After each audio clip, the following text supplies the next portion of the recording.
Welcome, everyone. This is your friend, the DN What If, here with another exciting fanfiction. Today, we're diving into the story of What If Deku Became the Demon King?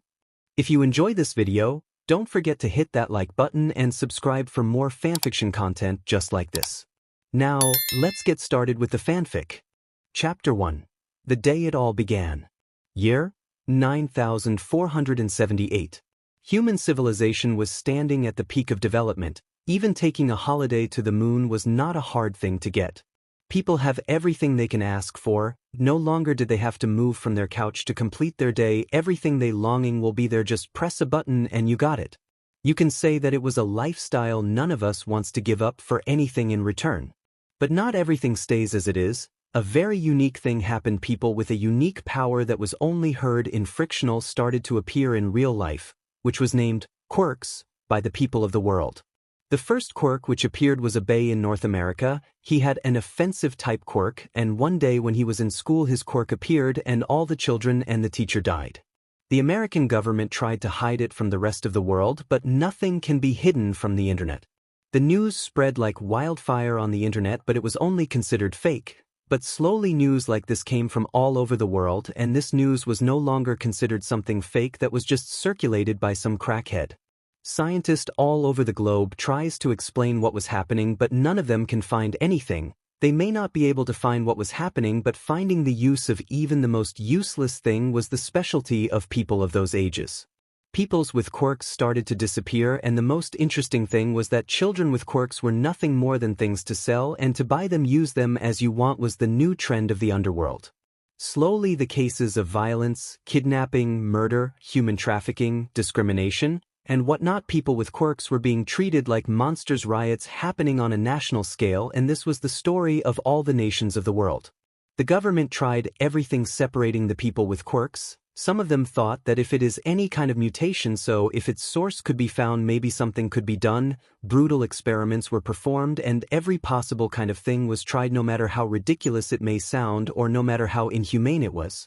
A new international committee was formed which consists of the heads of all the states. Many nations wanted to accept these peoples with quirks, but many didn't want, and slowly the tension between these nations increased and the world separated into two factions. Every possible idea was tried, but nothing worked.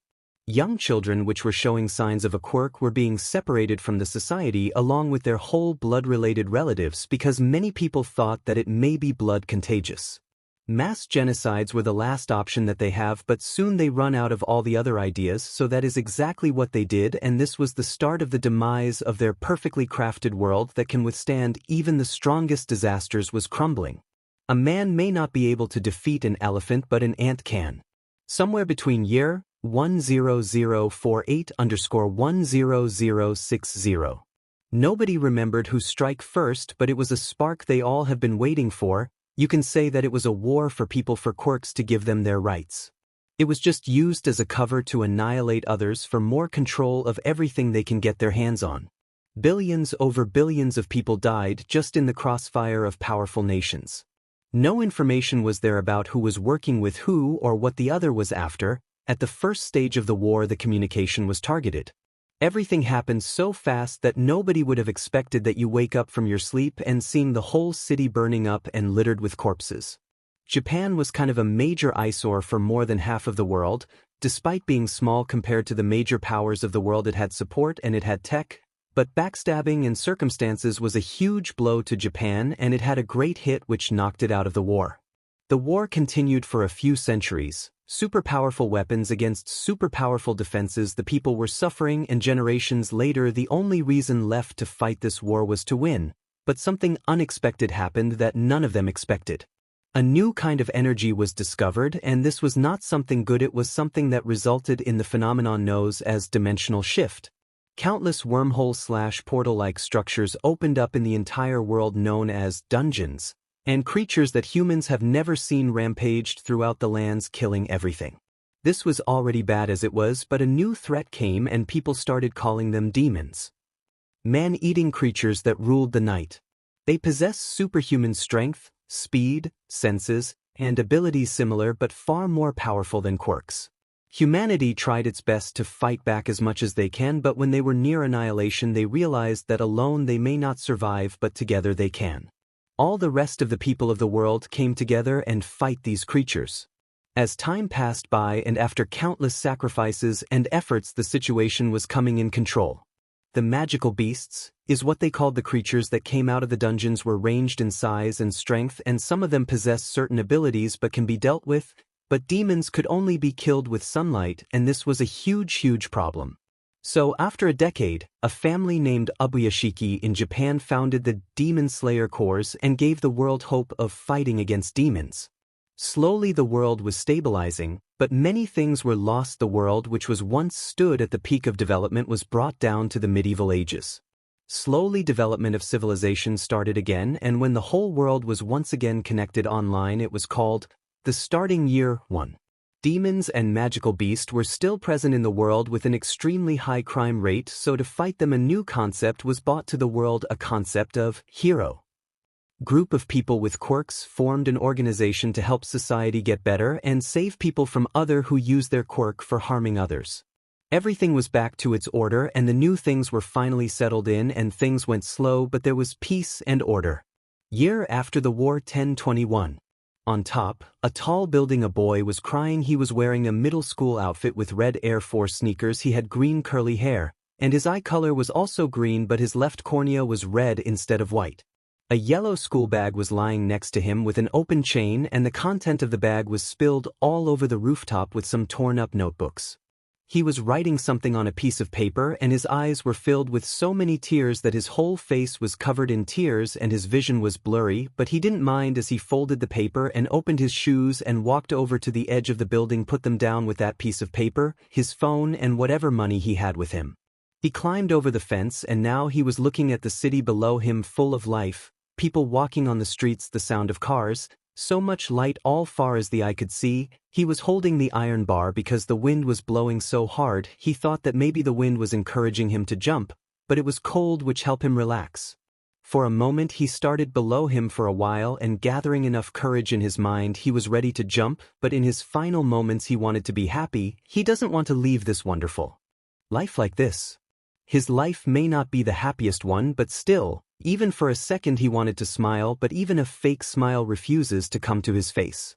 He closed his eyes, trying to remember his life in every detail he can. He knew that this is a foolish idea. He was searching for happiness, but all he would found will be sadness. Well, he knew that his life was only filled with pain and misery, but still maybe there was something that can make him happy in his final moments, where he was about to commit the sin that not even God will forgive him for, but still everybody deserves a little joy in their life. As he closes his eyes and his whole life flashed before him. Creator's thoughts. Hey guys, I hope you like the chapter. 6 comment. Chapter 2. How it all got to this point. Can I be a hero too? This question may sound childish or irrelevant to some, or some may even not care, but for a certain someone this question was the biggest tormentor of their life, and its answer can be the only hope of light that they will ever get, or it will make their world even dark with the hope of never escaping the endless darkness that surrounds them. Izuku Midoriya had a dream that he wanted to become a hero, but all his dreams, or to be exact his life, came crashing down on him the day he gets to know that he was quirkless. He was shocked, he was sad, but he was not hopeless. In his world of total darkness, he still had a last ray of hope, and he wants to cling to it for the motivation he needed to move forward. No matter how much people abused him, beat him up, didn't even let him dream, but he still moves forward ignoring them. But somewhere deep inside he knew they were right. He knew that he can't be a hero who can save people, and he was slowly breaking apart, not even knowing himself. But the fake hope that he had given himself was more than enough for him. But things can't last as they are, and that day he understood that how wrong he was, how blinded he was with the ideology of heroes, following them until he can't move on. And what did he got in the end? None of the heroes he believed in, the one who he preached like a god, none of them came, not when he needed them, not even when he just one step away from ending his misery. Not even a single glance was spared at him his entire life. Who wanted to waste their time on Quirkless? Nobody like him. These were his thoughts from the day everybody found that he is born without a quirk till his last moments his life. Standing on the building he met All Might, the only thing he wanted was the pain to go away. He knows what he can do, but was he brave enough to do so? From his childhood he wanted to prove all those people wrong who treated him like garbage, but one step and everything he wanted to do, everything he can or might do will come to an end. Maybe he will get a powerful quirk when he reborn just like his best friend Kachin, or like his sister.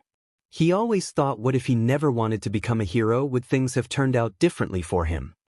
4-year-old Izuku was sitting on his bed in his room trying to cover his ears with the pillow to avoid the voices from outside, but for some reason he was crying. He was scared. Well enough he knew what was going on, but he tried to ignore it, but he had his mom scream and he didn't know what came over him. He got down from his bed and ran to the living room as fast as he can.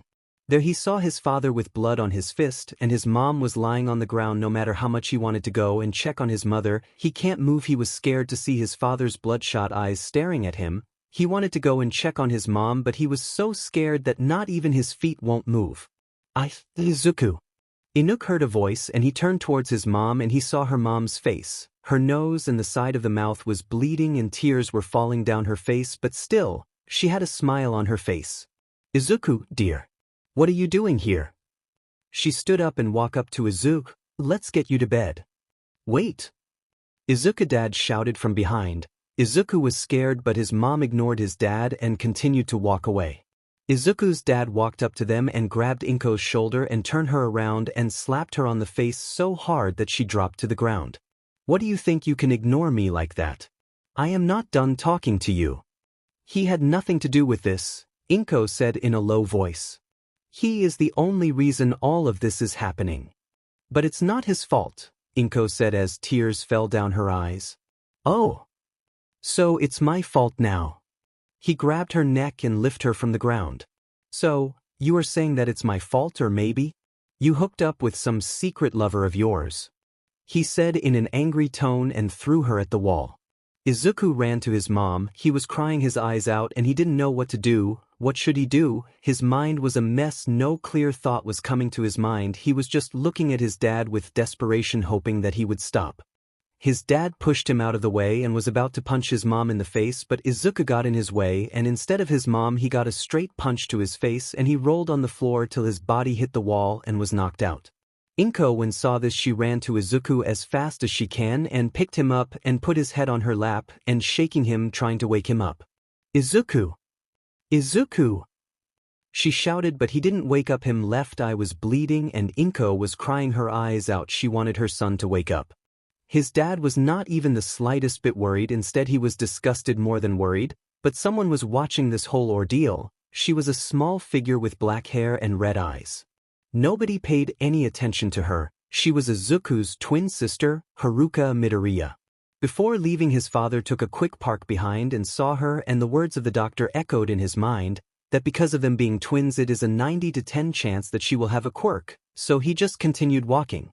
I just want to increase domestic violence. The next day when Izuku woke up he realized that the left side of his vision was quite blurry, so he got a little worried. He stood up from his bed and looked at the clock in his room. It was 5:30 in the morning, which was quite early in the morning. He got a little worried. He walked up to the living room, where he saw his mom and dad sitting on the couch facing each other. Suddenly he was happy that his mom and dad made up. He was about to call out to them, but he realized that there was someone else sitting beside his dad. He was a man in a black suit and he had a muscular appearance and had brown hair and was wearing thin frame glasses. Izuku quietly stood there peeking on them from behind the wall. They were not talking to each other. The man in the suit was passing papers to his mom and dad and they were signing on them and handing them back. He didn't know what was happening, but this was clear to him that whatever was happening was not good because his mom's face looked like she was about to butt in tears any second. After few minutes the man in the black suit and his dad left, and that was the last time he ever saw his dad. "Mom," he said in a low and sad voice. Before turning back, his mom quickly wiped tears off her face and turned around with a smile on her face. "I see someone is awake early. So..." She was about to say something, but she quickly stood up and walked up to him. "Izuku, your eye. Does it hurt?" she said in a worried tone. "My eye? What's wrong with it?" said while making the most innocent face he could. He didn't tell his mom about his vision because he didn't want to make her worry, because he knows that something had happened and he just wanted to help her by not putting any other burden on her. Inko hugged him and tears started flowing down her face, and Izuku just stood there without saying anything. Slowly all the kids Izuku knows started awakening their quirk, and after few months Haruka also awakened her quirk. Her quirk was fire manipulation. Just as the name suggests, she could use her quirk to manipulate fire, but she can't produce fire, she needs a source of fire to do so. All the kids ask Izuku about his quirk, but he always avoids this topic, but this was a thing that can't be hidden from them. Soon all the kids knew that he was quirkless, and after that, all his day were like living a real nightmare. He was beaten up by his self-proclaimed friends, and they never miss an opportunity to embarrass him in front of everybody. At first he took it as a joke, but as he grew up the level of beating also increased. Even his sister hates his very guts because from her point of view he was the reason that their dad left and caused their mom so much pain. He had no friends to share his feeling with. Even his mom was no different. Every time he saw her mother's face, only pity could be seen on it. She cared for him from the bottom of her heart, but knowing that she couldn't do anything to help him pained her. He wanted to be a hero just like every other kid, but this was like wearing a sign that says "hit me." When he told everyone that he also wants to be a hero, nobody supported him. Everybody just thought that he had gone insane or something. He was not just ignored by everybody, but his existence was not even recognized by many. He used to get beaten up in front of teachers many times, but they all turn a blind eye to it. The only time his name was heard in the class was during the roll call and their school nurse that he has to visit at least tens of times in a week. Izuku prefers to spend his time alone because then he won't be badmouthed and beaten up for no reason. Despite being bullied by all, he still wants to be a hero because of his idol All Might. He was the #1 hero, he was the most powerful hero the world has ever seen, and every kid wants to be a hero like him, but his strength was not the thing that Izuku liked the most. It was that he always has a smile on his face no matter what happens. The first time when he saw All Might he wanted to be a hero like him, but unfortunate as he was he didn't get a quirk. But still he tried his hardest no matter what the others saw or did to him. He always smiled, and because of that other thought that he was mentally dead or something. But what if he was? None of it mattered to them. He was just a toy to them that they will use until it can be used and then throw it away. Sometimes I do feel like I am a failure, like there is no hope for me, but even so I am not gonna give up ever. Is it possible to become a hero even if I don't have a quirk? I'm a normal kid without any power. Could I ever hope to be someone like you? Izuku stands there, his eye was closed and his heart was pounding like crazy. This was the best day of his life. He was standing in front of the hero he idolized for most of his life. He waiting for an answer, some words of encouragement from his #1 idol, but what he heard was not the thing he wanted to hear. He opened his eyes and saw a man who looked like All Might, but he looked like a skeleton and coughed blood a few times when he spoke, but he was All Might, and what he said to Izuku that finally broke his heart completely. Can you be a hero? Not without a quirk. All Might said with a serious tone, and Izuku stood there, his eyes and mouth open in shock. This was not the thing that he wanted to hear. He wanted to say something, but no words came out of his mouth. You want to help people, there are plenty other ways to do it, like become a police officer. You get CRP because the heroes capture most of the villains, but it's a fine profession. All Might started to walk away, and before leaving he said something. It's not bad to have a dream, young man, just make sure your dreams are attainable, realistic. And he left, but he could have never imagined that how deep his words have hurt Izuku. It was just like throwing a stone in the ocean, you never know how deep it goes. Izuku stood there like a corpse, his mind had gone completely blank, and he could see himself, his fast self, as to how much he adores All Might, how much he believed he was the only reason Izuku was trying so hard even though he knew that he couldn't do it, but still, why did everything have to end up bad for him?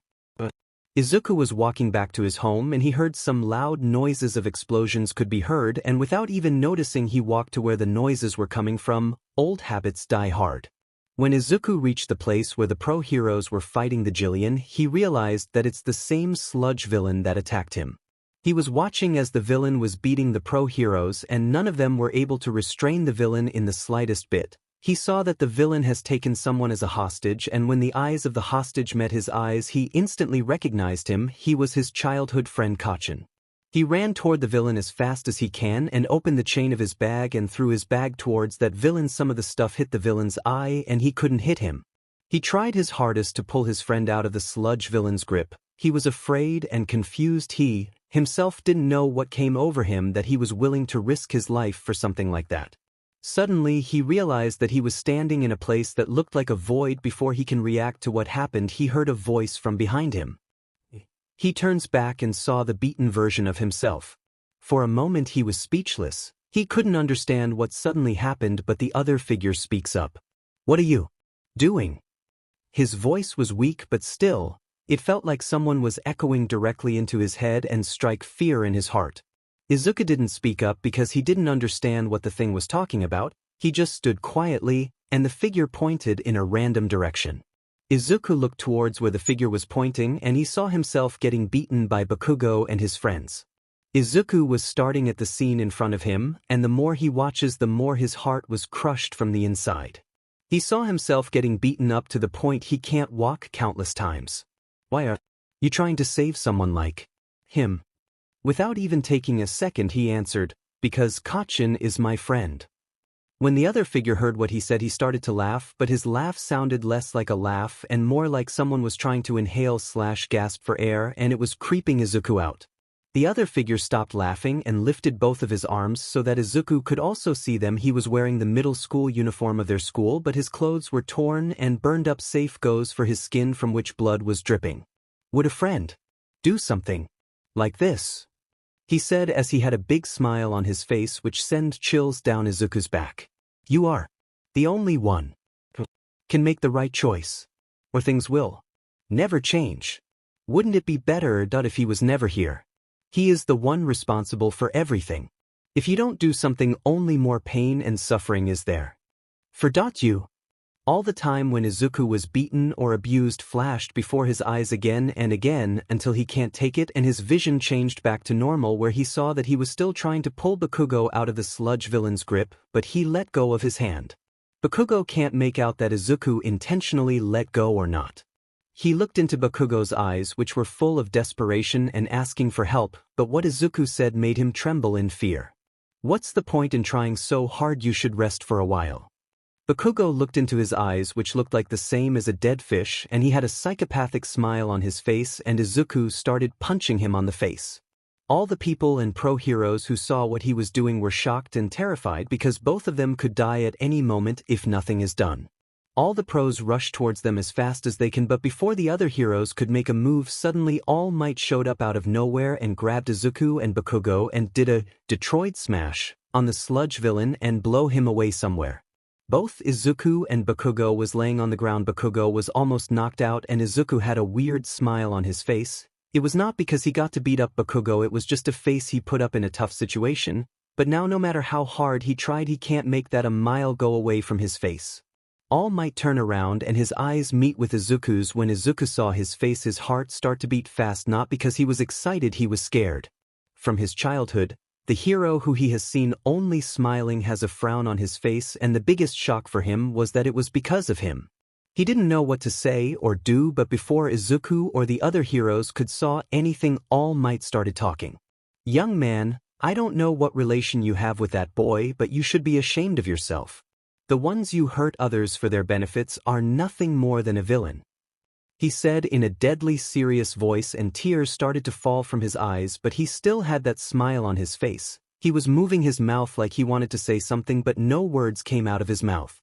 After an hour, air was pouring down from the sky and he was the only one left there. He was picking up his stuff from the ground, and the only thing that was in his mind was all the faces that were looking at him with so much disgust, like he was the worst thing in the world. All the pro-heroes scolded him, people in the crowd threw stuff at him, but the one thing that now someone will go to his house and it will only cause his mom more trouble. He knew once he reaches home his mom will be there to welcome him. No matter how bad he messed up, his mom was always there to support him, but this time he was not sure. All Might said to leave Izumi alone for now, but he knew that doesn't mean that he was off the hook. Today was a horrible day for him, but he knew that whatever comes ahead will be even worse than this. So he started walking towards the building. He met All Might. Tears were still falling from his eyes, but for some reason, that smile was still on his face. Maybe it was natural for him to smile whenever he was sad. This is how it has been his entire life. He just smiled and worked his hardest, ignoring the other, even though he knew that he can never match them. He just wanted someone with who he can share his pain and feeling, but till this day he can't find anyone like that, and now that All Might himself hated him, what worse there can be, so maybe he was just better off ending his godforsaken miserable life here and now. Izuku opened his eyes and looked below. He had a very sad expression on his face. Guess there was nothing worth remembering, he said in a sad voice which sounded like he will start crying any second. He takes a step forward and he started to drop down, but to him, it felt like time itself had slowed, and he closes his eyes, but suddenly the smiling face of his mom came to his mind, calling him. He didn't know what made him change his mind. Was it the fact that if he died he won't be able to prove them wrong, or the fact that his mom will be as good as dead knowing that his son committed suicide? He quickly turned around as fast as he can in the hope of grabbing the fence or the edge of the wall. Luckily for him he didn't jump far, just took a step, or else he won't be able to make a final struggle. He put all of his energy into his upper body and was able to end the fence, but he heard a cracking voice from his shoulder and his hand also hit the edge of the wall, but somehow he managed to survive, and that was more than enough for him. He climbed up the bench and was now crying his eye out. His whole body was shaking and his chest hurt every time his heart beat. He laid on the floor for a while and he fell asleep after a few hours. When he opened his eyes to the sound of his phone ringing, he checked his phone and checked the time. It was 2:46 in the morning and there were at least 100 missed calls from his mom, so he stood up, picked up all the things lying on the rooftop. At first, he hesitated to pick up the torn-up hero notes, but in the end, he picked them up to put them in his bag and started to walk towards his home, preparing himself for another hellish day to come. For comment. Chapter 3. It's my fault. Izuku was walking on the street back to his home and his bag was hanging to his right shoulder because the other one was hurting like hell, and he was pretty damn sure that he dislocated his shoulder. His phone's battery finally died out because it had stopped ringing. Walking on the street, he realized that it was his first time wandering the streets so late in the night or so early in the morning. Every hero or a member of the Demon Slayer Corps he encountered on his way back stopped and asked him questions like, where was he going? Why was he out so late? This and that, so it took him almost half an hour to reach home. Standing in front of his house, he was hesitating to press the doorbell because he didn't know what might his mom do. Maybe she had already found out about today's incident. After a few minutes of standing there, he finally decided to press the doorbell. He didn't have to wait for long and his mom opened the door. She is a chubby lady who has green hair tied to the back of her head and looked like in her late 30s. The moment she looked at Izuku, the first thing she did was, she slapped him. Izuku was not surprised by her actions because he never expected that her mom would do this. He thought that just like every time he saw his mom standing in front of him with a big bright smile on her face, but now he didn't know what to make out of this situation. But when he looked towards his mom, she was not angry, but instead of tears were falling from her eyes. At first he thought that she knew everything and was disappointed in him, and he was about to get scolded by her, and the only person in this world who support him was about to abandon him. He was expecting the worst, but nothing happened as he thought. His mom hugged him and started crying. After a few moments, when she let go of his, she looked straight into his eyes, and Izuku's body stiffened, not because he was scared but because he didn't know what to say or what kind of excuse will work. Inko wiped her tears and asked with an angry tone, where were you?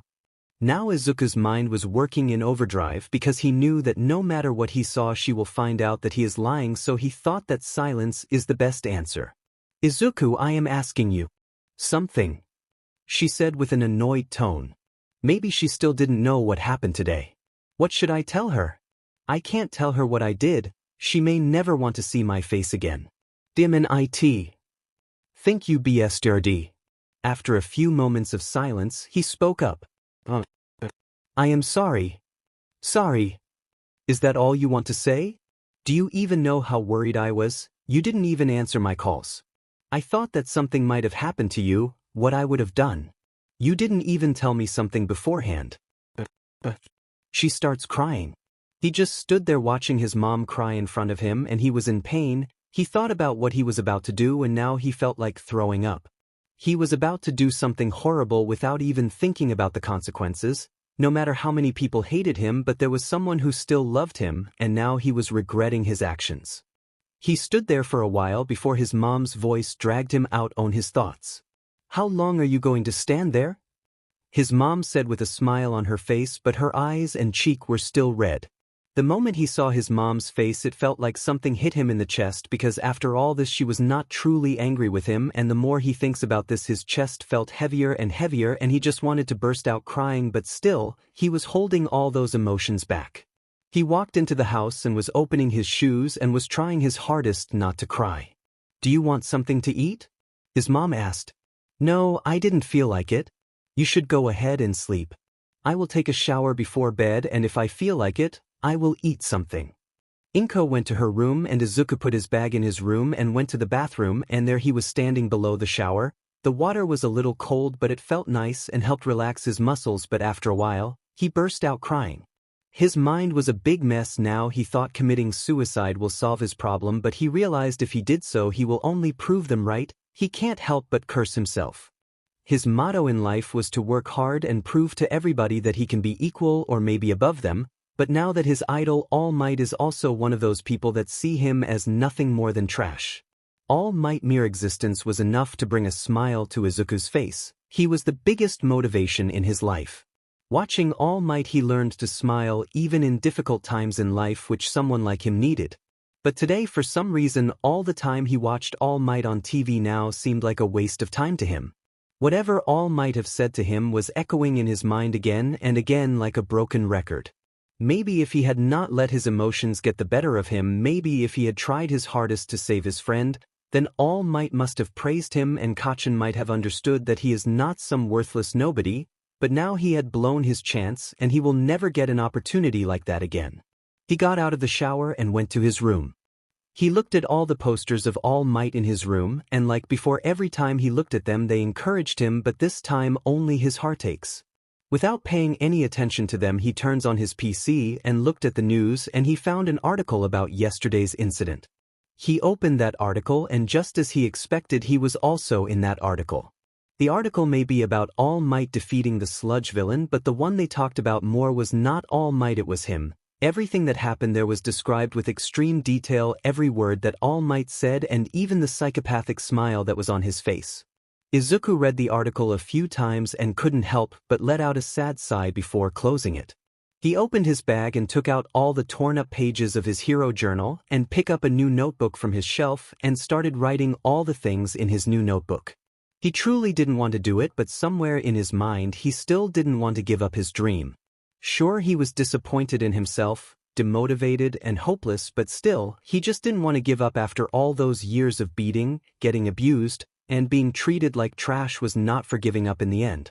Before long it was morning and he heard the doorbell ring. He got startled and panicked a little, but he knew sooner or later it will happen, so he got up and walked to the front door, and without any hesitation, he opened it, and just as he expected, 3 people were standing in front of him. 2 of them were in black suit, both of them looked like in their 30s, and the one in front of them were Bakugo's mom. The moment Izuku opened the door, Mitsuki slapped him so hard that he dropped on the floor. Luckily he wasn't beaten anymore because the 2 men behind Mitsuki stopped her, but for Izuku the most interesting thing was how hard she slapped her, because even his nose started to bleed, but she was Bakugo's mom, so there was no surprise. "Izuku Midoriya, I presume." He took out a badge from the pocket of his suit and showed it to him. "We are from the police department, you have to come with us. Is there someone we can talk to?" He stood up and wiped the blood dripping from his nose.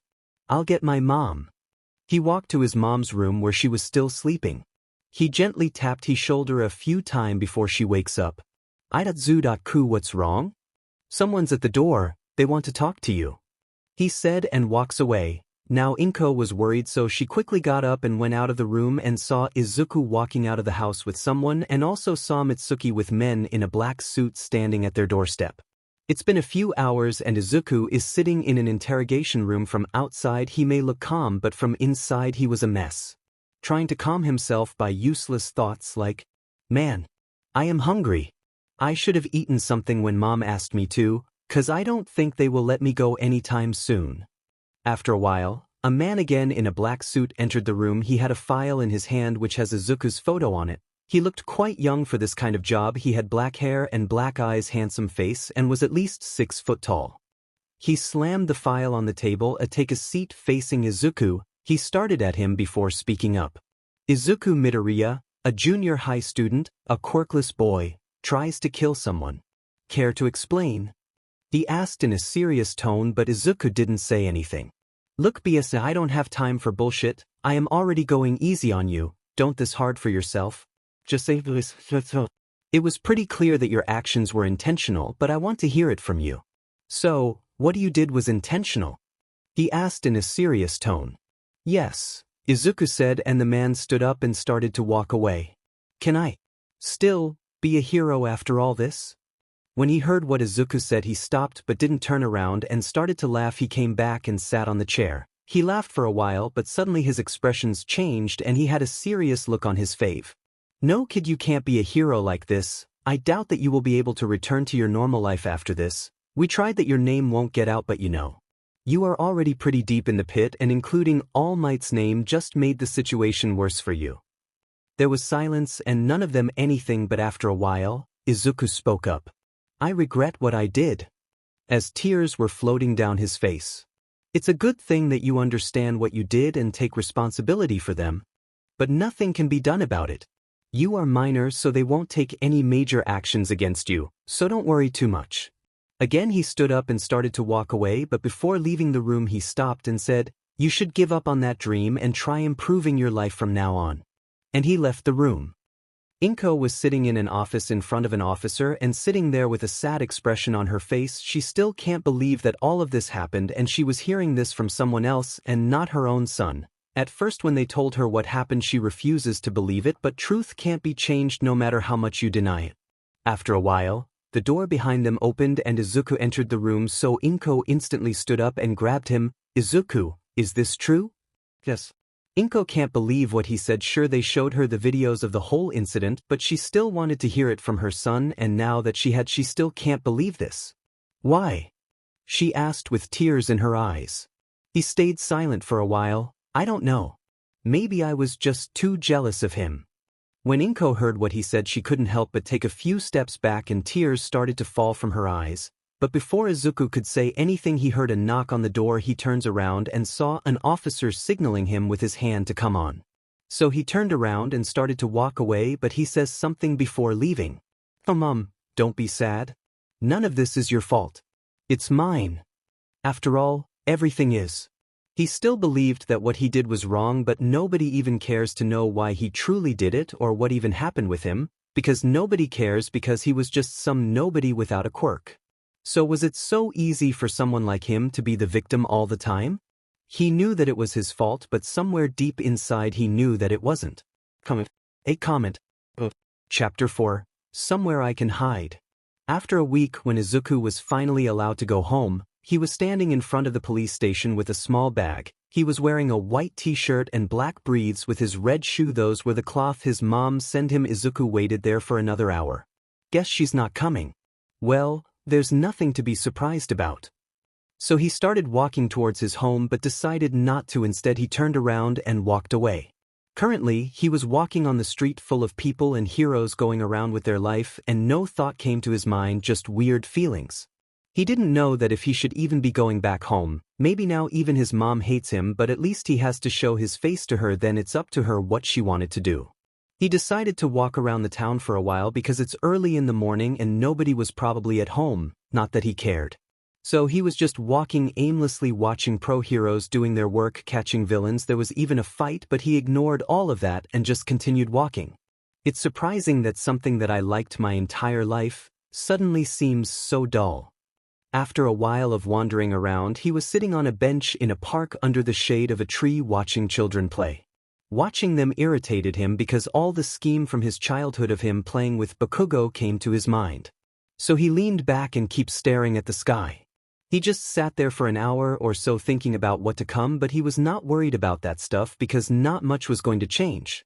People will still hate him just like they did, but maybe his mom will also be one of them. Only the thought of it makes him sad, but he can't do anything about it, and school was just a nuisance to him because he may be in middle school, but he is far more inclement to be in it. Too much time on hand, he didn't waste it. He knew that if he wants to catch up to the others without a quirk, he has to focus on other things he can do. He was deep in thought and a sound brought him back to his reality, and it was the sound of his stomach growling. But it doesn't matter to him because he knew he was broke at the moment. Again he started to walk on the street because sitting in one place and doing nothing was the one thing that he never does, so again he was walking on the streets. He may not be interested in heroes, but he was in quirks. After a while of walking, he found a purse lying at the side of the road. He picked it up and it didn't have an ID and 9073 yen in it. When he saw it he couldn't help but smile because no ID means even if he gives it to the pros or the cops the money will go to their pockets, so Izuku kept it. Must be my lucky day. So he got up and get something to eat and then he went to a cyber cafe. When he entered the cyber cafe only a few people were there because it was a working day and not everybody was time passing like him. So he sat in a corner to avoid others and opened the internet to catch up on things that happened last week. Nothing out of the ordinary happened, just the same news as always, like heroes beating up villains, people getting eaten by demons, a dungeon breakout near the city. But there was something that caught his eyes and it was the news about All Might defeating the sludge villains. Now at least he knew why the people were giving his weird looks all over the place. He opened the article and read it, but this time he was shocked because it was bullshit, because half of the thing written in it didn't even happen, and it was not just this article but all the articles related to this topic was absolute bullshit, and even videos and other stuff, and for some reason, people were liking that incident. But nothing can be done about this now, and it's the internet, people do whatever they like, so Izuku just closed all of that and spent hours watching whatever you like, but not MHA or Demon Slayer. Izuku looked at the time and realized that it was pretty late, so he got up and walked out from there. By the time he out of the cyber cafe the sun was already down, so he started walking towards his home, just walking, not thinking about what will happen or what could happen, he will just expecting whatever outcome it may be. After a while when he reached his home he was standing in front of the door, hesitating to press the doorbell or knock. He still can't decide what to do and he had no idea how much time had passed, but suddenly someone grabbed his shoulder from the back, so he got startled, but when he turns around he sees his mom standing behind him with a smile. "So you are back, and what were you doing standing here like this?" When he heard what his mom said and how she said it, he was surprised. Not even a hint of anger was there on her face or tone. He tried to speak, but no words came out of his mouth, but he was able to squeeze out a few words in the end. "You are not angry on me," he said in a sad tone as he was trying to hold back his tears, but still, he can't. "No, I am not." "But why? Why wouldn't you be angry at me after what I did?" I. But before he could say anything else his mom hugged him.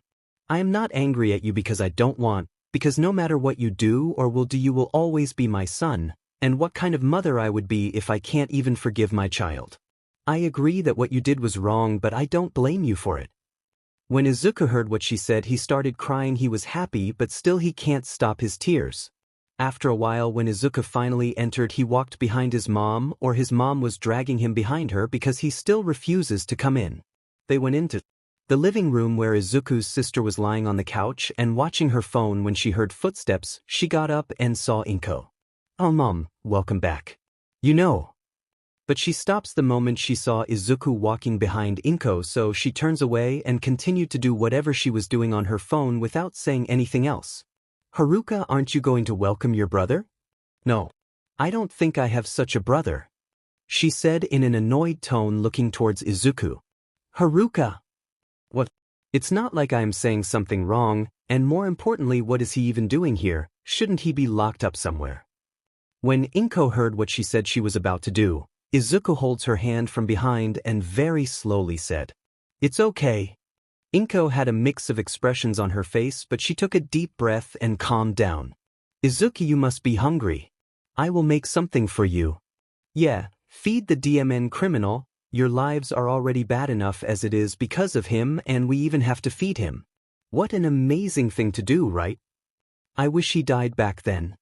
This time when Inko heard what Haruka said she quickly walked up to her, and before Izuku could do anything, Inko slapped her as hard as she can. Haruka was surprised by what Inko did because she not even one bit think that what she just said was wrong in any sense. "Go to your room," Inko shouted, and maybe she wanted to say something, but the look on her mom's face was too frightening for her to say anything back to her.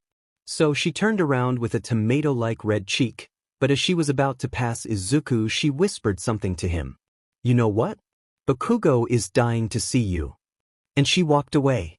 Hearing Bakugo's name sends cold chills ran down Izuku's whole body. He could only imagine that how angry he may be. At most Izuku could avoid him for some days or a week, but someday he has to go back to school, and when he does he will have to face Bakugo no matter what. The next morning Izuku decided to go to school because he knew the more Bakugo have to wait the more sad he will be. His mom insisted that he should take a few days off, but regardless he went. Izuku was walking alone on the street to his way to school. He always hated going to school, not because he was bullied, but in all those years not once a day has passed when he and his sister are walking together to school talking about silly stuff, laughing with each other, and every time he thought about this it just hurt.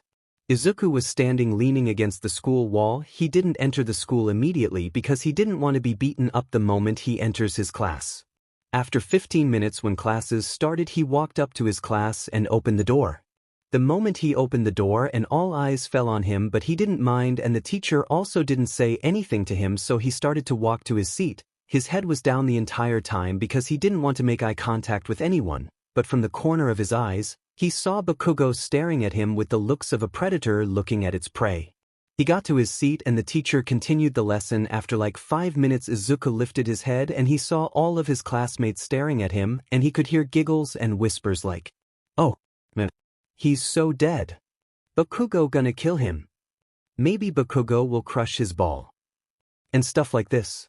Izuku lifted his head and he saw that everyone in his class was still staring at him. Chills run down his back as he suddenly had a weird feeling in his stomach, and he felt like he was about to throw up, and he would if he didn't cover his mouth. So he ran out of the class as fast as he can. Again nobody said anything to him. Izuku was now standing in the washroom in front of a wash basin washing his face again and again with water. The things his classmates were saying were echoing in his head and his whole body was shaking and his breathing was heavy.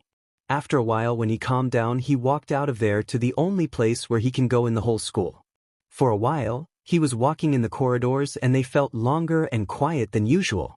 He walked for a while and ended up in front of the infirmary. He knocked on the door 2 times and then waited for a while, then again knocked on the door 2 times and then opened the door. When he opened the door, he saw a lady sitting on a chair facing him. She had long silky black hair reaching her thighs with blue eyes. She wore a sky blue shirt and a lab coat with a silky black short skirt with black leggings and white heels. The moment she saw Izuku a devilish smile came on her face. "Hey Midoriya. Long time no see," she said in a happy tone. Izuku didn't say anything but instead shut the door behind him and came in lie down on the bed. When Izuku didn't respond to her, her expression didn't change and she stood up and walked up to him and sat down beside him. "Why so sad, Midoriya? It's not like you got beaten up this early in the morning. Or did you? I have to say I am surprised. A week after you show me your face and already this gloomy. At least you can say hello to me. I was so lonely." "Not actually though, you are the only one who comes here, so I was more bored than lonely." Izuku kept quiet and this irritated her, so she started shaking her. "Hey! You even listening to what I am saying?" Yeah. I am listening. So stop it. I am just trying to rest a little before my big fight." When she heard what he said she can't help but laugh out loud. Midoriya, who was already depressed as hell, was now even lost what little confidence he had. But it's not like he can do anything. After a few minutes when she calmed down. "So what happened this time?" When he heard what she said he turned towards her with a surprised expression. "You didn't know?" "Know what?" So Midoriya spent the next hour explaining to her what exactly happened and what's about to happen to him. So she let him stay in the infirmary as long as he wants, not that she had any intention to let him go either. So he stayed there until school got over and he fell asleep. When Izuku woke up he saw that he was alone, so he got up and started walking towards his class to pick up his bag. When he opened the door of the classroom he thought that someone would still be there waiting for him to come back, but no one was there. So he started picking up his stuff from the ground, which was lying all over the floor. After a while when he was done he was about to open the door again, but before he could touch the handle the door opened up and chills ran down Izuku's back because 2 boys were standing in front of him and he knew dim and well whose lackeys they are. Izuku got dragged all the way back to the school building. He tried to run away but he can't. After all he had no way to fight back. When they reached the back of the building he saw Bakugo, his sister and classmates, and a few kids from different schools. The boys who were holding his hand threw his in front of Bakugo and a smirk came on Bakugo's face just like the one when they used to play together when they were little. Comment. Chapter 5. I Give Up. Izuku was staring right into Bakugo's eyes and it was like his body was not listening to him. He was so scared that he can't move. He was shaking and tears were coming out of his eyes. Bakugo, when saw Izuku in this state, couldn't help but laugh. DMN, Deku. I haven't even started yet and you are already about to PSS yourself, he says as he crouches down and puts his hand on Izuku's shoulder. Do you want to say something before I turn you into a bloody pulp? And smoke started to come out of his hands and a burning sensation on Izuku's shoulder. Kachun. I am sorry, he said in a shaky voice. Bakugo, when heard his nickname, had a disgusted look on his face, stood up and turns around. Kachun. Kachun. Kachun, as he turns back and kicks Izuku in the face. Izuku didn't even have any time to react or attempt to save himself. He was lying on the ground with his nose bleeding and he was sure that his nose is broken, and if not, it's definitely cracked. Before Izuku could get up and do anything, Bakugo started kicking him. How many times have I told you not to call me that? Am I some kind of freaking animal to you? And he continues to kick Izuku until he runs out of breath. Bakugo was still staring at him with an angry gaze, and Izuku was lying on the ground breathing heavily and blood coming out from his mouth and nose. Bakugo knew that he can't take any more, but that's not the problem here. The problem is for how long it will take his anger to calm down. Fix him, without turning back, Bakugo said in a serious tone. But nobody answered him or did anything, but before Bakugo said anything, a bow grabbed his shoulder from behind. Hey, don't you think that he had enough? Bakugo turns around to see who the hell was asking for it. When he turns around, he saw a chubby boy with brown hair and eyes. Guy from a different school. Huh? This is nowhere near enough, and besides, Deku can take it. As he looked towards Izuku, who was also looking at him with a look full of fear, and someone who is asking for help, he wanted to say something but no words came out of his mouth, but he knew that no matter how much he screams or asks for help, no one is coming to help him. Time skip. After 2 hours or so, Izuku was lying on the ground with torn-up uniform. Blood was spilled all over the place, but there was not even a single scratch on him if we disregard all the others from before. He may look fine from the outside, but he can still feel all the pain, and it was very hard to bear. All the time he was just hoping that he will lose consciousness so he didn't have to experience it, and now that it was over, he was still feeling all that pain, like he was still being beaten up. After a few minutes of struggling, he sat up leaning against the wall, but something was wrong with his vision. He covers his right eye with his palm and tries to see with his left eye, but all that he could see was pitch black darkness, and he knows what that means. Not that it matters to him, at least now he won't have that half-blurry vision which he still can't get used to. After sitting there for a while, Izuku got up and picked up his bag. At least he was happy that they didn't tear his bag, or he would have to think of some kind of DMN excuse like every time. He got up and, still having trouble walking properly, he went into the school to use the shower to wash all the dirt, blood and PSS off him. Yeah, you held right after the beatdown some of his classmates said on him. When he was standing under the falling, it gave him some relief for now from the burning sensation all over his body. He was standing facing down and blood was flowing from his left eye, and every time a blood drop fall on the floor, his mind started to go numb. It felt like time itself had slowed down and a weird feeling started to come to him, but suddenly he snaps out of it when he heard someone screaming his name at the top of their lungs. At first, he thought that it might be his imagination because it was the only time he heard something like that, then again it was dead silent. He came out of the shower and without even wiping himself, he just stood there waiting for all the water to run down his body because there was nothing to wipe himself with. His body was thin and the upper half was full of scars and burn marks with his little ripped muscles. If his situation might have been different, he would probably look badass. After a while, he put on his clothes from which water was still dripping. He started to walk away while holding his bag in his hand as to not get it wet, and on the other, he had his phone, which now he was sure will not work because it was just barely holding together or it will snap in two at any moment. He was walking in the corridor when he heard a voice, "Hey, Midoriya." And he turns around. It was a childish voice which came from behind, but nobody was there when he turned around. Paying no attention to it, he turned around to walk away, but when he did, he saw his child version standing in front of him with an All Might action figure in his hand and a sad expression on his face. Izuku couldn't make out anything of this situation. He knew that whatever this is, is not real, but it's also not completely fake because something like this has happened to him before and he knew Diamin well that was not fake. But whatever that was, he didn't spare a single second glance to it and started to walk away. Are you sad? Again a voice came from behind, but nor did he stop, neither did he say anything back. Are you angry? He didn't say anything, just keep walking, and there was silence, only the sound of footsteps were echoing in the corridor. But you are guilty. When Izuku heard what that thing has said, he stopped but didn't turn around. What do you mean by that? He asked in a serious tone. Isn't it obvious? You are the one, you did what you did and now you are suffering because of it. I was not the one who did it. You were. And he started to walk away. I think you are mistaken. You and I are the same. I am just something that is inside your head. The suppressed feeling you have, the anger and disappointment towards yourself, is what I am. Not a single word have I said is a lie, and you know that no matter how much you refuse, but deep down you know what you are. A quirkless boy who wants to achieve something, wants to be a hero, protect people. Tell me, how are you supposed to protect others, bring them comfort when you can't even do that for yourself? Izuku shouted and threw his phone towards that figure, but suddenly it disappeared as his voice echoed in the whole school and it felt like he was shouting at himself. He walked back and picked up his SIM and memory card from the ground, put them in his pocket and started to walk away. Every step he took felt like he was pushing his body to its limit. His whole body ached, and now even his head and chest felt heavy.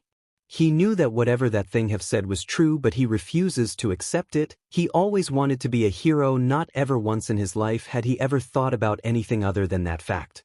All the actions he ever took in his life were to fulfill this one single dream. From the very start he knew that this is something that will stay as a dream forever and ever, but still wanted to try, but now it seems like a waste of effort.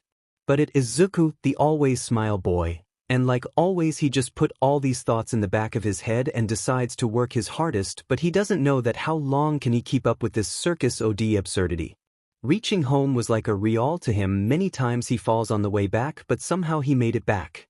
Standing in front of his house, he was knocking on the door for a while, and every time he banged the door harder and harder. In the end, he used his spare key to enter the house, and turns out no one who home, which was a good thing for him. Now he just wanted to have some rest because of all the mental and physical exhaustion he has. But the first thing he saw when he entered his room was his cherished posters of his favorite hero, All Might, laughing at him. The moment he saw them, it felt like something snapped in his head, and like a mad animal, he tore them all down along with some of the wallpaper. Even some of his nails also break off because of how eager he was to tear them all up. All those memories of him putting them up came back to him. How much he loved them, how much he wished that he will put them up. No matter how angry he was, he still loves them. He wanted to stop, but he can't. His body won't listen to him. Only the unparalleled rage in his mind was the one that was driving him to do this, and he couldn't stop himself no matter how hard he tries. Even doing so, his anger was decreasing the least bit. He didn't know from what he was angry at or from whom. After he tore them all down, he was sitting in the center of his room like a corpse. Tears and blood was coming out of his eyes. Watching all those torn-up posters littered in his room, he didn't know that he should be happy, sad, or angry.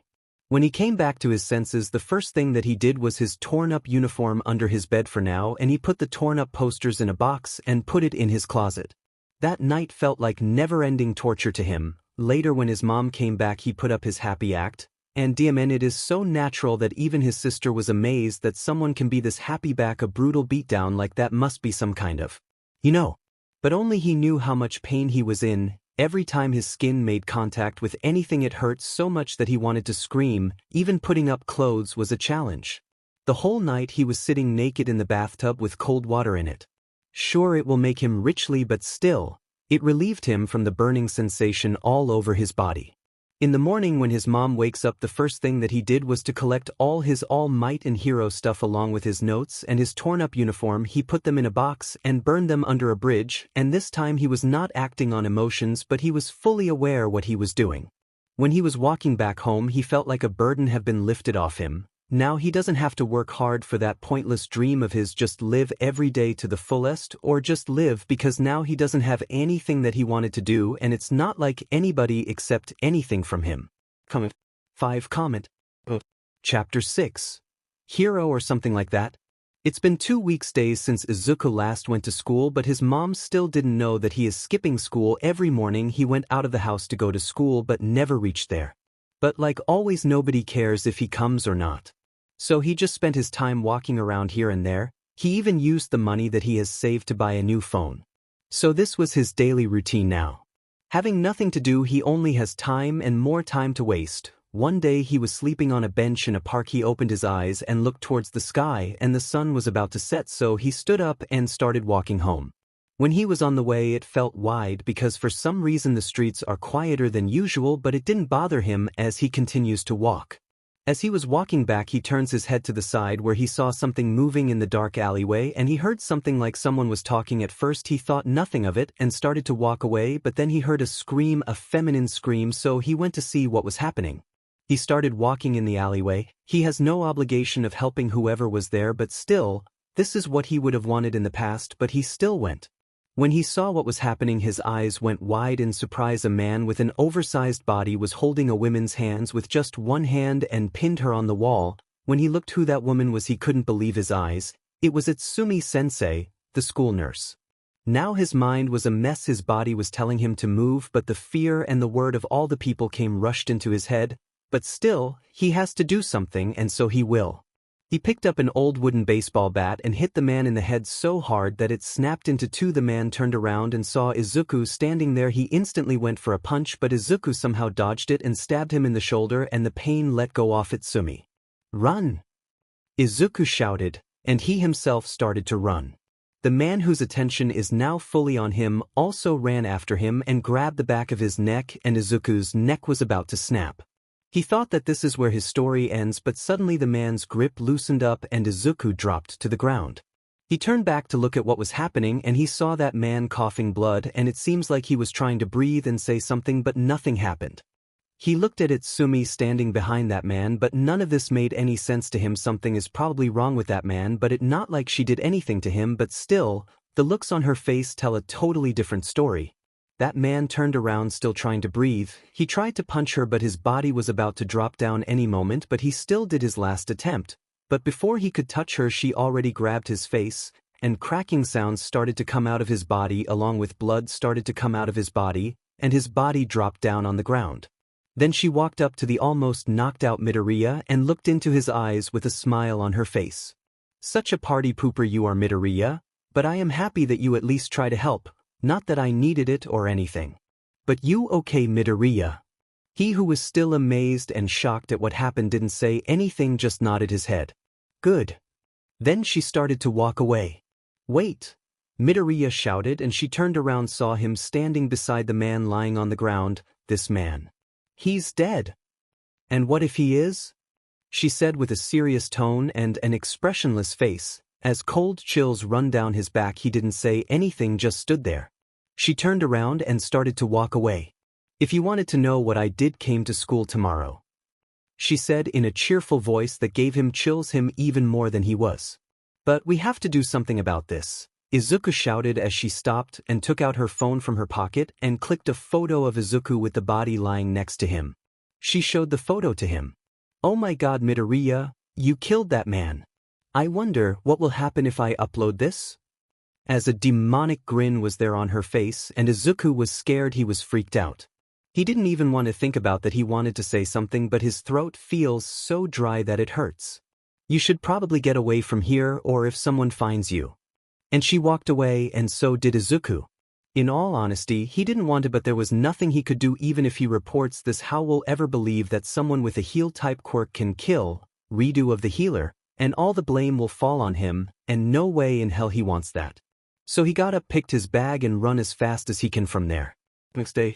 It was morning, and Izuku was standing in front of the school. It was early in the morning, so no one was there. He walked into the school and towards the infirmary. When he was about to open the door, he hesitated for a moment, thinking about what happened yesterday, so closed his eyes and opened the door. He slowly opened his eyes and saw Itsumi sitting on a chair like always, and he was surprised because it was like 6 in the morning. "So how long has she been here? You are late, but still you came. How long are you going to stand?" Izuku came and sat on the chair beside her, and for a while, he has been sitting there, and she was just staring at him, so he was creeped out, but didn't say anything out of fear. For the next few minutes, the silence continued. You are probably wondering how I killed that man. She spoke the moment Izuku broke eye contact with her. So he got a little startled but nodded his head. She didn't say anything back but instead put something from the drawer. It was an LED connected to a battery, but the LED was not glowing. Tell me, Midoriya, why is it not working? Without even a second of delay, he answered back, maybe the battery is dead or the LED is broken. But suddenly it started glowing, surprising him. Now tell me how it is working? He stayed quiet because this didn't make any sense to him, because now he was confused. Maybe this is her quirk, but still her quirk work on living and non-living thing and is certainly not something he imagined. Seeing his dumbfounded expressions, she can't help but smile. Can't guess. Izuku nodded his head in denial. Well, first of all, my quirk is not some kind of healing one as everybody thinks it is, but it can easily be disguised as one. The name of my quirk is Remodel. Quirk, Remodel. Usage: the user can make a three-dimensional model of anything they touch in their mind and can make changes in the structure of that object. Drawback: needs a huge amount of energy and causes the user extreme drowsiness and hunger. Pretty amazing, don't you think? I can fix people, mess them up, and it even works on other things. I can even one-shot kill All Might. Izuku's whole body stiffens up as he heard what she said with a weird look on his face. I will just walk up to him, ask for a handshake, and mess up his brain or open a hole in his heart, and just like that the symbol of peace will die. Don't you think it amazing? I can kill hundreds over thousands and nobody will know what's even happening. I don't even have to touch them if I can just get close enough to them. And the interesting part is, even in my official documents my quirk is something else. All this time Izuku was just listening quietly. At first he was amazed to know that she has such an amazing quirk, but now he is freaked out and scared. He was deep into his own thoughts when suddenly she called out to him, and that scared him. Midoriya. Yes, surprised and scared. I want to ask you something. I saw you carrying a notebook many times. What exactly you write in that notebook? With a sad expression on his face, I used to write about quirks, their uses, advantages and disadvantages in a battle, analyze them, their potential weaknesses, and things like that. What do you mean by use, Tio? Pointing a lollipop towards him. I burned them all up. I realized that I am just wasting my time on those. I thought they will help me be a better hero, but now that I think about it, I don't even remember why I started writing them. It all seems so pointless now. I wasted my time chasing a dream that I can never achieve, giving myself fake hope that it will all turn out right in the end, but heavy sigh, I gave up. Tears were about to drop down from his eyes, but he quickly wiped them. He didn't want her to see him like that. What if I say that you can still be a hero? She said with a happy tone. What? You will say become a cop? He said with an irritated tone. What? No. This job is exactly not a hero job, but not even less than that. You should apply for support course. And with you head, I am sure you can make a name for yourself. The pay is also good, and thing, how many people can you help? Then you can make a power suit for yourself and call yourself Support Man, or something, or may make an army of killer robots. Huh? What do you think? Not bad, right?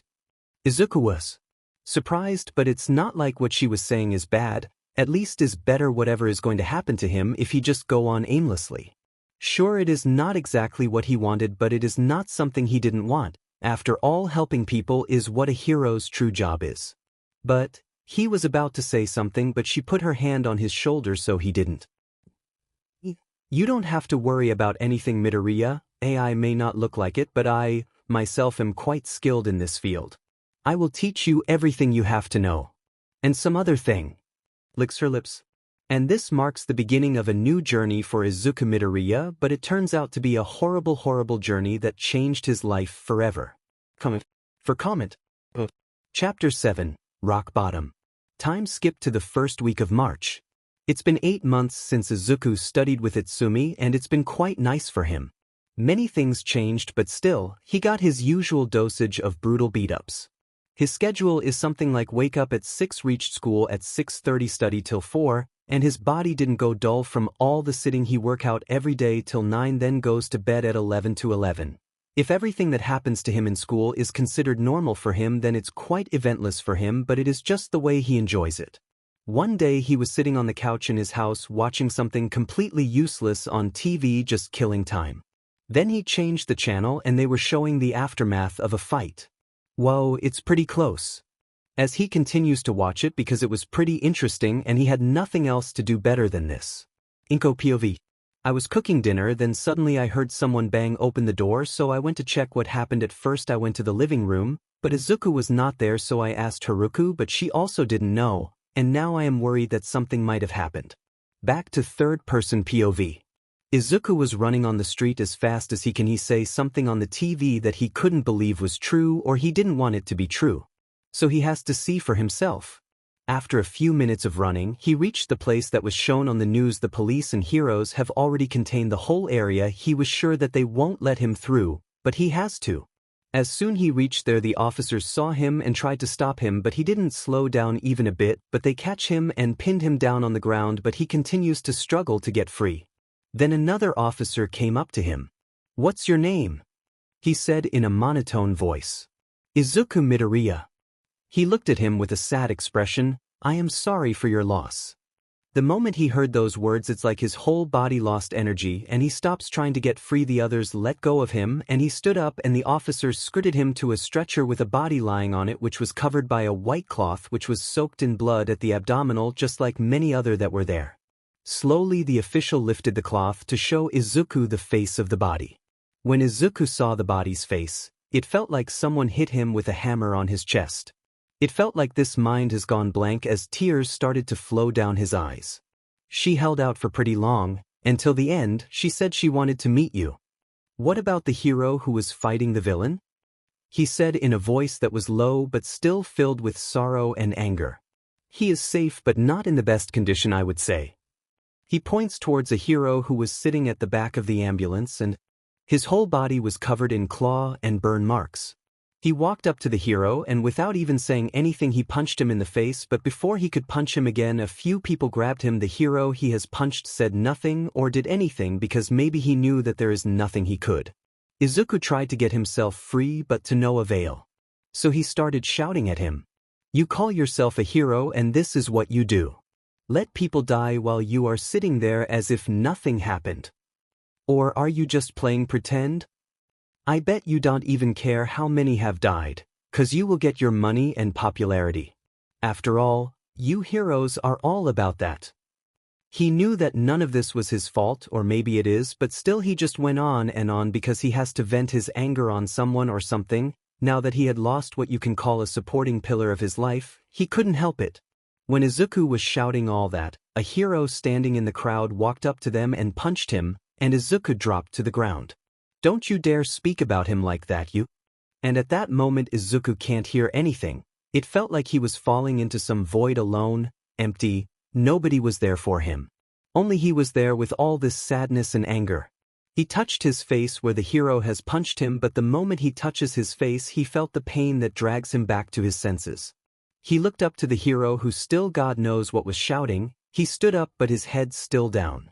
The hero who has been yelling at him for a while now seems to lose his patience. "Hey!" He grabs his collar. "You even listening to what I am saying? Answer me, DMNIT.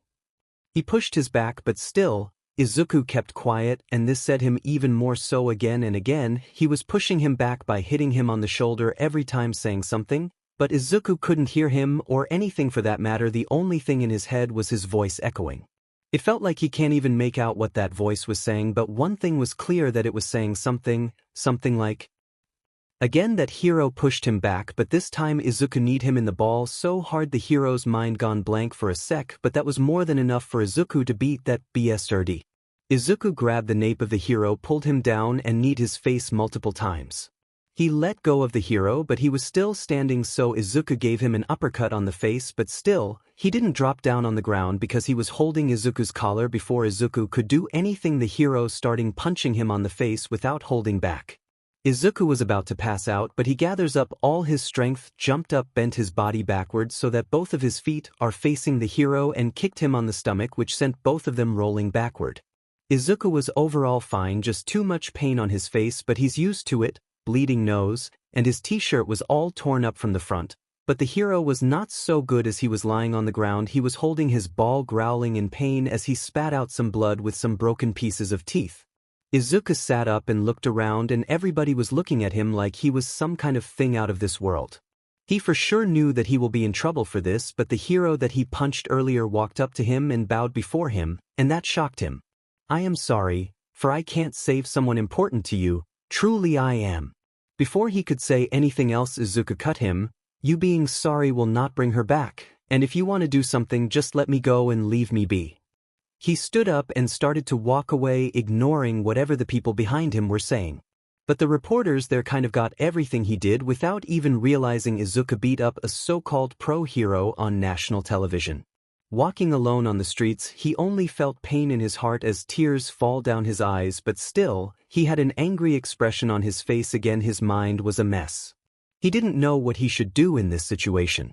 This came to him so suddenly that he couldn't even react properly, just ran out of the house without even his shoes like a maniac. Slowly he was walking towards his house, then suddenly the street light in front of him flickered. He stops and looked at it, and it turned off, but after a second or so it again turns on, and this time someone was standing there, and it was another version of Midoriya with his middle school uniform and his yellow bag. "Why, Midoriya?" the figure said with a smile. "You look terrible and badass." This time Izuku was not just in the mood for this kind of shit, so he ignored it. "What do you think you can ignore me forever? I already told you I am nothing but you, remember?" Again there was silence, and they both were walking together. "That I am sad, but for some reason, I can't stop smiling, you know. Maybe it's your influence on me or something. So what are we supposed to do now that Itsuki-sensei is dead? I already feel so lonely without her, don't you? I don't know, what am I supposed to do now? I wanted to be a hero. Was that too much to ask? Does Sob have to sob turn out like this?" The figure behind him just stood there. It didn't say anything, just watching him. "Hey, can I ask you something?" Izuku said to the figure. "Anything. Why do you always came at this kind of time?" The figure smiled. "I don't know. But I can tell you this, that I will always come when you feel that you can turn to no one else. I will be there to help you out, no matter what." He started walking towards Izuku. "Well, time for me to go. Let's hope we don't meet soon again." And he disappeared. "Yeah, let's hope so." When he reaches home, his mom was already waiting outside for him. When she saw him, she ran up to him, and before she could touch him, he said, "Leave me alone." When she heard what he said, she was shocked because she never once said something too harsh, and in such a tone. She couldn't say anything back to him as she just watches him walk away. The next day Izuku was lying on his bed, and his eyes were red because of all the crying he had done last night, and now it feels like his head is spinning. So he just lied there. His mom was off to work, and he has no idea where his sister is. Suddenly the doorbell started ringing, but he didn't pay any attention to it. But whoever was at the door was not leaving, just kept ringing the doorbell again and again. So after a while it got annoying, so he got up and opened the door. When he saw who it was a man probably in his 50s or so, in a black suit, black hair, but some of them were white, ruby red eyes and small wrinkles all over his face, and had a suitcase with him. The moment Izuku saw that man, he was like, just what I needed to make this day perfect. So he was about to close the door, but the man said something. "I am here because Itsuki Yasori asked me to." When Izuku heard that name, he started at that man. "Come inside." Izuku and that man were sitting on the couch facing each other, and that man took out some papers from his briefcase and gave them to Izuku. "My name is Enji Metois. I was her lawyer. She asked me to give everything she owes to you if something ever happens to her." Izuku was shocked but didn't show it on his face. But why me? Why not her family? She could if she had any. All of her family members died as heroes in duty. And it seems like she also. "What do you mean?" Izuku asked with a surprised tone. Asked the heroes about the incident, so she tried to save someone, instead of saving her own life. Heavy sigh. "I knew her since she was just a baby. Always causing trouble for everyone." Enji had a painful smile on his face, and so did Izuku. "Izuku, I have something for you." He handed him an envelope. Izuku looked inside and he found a single piece of paper inside. He unfolded that piece of paper, and inside of it looks like a letter. "Hi Midoriya. I hope you are doing fine and are not too sad because of my death. I hoped you never have to read this letter, but things turn out differently. I wrote this just in case someday I died. After all, nobody knows when they will die. I wanted to saw a lot of things, but I was always very sad. Every time I see you I felt sorry for you because of the things you have to go through. Every day you keep up with all this thing that happens to you, but I never showed my sadness. I always acted childish and carefree in front of you to help you relieve some of your stress. I wanted to help you and give you a shoulder to lean on, but don't get upset that I am dead. I want to say good luck to you for your future. It may be full of hardship and you have to struggle a lot, but I hope you never give up and do what you think is right. I want you to be happy and have a genuine smile on your face, not that fake one you had all the time. When Izuku finished reading that letter he didn't know how to respond to that letter. He didn't know what to say. He just felt a sharp pain in his chest and tears flow down his face. And I made UA a college, don't ask why. There are many reasons for it. I don't want to make Midoriya overpowered in just a year because I hate characters suddenly getting overpowered out of nowhere. I can make a good story flow. It will not affect the story whatsoever and there will be no HRM. Cause I hate it. The moment I see HRM tag on an anime I don't watch it, but I mean what even is a HRM? Girl from your childhood study in the same school same class, other girl be like. I am telling you, I watched the whole Date Alive just to see Kurumi Tokisaki / Nightmare / the girl in the orange dress. In all honesty, I liked everything about her, but turns out she also simp for the main guy. FY. Angry background noises. Side note, my mom while working in the kitchen broke one of her feet finger along with the nail and burned her foot. And I couldn't decide to take her to the hospital or leave her there. I panicked because of her crying face with tears of joy. Comment. Chapter 8. A game. It's been 6 weeks since a new school year has started. Both Bakugo and Haruka have entered high school, but Izuku is getting ready for a different thing. He wore a white shirt, a black tie with a sleeveless black blazer with black trousers and black leather shoes. He picks up a black briefcase, say goodbye to his mom and went out of the house. So what exactly happened is, after Itsuki's death Izuku was pretty depressed. He wanted to give up, but he doesn't because he thought that not something she would have wanted. So he asked Mr. Enji that if he could help him get an interview with some support item manufacturing company. Which he gladly agreed. So, after 2 weeks, Enji called him and told him that someone agreed to take an interview. So Izuku went to give an interview. The people who took the interview were not interested in him, anybody could tell by looking at their faces, but when Izuku showed them some of his designs and the more they talked the more those guys were impressed by Izuku. So in the end, congratulations. You are hired, and it doesn't matter if you don't have a quirk. This field wants talented individuals and you are certainly one of them, and as long as you are an asset to the company you are a part of us. You will receive the joining letter tomorrow, and the day after tomorrow you can come. No words could describe the amount of happiness he had at that moment. At first, he also thought that it all will a waste of time, but things turn out differently for him in a good way after a long time. The first thing that he did was told his mom about this, and she cried her eyes out of happiness. He even made a friend online. Her name is Little Lady, username. So he chatted with her casually. He even told her about the things that have happened to him, but not something in particular that can reveal his identity to her. So she also told him about herself, told him that her quirk is not compatible with her body, so she has to be hospitalized most of the year. So Izuku, being a good boy, decided to be her online friend, and that's all. Although they don't have anything to talk about themselves, so they made up a game to test each other's skills. This game doesn't have a name, but what you do is one person gives the other one a situation about any kind of scenario related to a fight between heroes and villains. This may sound easy, but they took it to a higher level. They consider every single thing in it, the quirks they have, the people in the surrounding where they are fighting, the reinforcements, the number of heroes and villains is also decided when one gives the situation. It may be a game to kill time, but everything is not too far from reality in it, but both of them enjoyed it, especially Izuku because he also was a fanboy. So now it was almost 11 at night. Izuku was returning home. He rolled up his sleeves and pulled out his shirt. He wore a few accessories like a silver chain, a watch, ring, few other things, an iPod in his ears, and he doesn't have that stupid smile on his face but a serious look that reflect confidence, but that's all. The outside insides are still the same, but overall he looks like a lady killer, ripped body with few scars on his arms, messy hair. People often turn back and take a second look at him. Most of them were girls, but the thing he was most interested in was his phone. So he got the train back home and was standing cause he got no seat and people were staring glances at him again. Most of them were girls. He was happy that at least look wise he is handsome and there's no denying it. He took out the phone ignoring all of them and started his chat of the day with little lady. She even taught him to curse and to talk back, helping in cancer development so people don't think he is a chump. Deku, hey you there? He waited for a few seconds before a reply came. Little lady, you are late. I thought you were not coming. Sorry. Too much work. Alright, so today's my turn. So you better be ready, I have a hard one for you. If you saw it's hard then I should be prepared. Okay. So your opponent is Cementos, and you can use any amount of resource you want.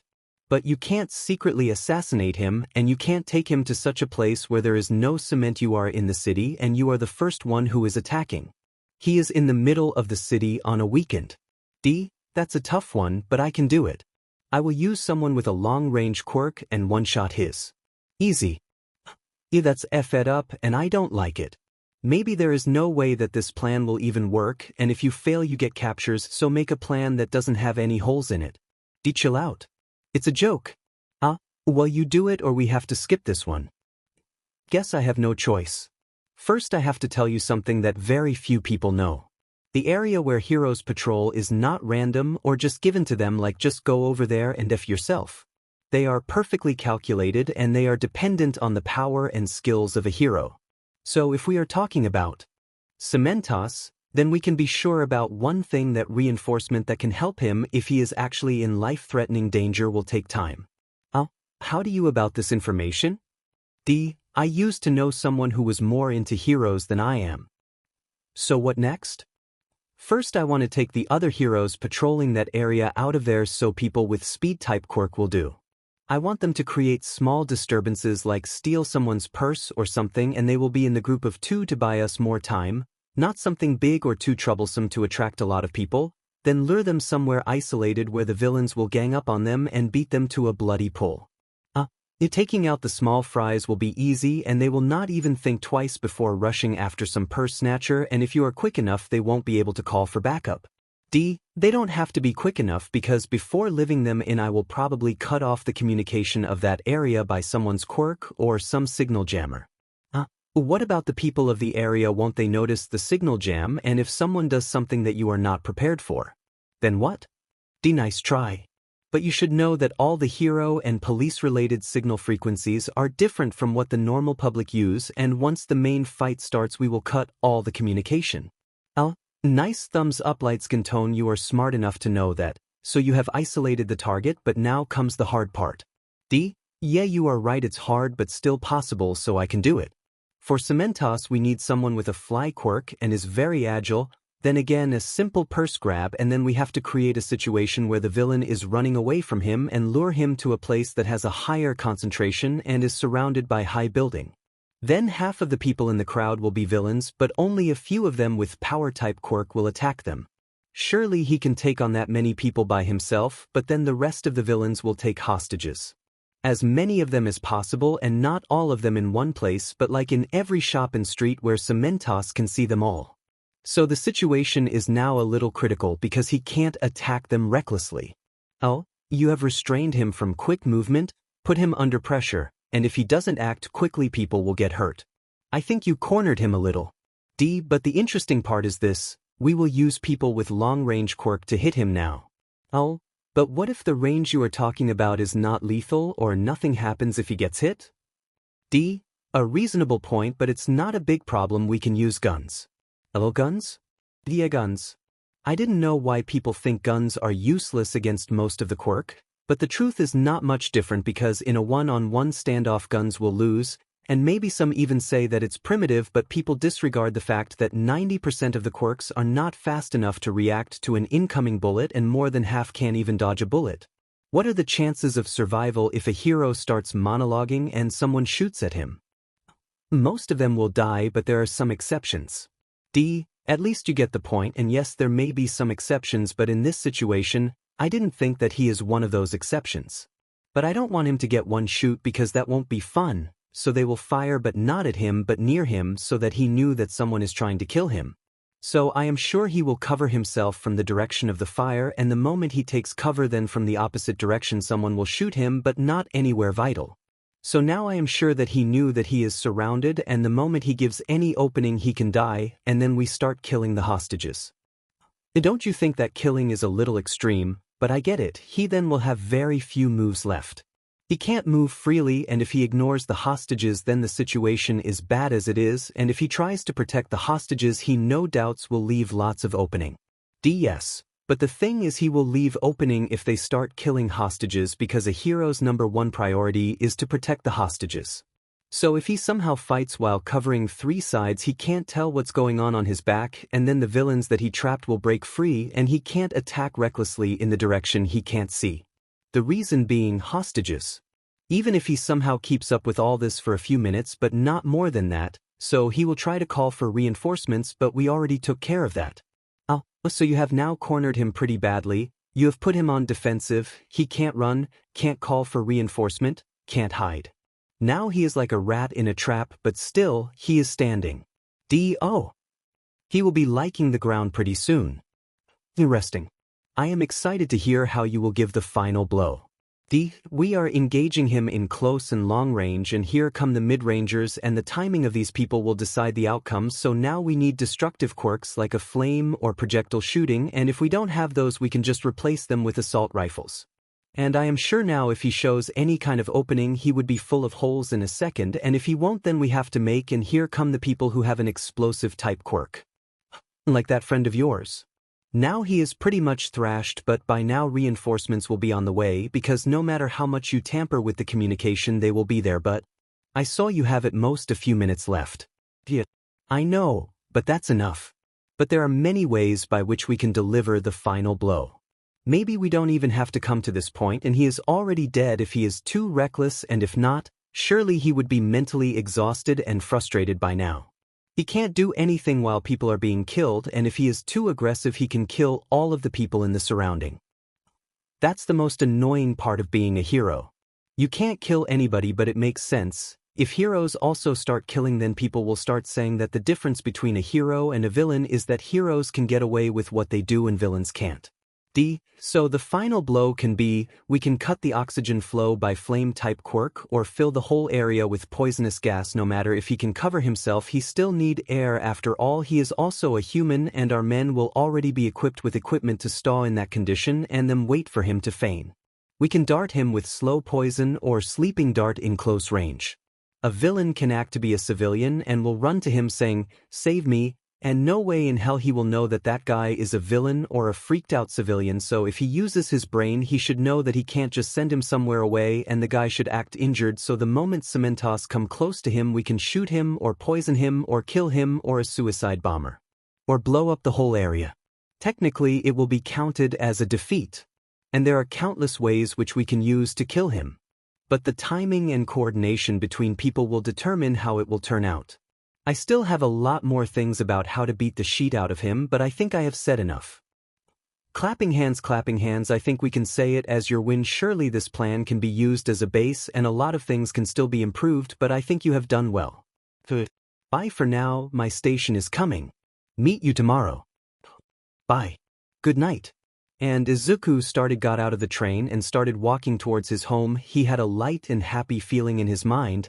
He always had that feeling when he talked with Little Lady because he can talk about anything, which he quite liked. A few days later it was Sunday and he was doing some work in his PC and suddenly he got a message from L, so he opens it up and it was a link, so he clicked it and it took him to a live broadcast of villains getting captured. So he watched it for a few minutes and then he got a message on his phone. He picked up his phone again. It was a message from Elo. "Oh, do you remember the way you told me how you will defeat Cementos?" Yes, he was having weird feeling about this now. "You forget to make an escape route and what to do about the villains that get captured." "That is what it is about. I was about to freak out if you say something else." "Yeah, it's been bugging me for quite a lot, so I made one up." "You had me freaked out for a moment there, so what is it?" "Watch the video." When he saw this he couldn't think of anything. What did she even mean by this line?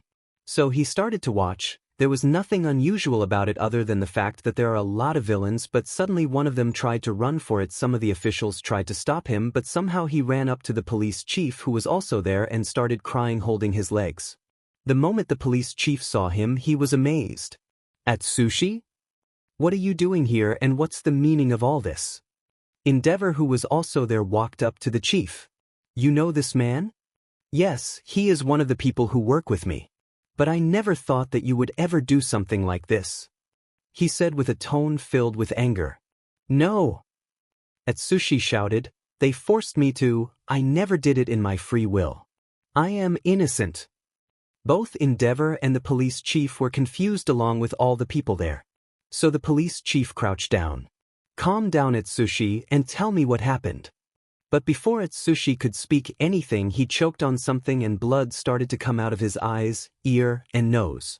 So everybody got panicked, and before anybody could do anything, his body exploded into tiny bits with organs and blood spilling everywhere. And this was not just him, every villain that they captured, the same happened to them.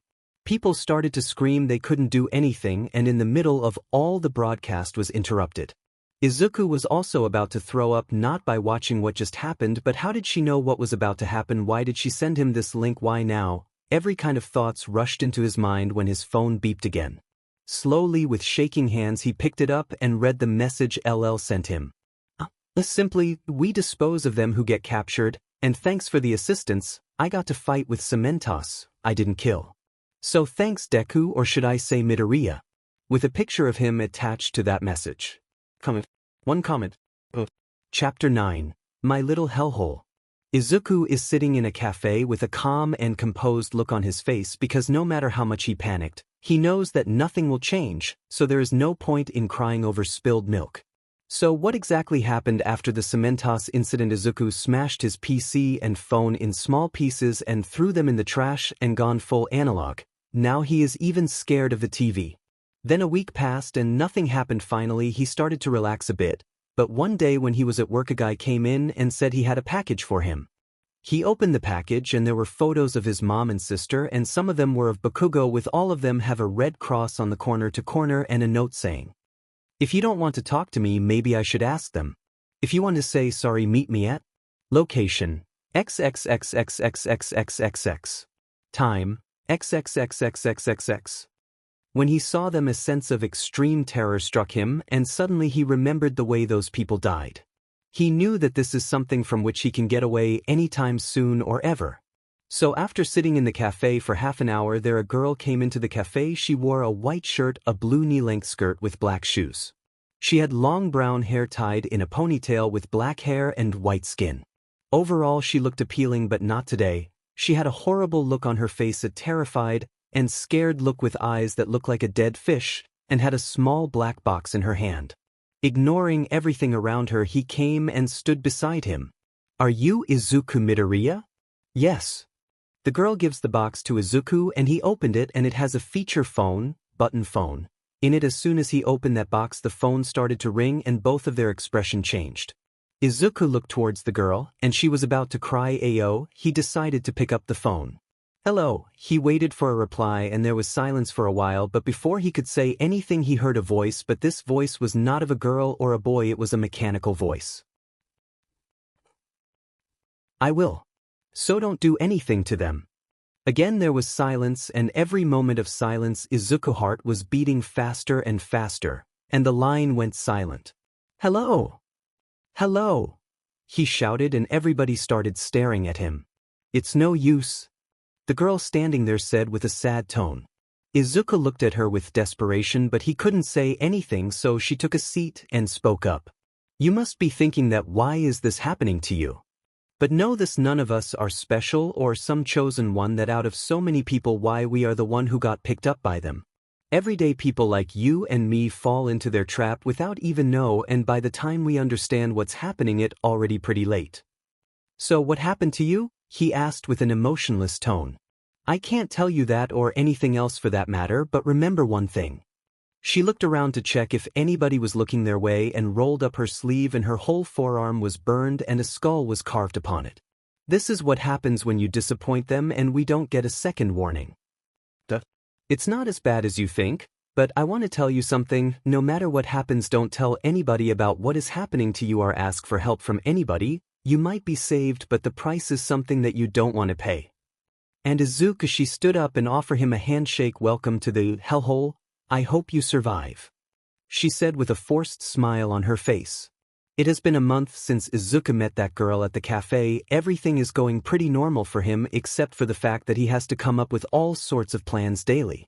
He doesn't like it even a bit because every time his phone rings, somebody will get hurt and he can't bear the fact that he is the one held responsible for it, but he has to do it no matter how much he dislikes it or despise himself for doing such terrible things, because this was the only way the people he loved and cared about won't get hurt.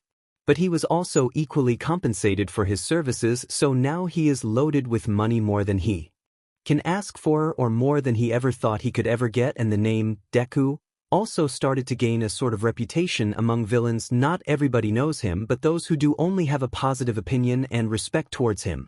But this is something that he has to keep to himself. A dark side that nobody should know about, a secret that if anybody comes to know, they will be in more danger than Izuku himself. It was 4 in the morning and Izuku is still in his office sitting on his chair spinning on it. So he pulled an all-nighter, telling everybody if they have some work left he can take care of it. So many of them gladly accepted his generous proposal and left him with their work. He didn't do it with some noble cause in his mind. He did it because he had a meeting with Firewall and some dealers, so he needs some alone time. So now that he is done with all his work, he had nothing to do except more work. After all, he is not someone who will waste time if he can use it in some productive manner. So he is working on his project, which now he has been working for almost 10 months. It is a design of a prosthetic limb, but it is not the one that they are currently using. It is far more effective and powerful. It is an actual replication of a human body part with pinpoint neuromuscular coordination. Using it means growing a new arm or leg. He is not the one who made the original design. It was Itsuki. She even had made the final product, but the one Izuku have made is still a piece of garbage if they are compared to the final product.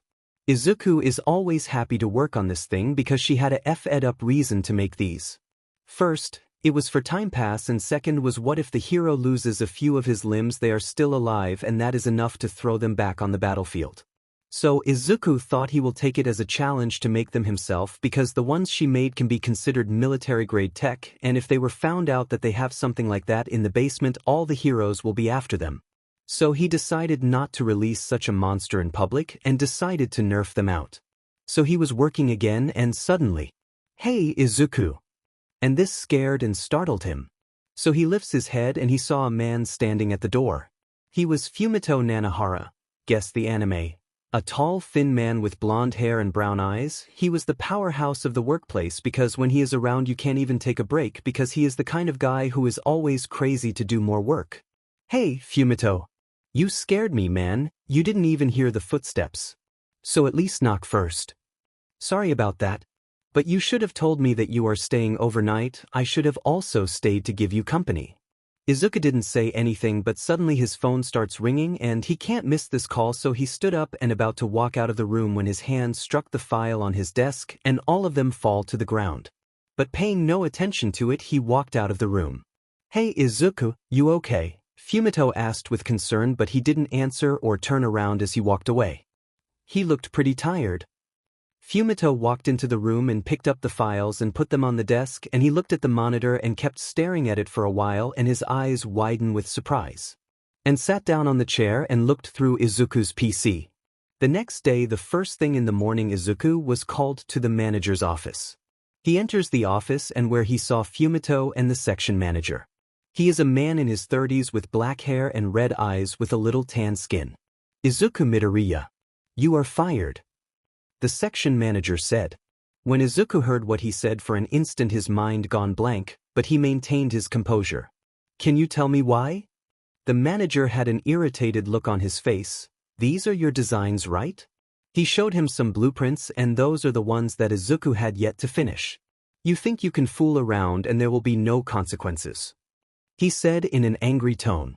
"But sir, I didn't even turn them in yet. They are not even finished yet." "If you didn't turn them in, what are they doing here?" "Look, I didn't want to hear anything from you. Thank God that Fumito here found them out before the clients got them, or our reputation will be reduced to dust. You can get out of here We don't need you anymore. But, Izuku was about to say something but he was cut by Akihiro. I said get out. Izuku had an angry expression on his face but he didn't say anything and he turns around and starts walking towards the door and suddenly a voice echoed in his head. Do you really want this? You know that this is not your fault, they are framing you, you deserve far better than this. But he ignored it and continued to walk but before he touched the knob of the door he stopped. Sir, would there any chance that you will reconsider? You know what, my mom will be heartbroken that I got fired and my annoying sister will become even more annoying, but I am already a useless piece of trash for her. But please. I think you didn't understand what I said. Get out means, get out. Akihiro said in a happy tone like he was mocking him. But Izuku didn't move even an inch, he just stood there. If I step out of this door there will only be one thing left for me, and I don't want to take that option. I was feeling so down all this time blaming myself for whatever happened, but if I want to take the blame so badly why don't I take it properly? Izuku turns around but this time he had a handgun pointed towards them. Izuku didn't know what was he doing, he didn't know why he pulled out this gun, he got this from Firewall but he never thought he will ever use it, he didn't even know why he even kept it. The moment the other two saw Izuku standing with a gun in his hand with a big smile on his face, they checked on the air as cold sweat run down their back. Someone once said to me that even one sin will take a man to hell, if so with no doubt, I can say that I am going there. So why not do 1,000,000 sins and go down as a legend? The moment Izuku said that Fumito made a run for it so Izuku shoots 4 bullets towards him from which one hit him in his left thigh and right calf. Now Izuku can't be said to be a man who can handle a gun but his hands didn't even shake for a moment or not even a thought came to his mind about what could have happened and Fumito dropped down to the ground and tears started to fall out of his eyes and he started begging for his life. Izuku didn't even spare a glance at him but the crying and shouting sounded to him like sweet music. First time in his life he is feeling powerful, first time it is happening that someone is afraid of him and he couldn't help but feel the excitement in his heart as the smile on his face grew bigger and bigger. He turns towards the section head who was frozen at the spot he saw Izuku face with a psychopathic smile on his face and he started to shudder but Izuku shoots a bullet towards the floor and Akihiro jumped in his place. You were saying something, Izuku said as he points the gun towards him. But he starts laughing which surprised Akihiro. Izuku pulls out the magazine from the gun and threw it away and put the gun back in his blazer and started rolling up his sleeves. This won't be any fun if I can't satisfy myself and besides this is my first time with a gun so I may end up killing you. Izuku wait I can explain. It was him. He told me to do it. Believe me. You wanted money, just tell me how much. We'll give you, just say how much. Akihiro said in desperation. But little did he know Izuku had no interest in money than he can offer to him but now Izuku had lost all interest in money so he just continued to slowly walk towards him. Even if I let you go now it's not like you will leave me alone, you will strike me as soon as you get the chance. So no thanks, you can have your money. What I want is to beat that pretty face of yours into a bloody pulp. After a minute 5 security guards rushed into the manager's office. They saw the unconscious Fumito lying on the ground and Izuku crouched down in the middle of the room with blood on the floor and Akihiro was lying on the ground and Izuku was lifting his head by pulling his hair. The moment he saw those security guards he felt depressed because he wanted to go away from here as fast as possible. But someone from outside when heard those gunshots found out what was happening this room by there. Quirk, so they called the security. So when Izuku saw the guard he slammed Akihiro's face on the floor and he let out a scream filled with pain and agony. Not that he was already in it. Izuku slammed his face so many times that almost half of the teeth are down on the floor and broken nose and his face looked like someone punched him so hard that his face went in. He stood up with that same smile on his face and Fee guards too a step back unconsciously but Izuku knew that there was no way in hell he can beat them but still he won't go down without a fight. So the next time Izuku woke up he looked at the ceiling and it was not a ceiling he can recognize. He tried to get up but his whole body was in intense pain but he was not sad or depressed about it, rather it felt nostalgic to him. But he found out that he was in a cell after the beat down at the manager's office. They hand him over to the police. But now he didn't even care about something like this. On the other hand, he liked it in here more than any place else. Only eat and sleep and on top of that, it was peaceful. It's been 2 days since Izuku has locked up again. His mom came to visit, but he didn't talk to her or made eye contact with her, just said, "Don't worry mom, I will be back home soon, you should take care of yourself, and don't worry me." So the third day he was lying on the bed thinking about life. "Hey kid, wake up. Time to go, someone bailed you out." "Huh? I thought I was going to spend a few more time here." "Well, good for me, so bye bro, hope we didn't meet again." With that, Izuku walked away. And the officer had a weird look on his face. When Izuku went outside, he saw Akihiro, who was wearing a turtleneck jacket, and Fumito with few other people. The moment he saw Izuku, he walked up to him and whispered in his ear, "I hope you know what is going to happen to you now." Then he turned around and with a happy tone said to the officer standing there, "Well officer, I hope we can take our friend now, and I hope all the charges against him will be cleared." So Izuku picked up all of his stuff and started walking out with him. The sun has just come up and Izuku could tell that by the color of the sky. This may be totally useless, but at least something appealing was there to set his eyes on. All of them get into a black SUV, and then he didn't remember anything after that. Izuku was not surprised by what they are doing, to come here to bail him out. After all, if they asked him why he shot them, in the end, their name will come out and everybody will know that they rigged him for some reason. But when he woke up at the side of a river, he tried to get up, but he was in so much pain that no matter how much he tried, he can't get up. The burning sensation was all over his body and all of his clothes was dyed red because of his own blood. So he was lying there for a few hours and he heard a voice. "You alive?" He tilted his head towards the side and he saw himself sitting there with not so beaten up state. When Izuku saw him, he can't help but smile. "I was starting to wonder, where were you? So what exactly happened here? You got the sheet beaten out of you. Like always." Izuku laughed at those words. "Like always, you say? Hey, is it okay if I call you Midoriya? Suit yourself." And they spend the next few hours there without uttering a single word to each other. Then Izuku stands up and picks out the phone he got from Firewall, which is still good as new. "Whoa! We are pretty far from home, guess I will walk then." He starts talking, but Midoriya kept staring in a random direction. "Hey Midoriya, what's that?" So Midoriya also got curious and looked in the same direction, but there were no street lights and the moon was covered by clouds, so it was pretty dark that none of them could make out what that thing was. "It looks like a person." "You think so too, but they sure are walking funny." "Yeah. Maybe we can ask for a ride back home, let's wait and see." So they waited for whosoever was there to come a little closer, but it was something that Izuku didn't expect. But suddenly the sky cleared up and Izuku realized how fed up he is. One comment. Chapter 10. The End of Izuku Midoriya. It was a cold night with full moon, stars twinkling in the sky, and it was quiet, but all this is nothing to do with what was going on right now. Izuku, despite having so intense pain in his whole body that can't even be described with words, was running as fast as he can. Why? You ask. The fear of death was motivating him. So apparently a demon was chasing him, and what else was there to do other than run as fast she can and pray that that thing can't catch you? So Izuku was running toward the main road, which he doesn't know where is. After all, how often are you chased by a demon in an area you only heard the name of? So Izuku ran into an alley, cause it is easier to lose that demon in an alley than a straight road. So he is running as fast he can, and he didn't know how long he can keep it up, but for some reason he is not willing to give up and want to get out of here. He just has to reach the main road or find some to help him out.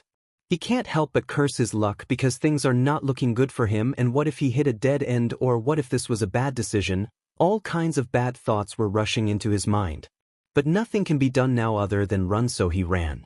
But unfortunately, good things rarely came his way. Izuku took a quick look back and he saw that the demon was just behind him, so he tries to avoid it, but he can't, and the demon was able to get a hit on his back and Izuku dropped to the ground.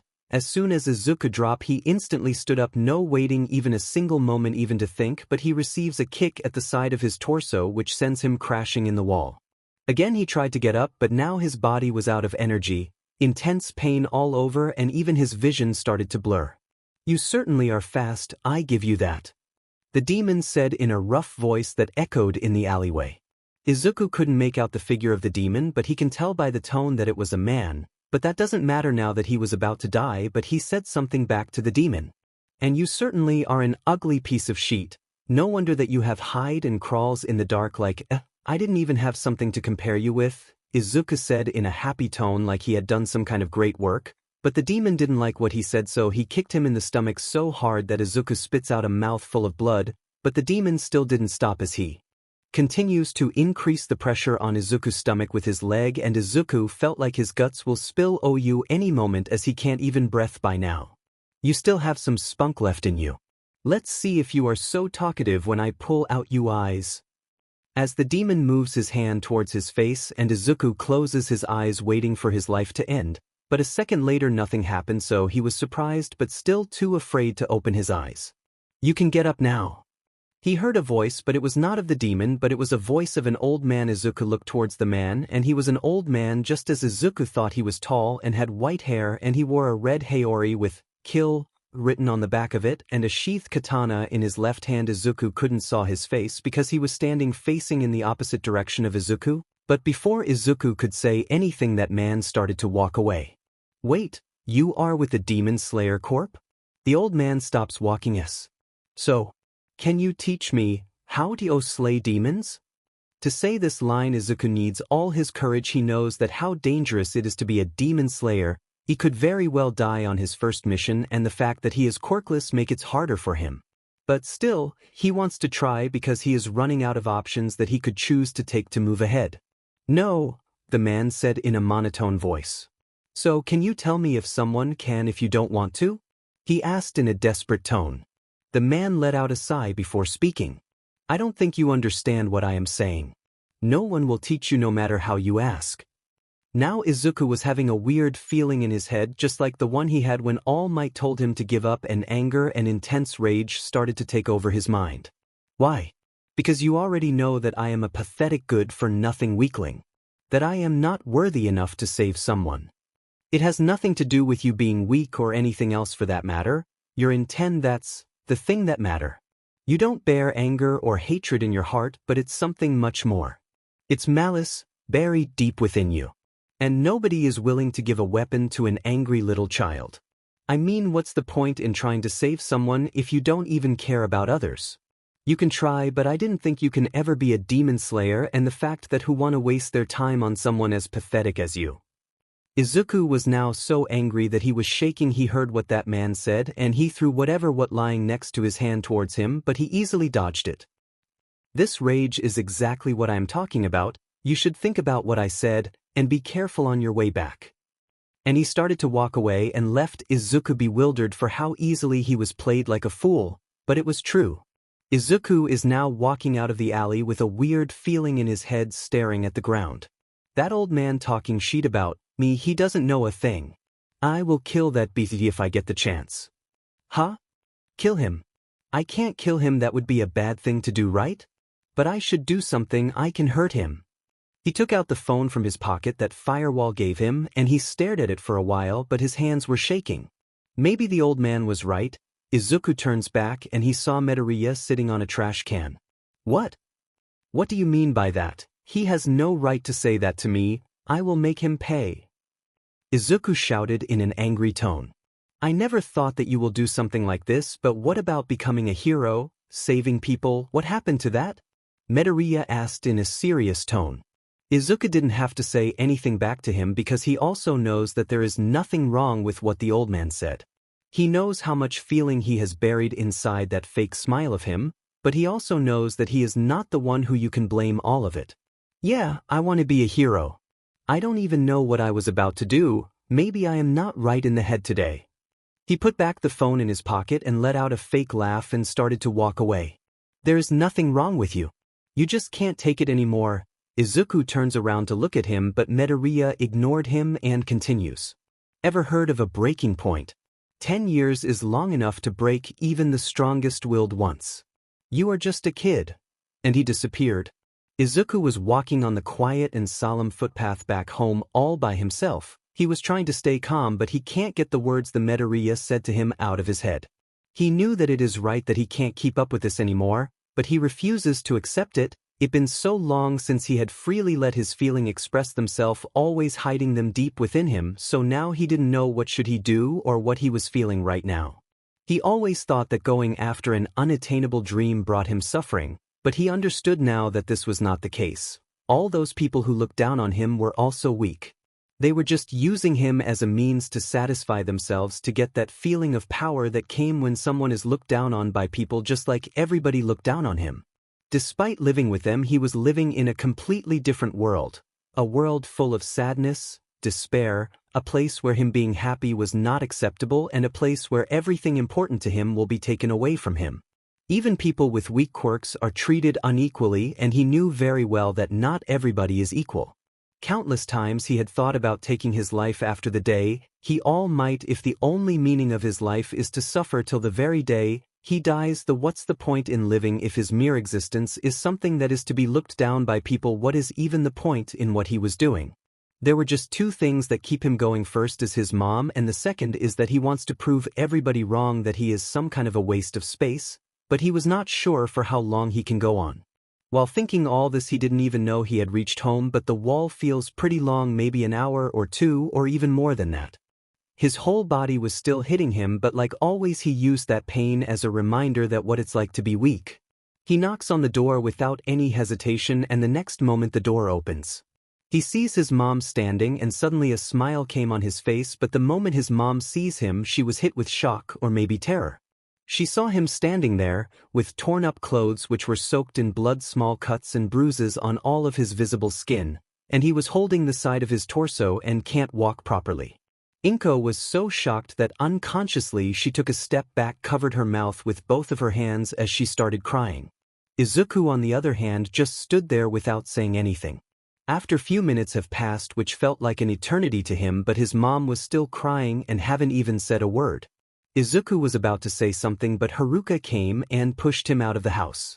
"There's no need for you to come back here," she said in an angry and irritated tone, and was about to close the door, but Izuku grabbed the door before she could close it. "Why? This is my house too, and if you want to kick me out so badly, I would like to see you try," he said in a serious tone. Izuku was not sure that if he could repeat her in hand-to-hand combat because of the shape of his body, and if she uses her quirk, the fight is already over before Izuku could even make a move. Haruka stood there for a moment, and a grin came on her face, and the next thing Izuku knew, she had already punched him in the face. Izuku stumbled a few steps back, but soon enough he regained his balance. He touched his nose, which has started to bleed, but he didn't feel any pain. His body was in so much pain now that his mind had started to go numb, but whatever the reason, maybe he didn't care as he started to laugh. "That's all you got, and you want to be a hero?" he said with a bright smile on his face, which set her off, so she started to hit him as hard as she can until she runs out of breath. Their mom tried to stop them, but this only increased the commotion as some of their neighbors came out, but none of them tried to stop them. Izuku was standing there, both his nose and mouth were bleeding, but he was giggling for some reason. He ran towards Haruka, who was standing at the entrance of the house. He picked up by the waist and slammed her on the floor, and she almost got knocked out. He stood up, and before he could react, Haruka took out a lighter from her pocket and used her quirk and burned his right shoulder. A sudden rush of sharp pain rushed in Izuku's body, but this didn't make him give up. Instead, he got angrier. Before she could use her quirk again, he kicked her face and she cried out in pain, but Izuku didn't stop as he picked up her hair and punched her face again. Inko rushed to stop them, but in the middle of all this, Izuku didn't know who was trying to hold him, so he pushed Inko aside, but because of Inko, Haruka got up and ran towards the kitchen, and Izuku chased after her. Haruka turned on the stove and used her quirk on Izuku without even holding back and burned the left side of his torso, and he cried out in pain. But he wasn't ready to give up, ending on the ground crying like always, so he stood up, and the first thing he saw was a knife, and suddenly there were voices in his head, the voices of the people who badmouthed him, the laughs, and he picked up that knife and his mind blanked out, but holding that knife he ran towards Haruka, and suddenly he felt like he stabbed something, but when he came back to his senses he saw something else. When he realized what he did, it was already too late. Instead of Haruka, he stabbed his mother, who came in between them to stop him. Suddenly it was silent, so silent that even once breathing could be heard, and Izuku's mind blanked out. He never wanted to do anything like this, but in that instant, he can't control his anger. It's like something snapped in his, and his hands automatically moved. Not knowing what to do or say, he looked around for an instant, and everybody was focused on Inko, so he made a run for it, and no one tried to stop him, and he ran away from there as fast as he can. Sitting in a dark alleyway far, far away from his house, he didn't even know how far it was, but now it felt like one more step and his body will give up. Now it was over for him, and now there is no way that he is getting out of this mess. He is worried about his mother, but he was damn sure that now she will also hate him, and living under the same roof is now only a possibility. Now more than ever he wants to end his life and make the pain go away, but he is just not strong enough to end his own life, and he didn't even know what is it that is stopping him from ending his own life. After all, what is there to cherish in this godforsaken life of his? So he took out the phone from his pocket and stared at it for a while. He knows that whatever he was about to do is a stupid choice, but one phone call, that's all it will take to give his life a complete turnaround. So he made the call. Hello? It was a girl. Like every time Izuku called, it was a different person who picked up. I want to ask something. Can I be listed as dead and resettled somewhere else with a new identity? Your name? Aizu. And there was silence for a while before she spoke up away. We can do it for you. A smile came on Izuku's face, but he didn't say anything and hang up. He looked at the time and it was 3 a.m. It was a long day for him. No matter how he thinks about it, he had reached a point of no return now, and this is what he will get after so much effort, so now he will gladly accept it. He was about to fall asleep, but suddenly he heard something like a shout, but he ignored it. But again he heard the same voice, but this time it was louder than before, and which obviously means that whoever it was close. So he got up and started moving towards the source of the voice with the support of the wall. He walked for a while, and when he thinks he reached the place, he didn't go there, he just peeked, and what he saw didn't surprise or excite him in the least bit, because now the things that can surprise him are few. I was a demon hunting some humans just like always, so he just continues to watch. A man was fighting a demon using his quirk, some last futile efforts, but his quirk was pretty strong thunder type because there were thunder sparks all over the place, but only fire type quirk can affect a demon, but they also can't kill them, just help in restraining them. So he just stood there and watched. It's not like he can go there and help him, but demon, it was interesting. So the man was about to punch the demon, but it easily grabbed the man's hand, and the next thing Izuku knew that it tore up that man's whole hand. Izuku turned around and started to walk away because it was an obvious outcome, but nice to watch, but he knows that it's over. He should probably get out of here if he doesn't want to die. Well, it was nice to encounter 2 demons in one day. Leave me, run away. The man shouted, and Izuku stopped. He walked back and saw the demon munching on that man's man, and he lay on the ground, and a little girl was sitting beside him crying her eyes out. When he saw her, he for some reason decided to step in, but what could he do to help? It's not like he knew those people or something. Even if he leaves them here, nothing will happen to him, but he still wanted to help them even if it costs him his life. At least he could die knowing that he saved someone. He takes a look around and found a rope. He wrapped one end of the rope around his left forearm and palm and held the other end in his right hand. He knew that it was a stupid idea, but still he has to give it a shot to know that. He ran as fast as he can towards that demon, and before the demon could turn around and hit him, Izuku wrapped the rope in the demon's mouth so it can't bite, kicked on the backside of its knee, which made the demon trip, and Izuku wrapped his legs around its waist along with a hand. Run! He shouted to the other 2, and they did exactly as he said without even wasting a second. Izuku's whole body was going numb now. He was about to blank out, but he was not quite ready to give up yet, not until the others get far away. But it was taking all he has to restrain that demon. Hopefully it was not that powerful, but it can still rip him to pieces. The demon's right hand was free, so it moved into Izuku's right abdominal side. Blood started to flow, and Izuku's grip started to lose, and the demon hit its back in the wall to hit Izuku, and finally, Izuku let go and dropped down to the ground, almost dead. The demon looked around to find the other 2 people, but clicked his tongue in anger and looked towards him, and that was the last scene Izuku saw before losing consciousness. Creator's thoughts. Hey. It's the final brain cell. Comment. For comment. Chapter 11. A start all over again. Izuku's POV. Open my eyes, but for some reason, a task this simple also feels like I am pushing myself to the limits. I looked at the ceiling and I didn't recognize it. I tried to move, but I can't even feel my arms and legs. I looked around the room as much as I can, and it looked like a place not used for ages, with walls covered in cracks and dried out stains of blood, with an open window more likely broken. Now I'm getting a little nervous because I don't know what happened after I passed out that night or how much time has passed till then. Somebody must have saved me back then, but I don't think I am going to thank them for that. Izuku lied there for some time because he can't move no matter how hard he tried and nobody was there. After few hours he started to lose patience. He wanted to know who saved him and what happened to his mom. But nothing he can do now.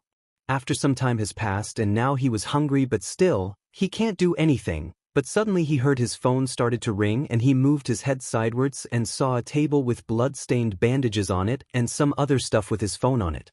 So he again tried to get up but couldn't, but still, he didn't give up. So he cleared his throat before speaking, accept the call, and suddenly the line connected and Izuku heard the voice of a cheerful little girl. Yo, Deku-kun, that you didn't pick up my calls, so I thought I have to ask your mom about you, but then I saw all those missing posters about you. I thought you died or something. How thoughtful of you to think about me, but I think my ending up in this situation is your fault too, Firewall. How did you know it's me? I even went through all that trouble to change my voice. The sadness I am feeling right now. You are the only one who is this cheerful while everybody else sounds like they are about to drop dead at any moment. And there was silence for a while. Izuku waited for her to speak up, but nothing. I remember, you wanted to die, right? Not literally, but you still want me to do it. You at least have that many points. Points? Yeah, I never told you about that. For every work you do, you get points, and then you can ask me to do anything for you. But you can't ask for freedom. I do it to reveal my boredom and take some jobs others can't do. It's also a way to motivate them. Now, I don't think I will need to make a disappearance because I'm sure that someone must be out there to get me for good this time. Hey, is my mom okay? Yes, she's fine. You missed the vitals, but thankful you are also safe. And how exactly is that? If this is your doing them, I am sure this is not free. Unfortunately this is not, but I wish it was. Then I will make you work till your bones then into powder. So how am I still alive? I remember that I was about to get eaten by a demon. Izuku waited for an answer from Firewall, but she didn't say anything, but he heard a different voice from the corner of the room. I saved you. A man came into Izuku's line of sight, and after seeing Izuku's first thoughts were, where did he come from? Was he there all the time? Was he just watching me standing there? There's no way that he came in the room while I was awake. And they continue. The man came and stand beside him with a serious look on his face which is quite intimidating. He had a muscular man and has a flat, somewhat triangular face without a nose. He has rather long, black hair, which he wears messily. It would drape over his face if not for his headband and mask, and had small red eyes with tiny irises. He sports a dark combat suit, plated with metal armor across his body to holster his weapons. The torso is sleeveless, so he instead wraps his arms in yellow bandages, all the way from just below his shoulders to his wrists. He also wears long black wristbands and a watch on his left arm, and his knees are protected with metal pads, the costume completed by black boots with steel armor. He always dons his signature blood-red scarf and matching headband, as well as the tattered cloth he wears around his face like a mask. Deku, meet my new friend. Hero killer, Stain. Izuku had an expressionless look on his face and he just took a glance at Stain and again started staring at the ceiling. Now he doesn't even care who he was, but if this was his previous elf he may have flipped, but now it's just nothing to him. Why did you save me? Izuku asked with an irritated tone. Stain looked at him with a serious look. Tell me, why do you want to throw away your life like that? It's my life, so I will do whatever I want to do with it, and it's not like you owe me something.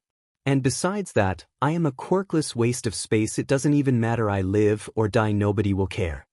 Tell me, why are you a waste of space just because other people said so?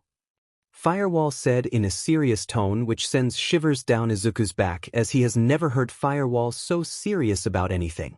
For a moment Izuku couldn't say anything back, but he knew no matter how hard he tries he can't change what he is. Izuku took a deep breath before speaking, and with a heavy heart, no matter how hard I try, no matter how much people try to bring me down, I always tried my hardest, but in the end, I was the one who was making a fool of myself, and now I can't take it anymore. Strain, when heard what he said, grabbed his neck and picked him up, and Izuku can't even resist. If you really think that about yourself, then you are better off dead. You, yourself, desires what is your worth, not others. People who didn't even know a fraction of the effort you must have put into anything you did, And you are letting them make you give up like this? And Stain threw Izuku on the ground. Izuku struggled to stand up, but don't you think that someone like me who even All Might the #1 hero deemed as someone as, but Izuku got cut in between by Firewall. So what if what someone said I think anybody can be a figure to be feared? Don't you think people's life will be in your hand and if they fail to acknowledge your skill and talent I want to give you an offer. Work with me. I think climbing to the top will be an easy thing for someone like you. Be someone the people will fear and you know what is more dangerous than someone who does crimes in broad daylight or someone who strikes from the shadows. What if I don't want to be someone like that? Izuku asked with a serious tone. Then Stain here will like to talk to you and if you don't want to take his offer then we will gladly cut your limbs and throw you in front of the police station. You will not die but not in any condition to live. The choice is all yours. Stain walked up to Izuku and crouched down in front of Izuku and said in a serious tone, I want you to be a hero. When Izuku heard what he said he can't help but laugh out. If you don't know I don't have a quirk. I can't be a hero, nothing else for that matter. Hero is a title for someone who has achieved great things. Nobody said a hero has to be someone strong, needs to have a quirk, and above all a strong sense of justice with an unshakable will. The Stain looked directly into Izuku's eyes and he could say anything back to him. Dang! I am really glad that I made you my friend Stain. I hope you can make something good out of that depressed, sad boy. I sure will, that boy. I haven't got your name yet. As Stain picked up Izuku from the ground and helped him to the bed. Izuku Midoriya, but I don't think I will be using that name now. So Deku will be it. So Deku I will show the trust of this society, the heroes that everybody looks up to are nothing more than fakes, and I will show you what a true hero should be. You are someone who risked your life for someone else. You are a true hero in my eyes and you will set an example for this world. Izuku couldn't help but cry out in joy when he heard those words. Never once in his life has said that to him that he can be a hero, but still, he knew that this is more of a delusion for him. But even if there is a chance that he can be a hero then he will work. Even if his body gave up he will not, because that is the one thing that this world had taught him. He was born weak, a quirkless boy, but despite that he never gave up. Hey Firewall, can you get my money and stuff from my home? Because it looks like I am going to stay with you guys for a while. Sure can, and your stuff from which home? The one that I own. He said with a smile. Yeah, I know. So Deku, welcome to the club of the rejects. And the line went silent. Izuku was lying on the bed and he puts out his hand in the air and clenched his fist. I will destroy this hero society and build it back as it should be. His voice was low but still. The boldness in his voice could be heard clearly as he had set a new goal for himself, as he will now become someone who will change this society. A society where no matter how hard he tried to fit in but was rejected by everyone, but now he will change the society in a way so that he could fit himself in. Creator's thoughts. Hey, I think I f'd up this chapter a little bit, but please bear with it. Hope you enjoy it. Comment. Chapter 12, Doing Something. So it's the start of July and Izuku is now almost back to 100% recovery. He forgot to ask a few important things in that little too dramatic first conversation, like how many days has it been out cold and where is he? That's all. So Izuku was knocked out for 3 days but he took a week to fully recover. He currently is outside of the major residential area and in the ruins of an old town. So the fact that he is in a ruined city, so there are far too many things that can kill Izuku at first glance, so Stain has to stay with him for a while now. All this time Izuku had been thinking about his life and his plans for what to do from now on. He knew DMN well that he can't go back, and even if his mom forgives him, the question is, can he forgive himself? Can things be the same after all this has happened? So now he has decided to do what he can do, and with only one goal in his mind, to prove to the world and all those people that he can do whatever they can or even better. He knew that this was not going to be easy, and by that he meant it. So now standing in front of a broken mirror half his height, he was looking at his body, covered in scars and burned marks all over his chest and hands. He was wearing torn up black breeds and that's all. So after a moment Stain came into the room with a bag in his hands. Here. He hands over the bag to Izuku. Take a shower and come down, we are heading out. And he exits the room. He makes it sound like something dramatic. So Izuku no question asked did as he said. So things went by pretty smoothly for him. First, he moved to a shady neighborhood, or it can be said a place where thugs live. Nobody interferes in others' business. Do whatever the hell you want, and nobody even cares to know who he was when he moved in, know that he cares about it or anything. He just wants a place to lay low for a while like most of the people here. So after a lot of thinking and listening to Stain's advice, he started working out to improve his physical condition. Sure, his body looked ripped, but looks alone doesn't take a man to the top, so eating and running were the two things he spends his day on. Most of the day he spends working out, but he also takes care to not push himself too much or he may end up in a wheelchair. On his jogs, he sometimes saw missing posters about himself, but a different thought always came into his mind whenever he saw them: were those missing posters or wanted? But it's not like anybody put any special effort to find him, and the fact that he is another city, but still he always wear a hoodie and a face mask because you never know what's gonna happen.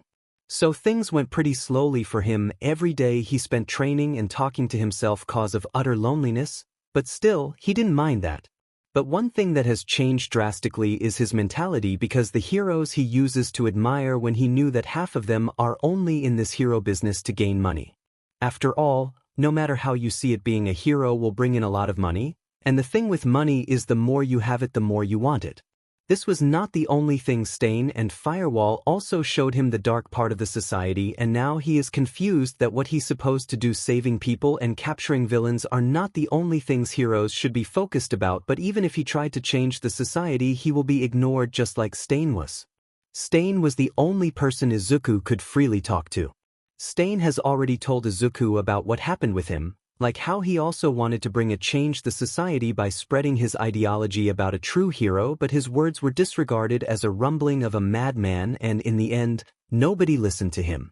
So he took up the job himself, wanting to create a better society. He started killing villains and heroes who he deemed unworthy under the name of Stendhal, a ruthless vigilante. But still, he was the one who was blamed and treated like a villain, and people said, naming himself a vigilante to kill and do crimes, and that time he decided that nothing he did will open the eyes of these fools. So in bed, Stain decided to become a villain, because villain or vigilante, it's the same, he will be targeted, but he continued to believe in what is right and act according to it. Izuku, when heard Stain's story, has nothing to say back to him, because whatever he said was in a sense actually correct, but still he didn't fully agree with him. Punishing the one who did something wrong is legit. He totally agrees with it, but killing everyone is not a solution to it. Maybe some of them can't be forgiven, but by only violence, a better society can't be created. Fear can't be the foundation of anything. But Izuku had a great solution for that: killing the ones who are irredeemable and giving a second chance to those who deserve it. But he's still got a long way to go, so back to training. Stain said one thing to him before the start of all this: I can only teach you how to use a sword, the rest is up to you. So now Izuku has to figure out the rest, like he said, so he decided to learn how to use guns and how to use throwing weapons. Getting the stuff he wanted was no a big deal. After all, his friends were villains. He didn't just train under Stain. Due to the help of Firewall, he got in touch with all sorts of people who he can learn from, and if they don't want to train him, he will find some other guy or throw so much money on their face that they can't refuse. All of this may sound easy, but it was a hellish training for him. Broken bones and cracked ribs was a common thing for him now. The level of beating he gets now can't even be compared with the beating he uses to get in school, and the fact that he lacked the full vision made it more difficult for him, and to compensate for that he sharpens his senses and reflexes, but it felt like he could never close up the gap between him and the rest of them, but he never gave up. Izuku also thought about what to do about Bakugo and Haruka, and he reached a conclusion that he didn't want to see them again, and he had matured enough to let go of things like revenge. If he thinks about it, he will just waste his time going after them. Killing them was not an option because he didn't want to feel sad later, but beating the shit out of them was still a thing he can do, but he just didn't want to see them again. It's been a year since he had started training, and now he was fast enough that he can keep up with him, and both of them went on hero hunting. Because of Firewall, they have all the data on a hero they want. Izuku still didn't know who Firewall was or what, but one thing was clear: Firewall can get into a system easily than a hot knife through butter, and that's a pretty terrifying thing, along with a lot of others. He also has killed a few people by now because real-life experience is necessary. First time was surely difficult, but now that he had seen more than enough people die, he is pretty much emotionless about the fact of killing people or them getting killed. But sometimes he thinks about what if suddenly his mom dies, will he be sad or will he cry? But there's no answer to that. All this time he made a pretty low profile and laid low. He even got a present from Firewall to help him disguise himself, or more like a beauty product. It's a shampoo with a remote, so Izuku washed his hair with it, and with the controller he could change the color of his hair color and style any moment he wants. So it turned out to be a lot more convenient item than he thought, but it was expensive. So like this 2 years passed, but there was one incident where he caught quite a lot of attention. So it was the month of January and he was on his way to a convenience store to restock on some supplies. So he was walking on the street with looking all around and watching all those people enjoying themselves and can't help but let out a heavy long sigh, not because he wanted to play and relax. The fact that he still doesn't have a permanent friend or someone to spend his time with carefreely bugs him till this day, but no point in whining about childish stuff. So he enters the store. It was small but has everything he wants, and he himself doesn't like to go to a more crowded area. So he was waiting at the counter while the girl at the reception does the billing. He was wearing a black jacket with black breathes and white shoes, but his face was still covered with a face mask and black glass with a black beanie, and suddenly a black spike came crashing in the wall which Izuku was facing. The girl at the counter freaked out, but Izuku didn't even look back, and then he heard a voice. But again he didn't care. I mean, why would he? He was listening to him jam, so he didn't care what they were saying, but one thing was clear: he was not the target, or else they would have shot him directly, so it was a simple robbery. So he, who was not giving a shit about what was happening around him, said someone, so they started to yell at him, but instead of turning back he pulled out a gun from his jacket and start putting a silencer on it. He looked towards the girl and she was about to free out, but Izuku put his finger on his lips, signaling her to keep quiet. A man comes up to Izuku and by his shoulder turns him around. But suddenly he feels something press on his chest and he looked towards Izuku, who had a devilish grin on his face. After a few minutes, he walked out of the store with all the stuff that he bought, with 4 dead people in the store with an extremely terrified girl. Few months time skip. It was night time and dozens of heroes and police cars were surrounding an old warehouse. There was no light in the area, so all the cars have their headlights on and a search helicopter roaming in the area.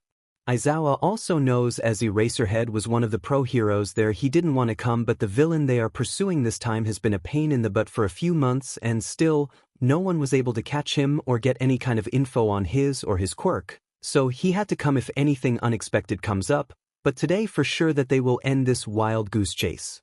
Or that's what he thought. Comment. 6 comment. Chapter 13. Welcome to the time zone.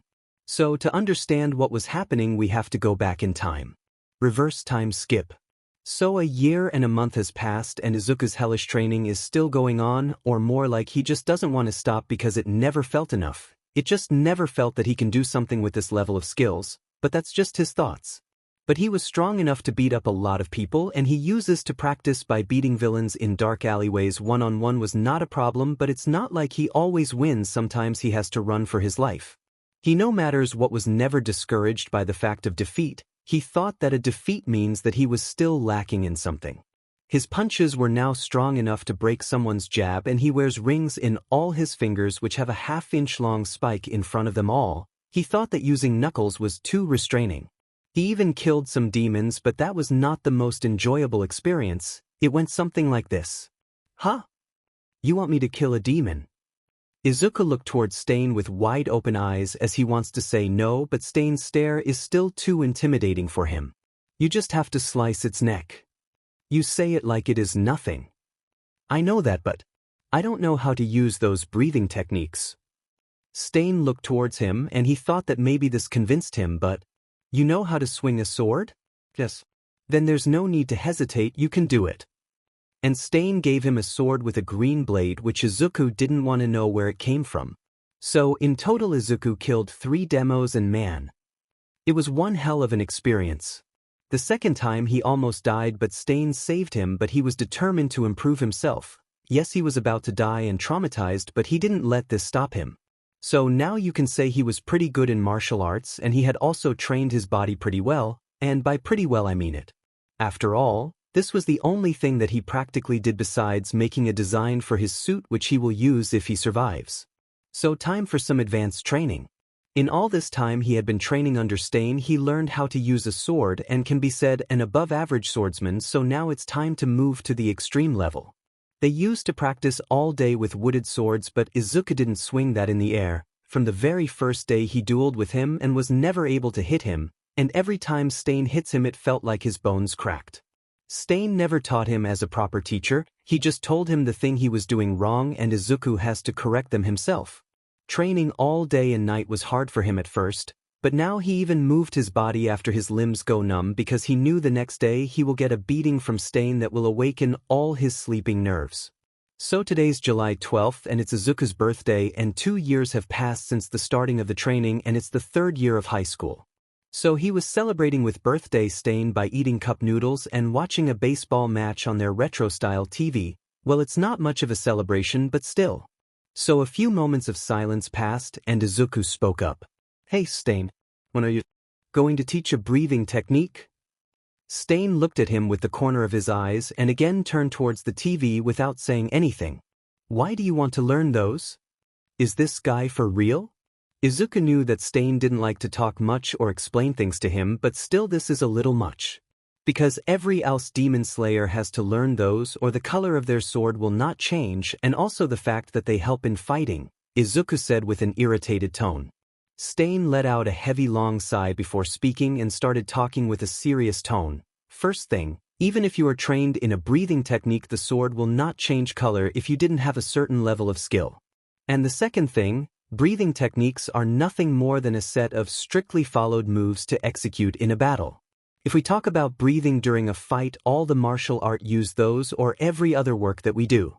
Think about lifting a heavy thing unconsciously. It may be we focus our strength on our arms, legs, and stomach.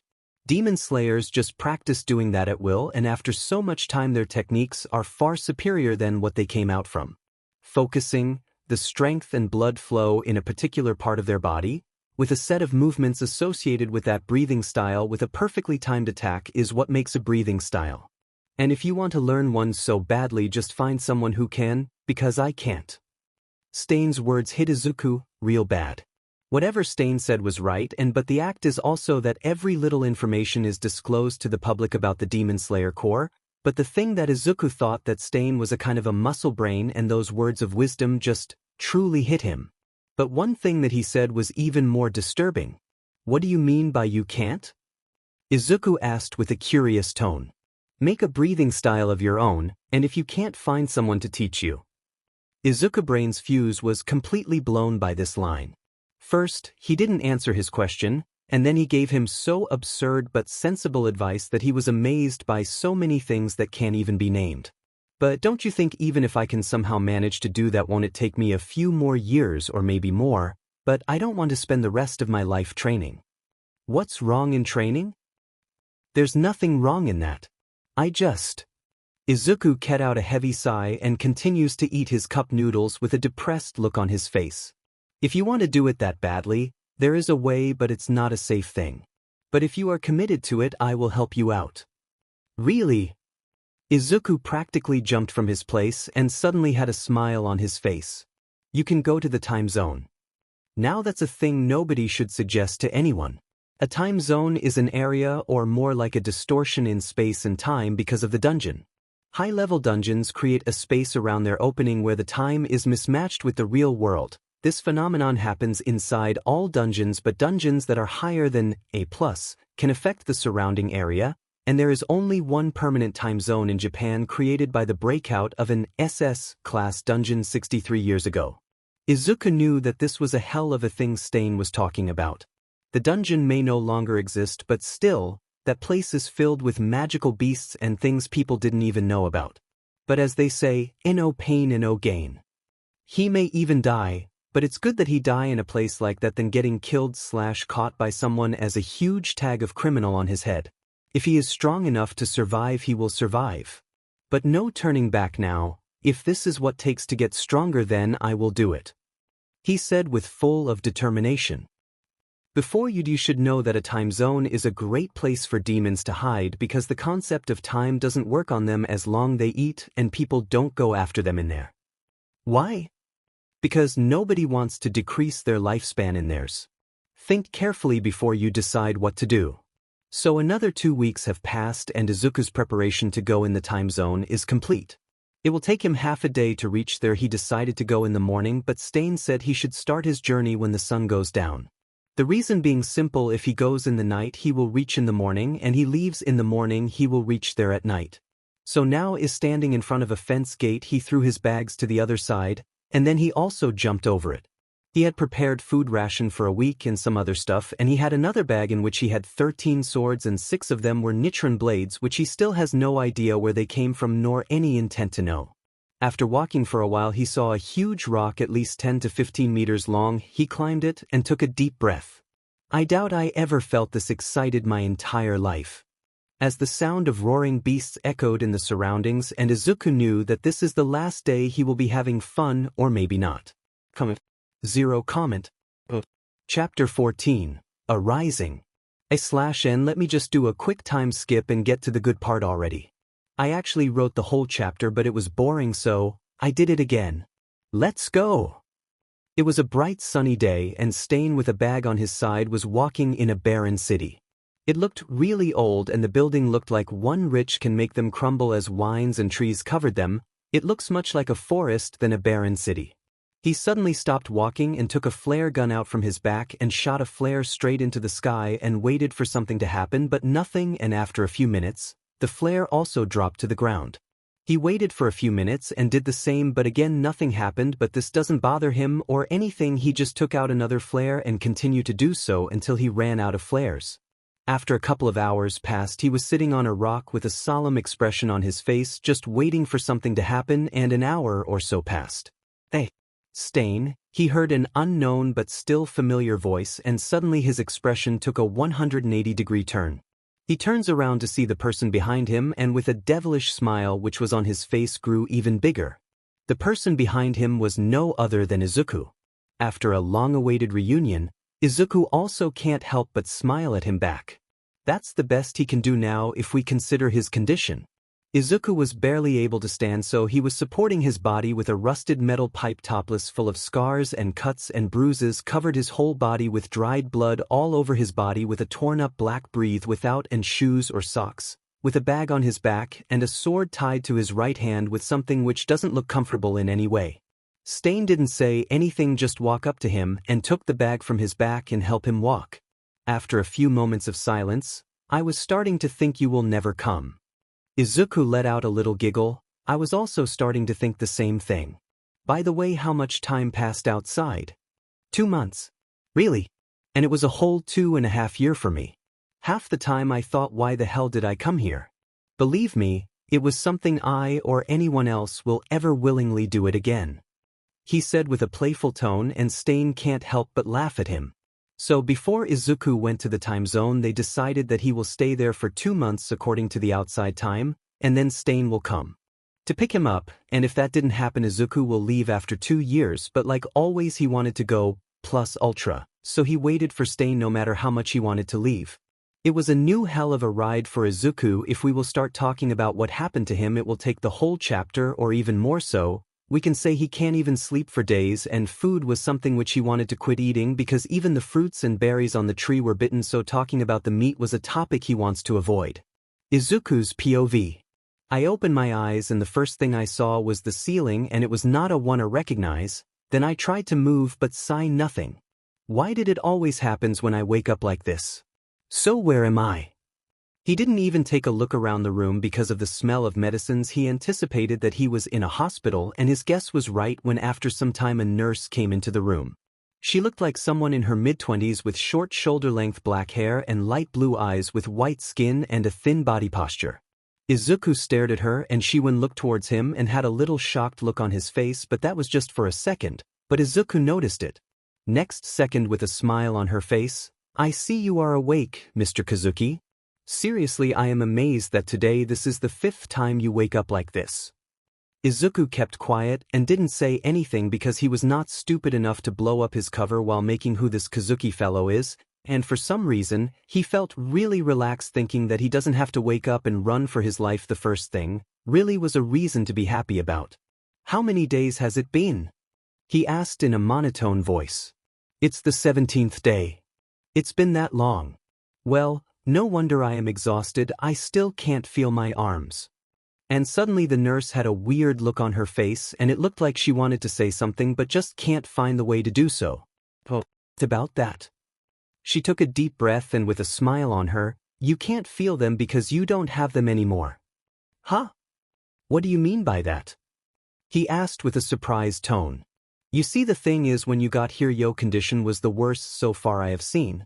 So we run a lot of tests on you and half of your organs were also pretty damaged and your limbs were rotting from inside, so the doctor said they were beyond repair, so he removed them, but I have to say your recovery rate is pretty fast. For Izuku, this was a lot of information to take in after regaining his consciousness, but he was not surprised by this. Moreover, he was satisfied that he didn't end up paralyzed, or something worse. So the hospital couldn't afford an elixir to fix me up. He said with a teasing tone. If we can, we still won't, and I like working here, so I don't want this place to close up, and by the way, we replaced them with artificial. Izuku tried to look towards his hand, but still, he can't move them, and after a moment of struggle he was able to lift his right hand upwards. But he saw something which set him off for a moment, but that anger suddenly vanished from his mind and he started laughing. He tried to close his fist, but it didn't happen immediately, but there was a delay of few seconds and again his smile grew bigger and bigger. Hey, are these the best you have? The nurse was a little confused by Izuku's action. Yes, at least that they claim to be. I see. So the reason for Izuku's anger was that these prosthetic hands have a company mark on them and he knew damn well whose it was, and today he finally knew why he was fired, but they may have stolen his designs, but there was a flaw in them, a flaw that nobody can fix. They may give you perfect neuromuscular coordination if they are connected to every nerve properly, and like hell, there will be someone who can do this. Surely there are ways to do so, but if a person has money to waste like water, then they can do it. And finally, the best, they say, they just took a piece of trash and made it sheet. So after a few hours, he was still lying in the bed, and for some reason, the smile was not leaving his face. There were many reasons for it, but the biggest one was how badly he is effed up now that he is in this condition. And suddenly he heard a ringing sound, and again he knew what it was, so he looked to his side and saw his phone. Dan, it's scary that this thing never leave me alone. So he picked it up, and just as he guessed, it was Firewall, and they talked for a while about his adventure and how he almost died multiple times and some other stuff. So you are saying that they stole your design and make something out of it that was not even as good as they claim it to be? Yeah, that's the case, but I am much more concerned about myself now. I don't want all that training to go to waste. Do you have any way to fix me? How about I fix the ones you gave me? But still, there's the problem is how we will attach them. Duh. Hey, IT may be a problem for those people, but I can do it. Are you messing with me? No, what do you take me for? I can do it and can even make them even better than they are now. You can say that once you have them you will be a walking armory. Izuku could not help but feel a bit worried, but still, he had no choice, so let wait and see was the only thing he can do now. Yeah. I believe you. So how will you do it? He ever heard about nanotech? Well, I kinda have a thing with it, and you know what, that's how I make people explode. Now I really have multiple feelings about asking help from you, but you are the one who can do it and I will not get in trouble. So when do you want to come here? As soon as possible. You got it, bro. Hey, before I forget, what will you do after this? I am thinking about taking the provisional hero license exam. He said with a happy tone. What? But are you that fed up with me? I thought you were my friend. Well, if it is a battle you ask for, it's a battle you will get. Hey, hold you horses, who said anything about being a hero? Izuku said with a grin on his face. That I don't know what you are up to, but I am sure it is not something stupid, and if it's something good, then once again you have proved that you are a worthy guy and good enough to be kept alive. Well, your ride's there. Huh, that's fast. And suddenly Izuku started floating, and the next thing he knew he was flying through the sky and spinning like crazy, shouting at the top of his lungs. He didn't know when he passed out. Comment. Chapter 15. I became a hero. So it's the second week of November and Izuku is standing in the crowd of wannabe heroes, and even now he was waiting for them to start the exam, and it's his fault that he is getting bored here because of too much excitement. He came here 2 hours early. So as a future hero who didn't have a quirk, Izuku was sure to face a lot of problems getting in, but that's what he thought. But if one of your friends is firewall, then problems like these will have to wait. So getting some fake ID proofs were easily done, and Izuku's quirks were stated body enhancement, according to which he can increase the strength of his body much time for an hour or so depending on the use. They easily fell of it, but this was not enough. He also has to take some written exams and some physical exams to enter, because he was not with an institution before he can qualify to that the hero license exam. They even asked him to show them his face, but he already planned for it. He took off his mask, and half of his face was burned from the left side. Sure, it was makeup, but can't be said as makeup, and after showing his face to them he said, "It's not just the face." And he got entry in the provisional license exam. Now he is standing leaning to a wall, and he was wearing a black shiny overcoat with silver lining and a skull on its back and black breeds and a pair of black shoes with thick soles, and he wore a white t-shirt with a bunch of belts running around his chest and his waist with lots and lots of pouches and gun magazines attached to them, with a pair of military knives on his back, and finally, his face was covered with a mask that looks like Ken Kaneki from Tokyo Ghoul and has black hair with 3 white stripes on the left side. With 2 black guns, one on the right side was a bigger one compared to the right side. His looks were pretty intimidating, and he looked more like a villain and less like a hero, and no matter how much he stands out, he doesn't care about it. Izuku was checking the condition of his hands, and it's been almost 3 weeks, and he has pretty much adapted to them. So he was pretty satisfied with them, but the few first days were not so easy for him. He has to learn how to control them, or he can break anything he holds, but doing that was not a hard thing, just a bit of concentration and practice. So he's holding something in his hand which looks like a small 2-inch long glass cylinder sealed with metal and has a floating red rock that emitted a weak light. So this is something which Izuku calls a magic battery, and the small floating rack is a mana crystal that can be used as a battery and which Izuku needed for himself and some fun stuff. So as time passed, the crowd there grew bigger and bigger. Izuku may look like he was just standing there, but he was listening to the conversation of others, and he has to admit they were fools. So the ones who have mutant quirk were easy to guess what they were, and the ones who he can't tell openly talked about their quirk with their peers, and Izuku listened to all of this. Now that all the people are here and only the sound of chatters and wipers can be heard, and now the examiner was here, he started to state the rules of the exam. So what they have to do is every person here is given a white choker and a pair of gloves/bracelet/ring depending upon the individual's quirks. It was a knockout system, and what they have to do is touch the other person's choker and you will get 1 point, and the person whose choker has been touched, his choker will turn red for 4 minutes, and in that time that guy is on timeout. You get knocked out 2 times, you are out of the exam, so he just has to make it in the top 300 and everything will be good to go. So it was a test of teamwork, speed, and to see how they can make good use of the surrounding.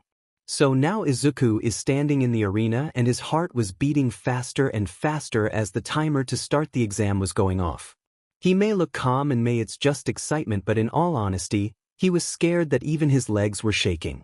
Remember, it is not about win or loss. You just have to survive and everything will be okay. I am not the weak, useless bastard I used to be. I will do this. I have to. And the siren goes off and Izuku choker turns green, and he took out guns from the side of his waist and was ready to beat the sheet out of those who try to stop him, but one this that he may have failed to notice, he had a big smile on his face. Maybe it was because he was happy, or for any other reason, but one thing was sure, he himself wasn't aware of it. So the test was very unexpected, not because everything went on smoothly, but the fact was it was too smooth. Izuku thought that all these people were trained heroes, and that fact may be true, but they have no idea what to do. At least that's what Izuku thought. The fact that they are relining too much on each other, and most of them were too careful. So taking advantage of the situation, it was pretty easy to distract them, and scoring a point was pretty easy, and he doesn't have bullets in his guns, instead he has tranquilizer dart. Izuku, being a good guy, helped them with their adrenaline rush and stress. With the help of little smoke bombs, things were going pretty well for him, and it went like this. It may look like he was just running around aimlessly, but it's nothing like this. He was just a little fast to choose a target for him because he has been through this kind of situation. But not all the people were dim-witted, like many of them were skilled and coordinated, so it was hard for him to knock them, but he can take the risk, but it's not worth it. And he also wanted that people like those who passed this exam become good heroes. The easiest target for him was people who get a little separated from their group or the group where more than 2-3 people were already knocked out. And just like this, 1.5 hours passed and the exam ended and Izuku passed the first round with 57 points and 1 knockout. So just like this, he proceeded in the second round, but he still has this wide feeling that everybody was watching him before the start of the second round. He looked around and everybody looked away from him, but still, he can't help but feel happy about it. So just like this, the second round was over and finally wasting his time here, he got what he came for.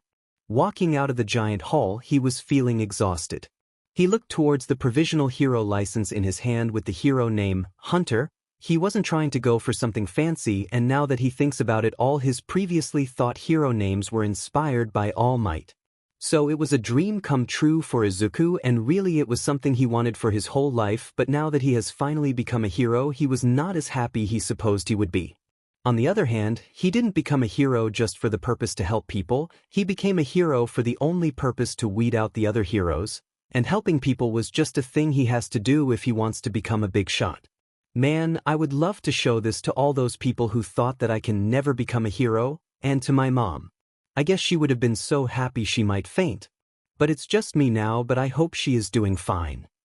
He looked up to the setting sun in the sky and let out a long heavy sigh filled with sadness. But it's just me now. All alone and miserable, hungry. Well, time to give myself a party. The next day he was walking on a crowded street with his hero costume, and nobody could stop him because he is an official hero now and talking about an internship. He didn't need those and he has no intention to, he just wants to gain popularity and make a name for himself as fast as possible. It's been an hour and now he was getting annoyed by the fact that he can't find a single villain to beat. He took another step, but he hit his foot in his other leg and started to fall. Finally, something interesting is happening, but to his surprise, he didn't fall on the ground with a nose dive. Instead, he never hit the ground. It feels like I have been falling for a while. He opened his eyes and saw that he was floating in the air. Excuse me. Izuku looked towards the sound of the voice and he saw a girl in her mid-teens, a short girl of a slender yet curvaceous figure. She is fair-skinned with a perpetual blush on her cheeks. Her eyes are large and round, their irises a warm auburn brown, with rather thick upper eyelashes. She has shoulder-length hair and about the same color as her eyes. Her hair is bobbed and curved inwards at the ends, 2 longer side bangs taking the same shape on either side of her face, and short bangs that reach roughly a quarter of the way down her forehead. Am I floating because of you? He asked with a monotone voice. Sorry about that. She quickly touched the tips of her finger together and Izuku stopped floating and landed on his feet. Thanks for that, miss. I think I should go home. The last part he said to himself before looking at the girl who looked kinda confused. You must be wondering who I am? The girl didn't say anything, just nodded his head. Despite how I look, I am a hero and this is my first day working as a hero. Really? She suddenly has a bright smile on her face and she brought her face close to him. Whoa! Too close. He took a few steps back. Really? And now Izuku had a feeling that this conversation will take a while to get over, so he asked the girl to accompany him for a while. So, Uraraka, why do you want to be a hero? He asked in a friendly tone. He waited for her answer, but she didn't answer. Something the matter? No. Not really. I just thought you might think my reason is silly or selfish, but I want to be a hero so that I can get money. Another one of those money-hungry dogs. Izuku's expression turns dark under his mask. I see. It's not like you think. Actually, my family is very poor and I want to help them. By becoming a hero, I can bring in a lot of money, and it's not like money is my only reason. I also want to help people. She said with a sad expression on her face. She turned the tables on me. Well, then that's a good thing that you want to help your family and others, but as long as you stay on the right path, I am sure everyone will be happy and it's safer than was for you. He said in a voice to comfort her. You really think I can become a good hero? Yeah, you will be a hero. And remember what All Might says, anyone can be a hero. And he let out a fake laugh. Well, it was nice talking to you, Uraraka. So see you again. Hey, I forgot to ask your name. Izuku halted his steps and turned around. It's Hunter. Hunter. Like a villain hunter. No, I am also a hero hunter, he said with a happy tone. Uraraka has a weird expression on her face. Hero hunter? Suddenly there was a small explosion at the end of the street. You will find soon enough. As Izuku sprinted with the gun in his hand towards the explosion. Zero comment. Chapter 16. Deku's official debut. It has been a few months since Izuku became a hero. Nobody knew who he was when he started, but he gains popularity like some wildfire, and the reason for that is he has a little help from his friend Deku. After all, if you know where the next attack is going to be, it's a lot easier to prevent it, and the more he caught villains, the more dangerous he will become in a villain's eyes, so they will come after him. He didn't just catch villains, he even exposed heroes and corrupt officers. So this thing has 3 levels. Give them a warning they will not forget, and if any one of those people needs help, he will help them. The second stage is getting exposed in front of everybody, and the third stage is kill them and report their dead body to the Hero Association, just like a hero should. So things went like this, and he became the Hunter from Hunter, but it's not like he can win every fight, but he will never back down even if he has no other choice, which makes him an idol for people. But the more he gains attention, the more he will be targeted, but the one thing that was different from him and the people who came to hunt him down was, he was ready to kill and die at any moment, unlike them. He may have gained a lot of popularity and a lot of money, but he can't sleep anymore. It's more like a case of not wanting to. He knew that he has to kill those people who want to kill him, but his thought was not like this. He always want to run away, but once someone died he have to silence them all because no one will notice if there is no one to notice. But someone has to get blood on their hands, but at the same thing, he also thinks, why does that someone has to be him? Now that a new killer is roaming outside, everybody has to work extra hard because the only thing they can find is corpses crippled to the point they can't even be recognized. But less did they knew that the one they want to find was the one they say to be the new rising star. So months have passed, and finally, Izuku has decided to give them their killer. So he wakes up in his apartment, which is still an old rundown place, but that's what others see. He has weapons everywhere in the wall, floor, ceiling, and the only way to enter is by the front door if you have the key.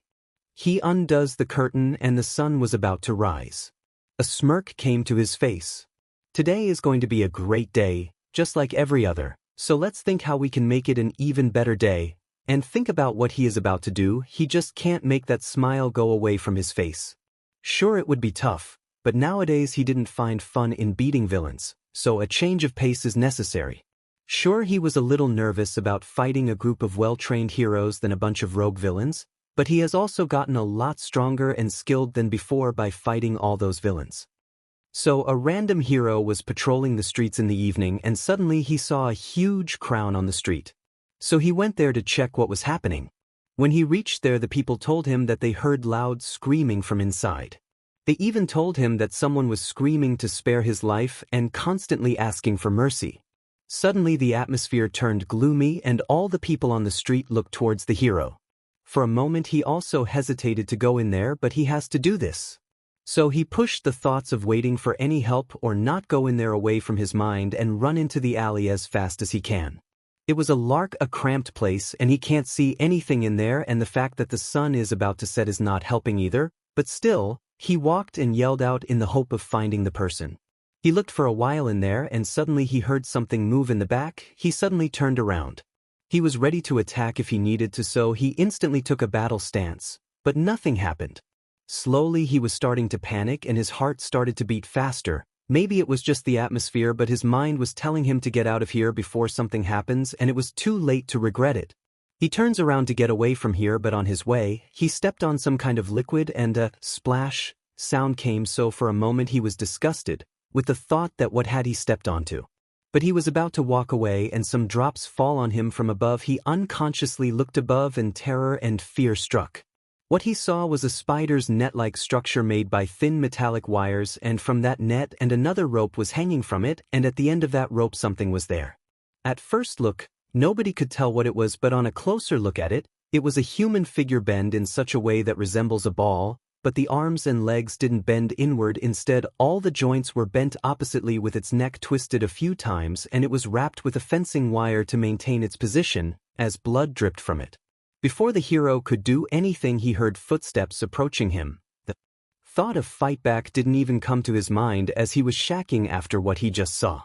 He opened his palm in the direction of the footsteps, but before he could even react, 2 gunshots came and hit him in his right shoulder and left thing.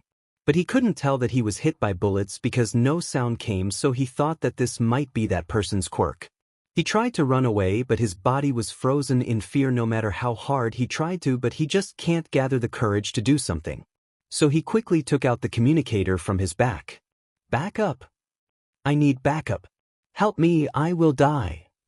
But before anyone could answer, the figure of the mysterious person was already standing in front of him, and he was shaking with fear. The mysterious figure was wearing a mask to cover its whole face, so the hero can't tell what he or she looked like. The figure put out his hand as if it was making to give him something, so the hero, without even think, handed him the communicator. Hello. Who's this? Can you hear me? Is everything all right there? A man's voice came through the communicator, but the voice turned irritated and worried when nobody said anything from this side. If you can, try and save him. It was a deep, heavy voice, a cold, expressionless voice, and when he said those words, his threatening voice sounds so horrifying, not because said. And the man crushed the communicator with his bare hands.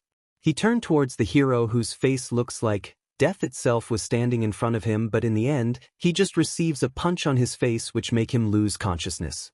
It doesn't take long for the other heroes to come there, and when they saw the scheme in front of them, they can only cover their mouths in shock. They asked the fainted hero about what happened, but before he could wake up and saw anything, suddenly they heard the sound of an engine coming from the alleyway, and suddenly a bike came out of the dark alleyway. Many people jumped back, but one thing was clear. It's him. The half-unconscious hero shouted the moment he saw the mysterious figure get away. Many people were amazed by the sudden appearance, and they may even be surprised as to where he was hiding inside the alley, but without even a moment of delay, the people who can chase after him and the police cars chased after him. Now the heroes and the cops can't get the man getaway because of all the murders that happened in the city. None of them have a single clue about the culprit. Forget that they don't even have the tiniest lead about where to start looking from. But now that they have got something, they can't let this chance slip away like this. The peaceful and quiet city was thrown into chaos because of this, and all the people were watching this in their homes because this is exactly the kind of stuff that brings in rating. So phase of his plan was complete, but still, it was far from getting over. After another 10 minutes of chase, finally, the heroes and police have surrounded an old warehouse. Now that the moon is high in the sky, it was dark to see anything because there was no light in the surrounding. The light from the police car headlight was the only source of light in the area, and with a search helicopter roaming and surveying the area, with another helicopter high in the sky reporting the whole incident to all the people who were watching this incident and excitingly waiting for the humiliating defeat of the villain. After all, how can a single person defeat so many heroes or even try to run away from here? All this time they were thinking that the villain was desperately, and finally he cornered himself. But that's what everyone thought. While the heroes were still out, Izuku was sitting on a box in the warehouse with a tab in his hand, looking at the condition outside. Now that all the things are in place, the show can be started. We have surrounded you. You can't run away now. Surrender now. A man's voice came from outside, and Izuku picked up the megaphone. What if I don't surrender? He said in a playful tone. Then we will drag you out of there by force. The voice sounded a little angry this time. Don't you think you should focus on catching the guy who is killing all those people instead of wasting your time on me? And there was silence for a while. Izuku was about to get up, but they again start talking. We know that you are the one who is killing all those people. If you surrender now, your sentence may be reduced a bit. Surely this was just a guess, and they don't have any solid proof that the person inside was the killer they were looking for so much time, but they have to get some kind of clue. Don't give me someone else's credit, and if I was the guy you were looking for, half you will be dead by now. All the people outside were taken aback by Izuku's words, and the fact that nobody has still tried to forcefully drag him out was that they don't know how powerful is their enemy. Why are you doing this? Do you even know how many lives have you ruined? Izuku can't help but feel a wide feeling in his chest when he heard those words, but he didn't even feel a hint of guilt. My dad left when I was small, and my mom's sick all the time, and if I don't have enough money I get my sister married to a nice guy, so she didn't turn out like me. You see, things were hard for me. And there was silence again for a while. If this is really true, then maybe we can help you. Just come out quietly. Izuku let out a long sigh and stood up. It's too late for that, he said to himself and started walking towards the door. He opened it and walked outside. The moment he walked out, all the people there raised their guard to the maximum. The search chopper put the light on him.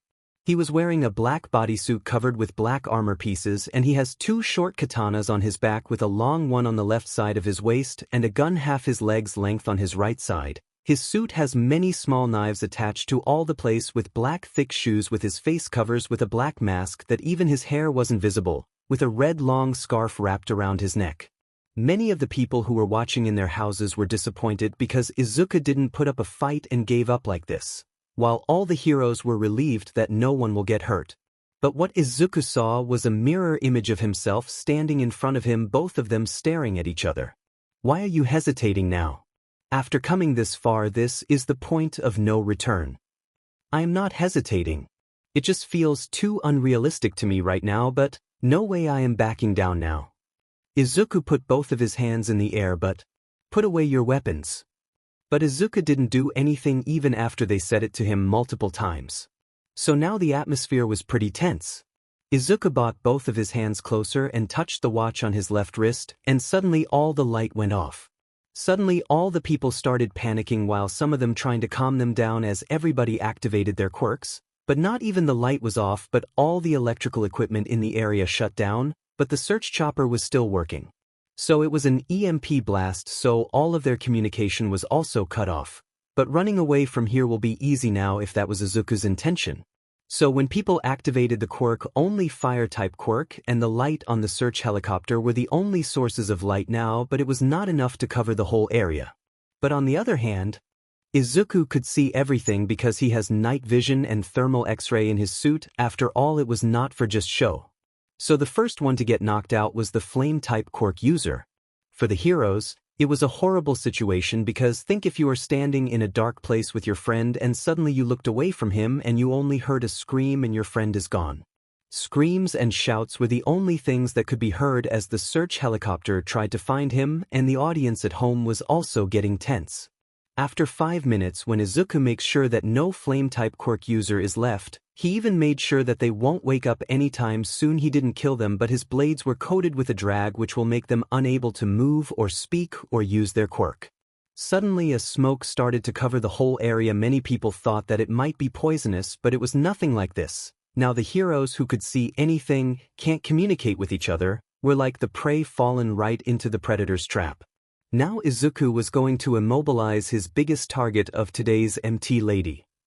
MT Lady POV. What the hell is happening? We were the villain was just there ready to give up, but now we are the ones who are getting beaten up. I have to do something. I can catch him.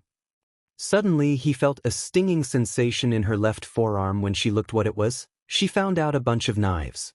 You can't defeat me like this, she shouted in a mocking tone, but she should have waited for the next minute before sawing that. The smoke around a lady started to get thick, but she just has to wave her hand to get rid of it. But suddenly she had the same stinging sensation in her right lower leg near her tendons, and that moment she realized that something was wrong. But before she could bend down, the left tendon on her feet was already severe. She felt intense pain, and then the knives on the left tendon explode and she fell on the ground. All body turned their attention to her. Tears were flowing from her eyes as she, unable to bear the pain, unconsciously returned to her normal size, and when she opened her eyes, the villain was standing in front of her. Terror struck her but she didn't give up just yet. But before she could do anything, the villain in front of her pinned her hand on the ground with one of his swords as he shouted with pain, but when he raised his another sword, someone grabbed his hand from behind. When Izuku turned back, he saw that it was Eraserhead, but before Izuku could do something, he wrapped both of his hands with his white ropes. But this wasn't enough to stop Izuku. He too pulled back, and in an instant, Eraserhead realized that keeping his tied up like this is not good for him. Without even wasting a moment, Izuku ran towards Eraserhead and swung down his sword, but he blocked it with his rope and kicked Izuku. Izuku again swung down his other sword, and Eraserhead jumped back and dodged it. Izuku and Eraserhead started at each other. You really are skilled, Izuku said with a happy tone, but Eraserhead didn't take it as a compliment as his expression didn't even change one bit. You may be skilled. Izuku pulls out a pack of cigarettes from his back with a lighter. He was about to light a cigarette. But tell me something. Are you fireproof? Eraserhead's eyes widen in surprise, but before he could do anything it was too late. The moment Izuku lighted the lighter, the smoke around them caught fire. Every single person at home when saw this, no words came out of their mouth as they all watched in shock. Like how one single person beat up dozens of heroes like they were nothing. The media's camera was focused on what was happening below them, but soon it caught something everyone wants to see. As Izuku was standing on top of a nearby crane as his scarf waved in the blowing wind. Now people were thinking that there's no way someone can catch him, but he may have made an official appearance, but nobody still doesn't know his name. So he picks out something from his back and boom! The warehouse in which he was blown up along with some container near it, and just like a light signal of Batman. Deku was written on the smoke. At that moment it was like everyone who saw that time stopped while thinking that one man did it, and some people were even more amazed than the rest. Comment. Chapter 17, Aftermatch. /N, so I am back, sorry I had to go somewhere, and when I came back the Wi-Fi was not working because the rain has busted it. At first, I thought that maybe too many clouds are the reason. I don't know why I thought about it that way, but when a whole day passed by I called a guy, he told me that the wire was broken. Then again, another day got wasted. And I think I don't have to talk about how effed up my life is. Sad laughter. So it's been 2 days since the incident and still, the Hero Association and the police are trying to make OU the head and tail of the situation. Letting a villain get slipped was a bad thing as it is, but the damage done was even worse. But that was a message sent to them that the heroes that they rely on for their safety are not as good as they think.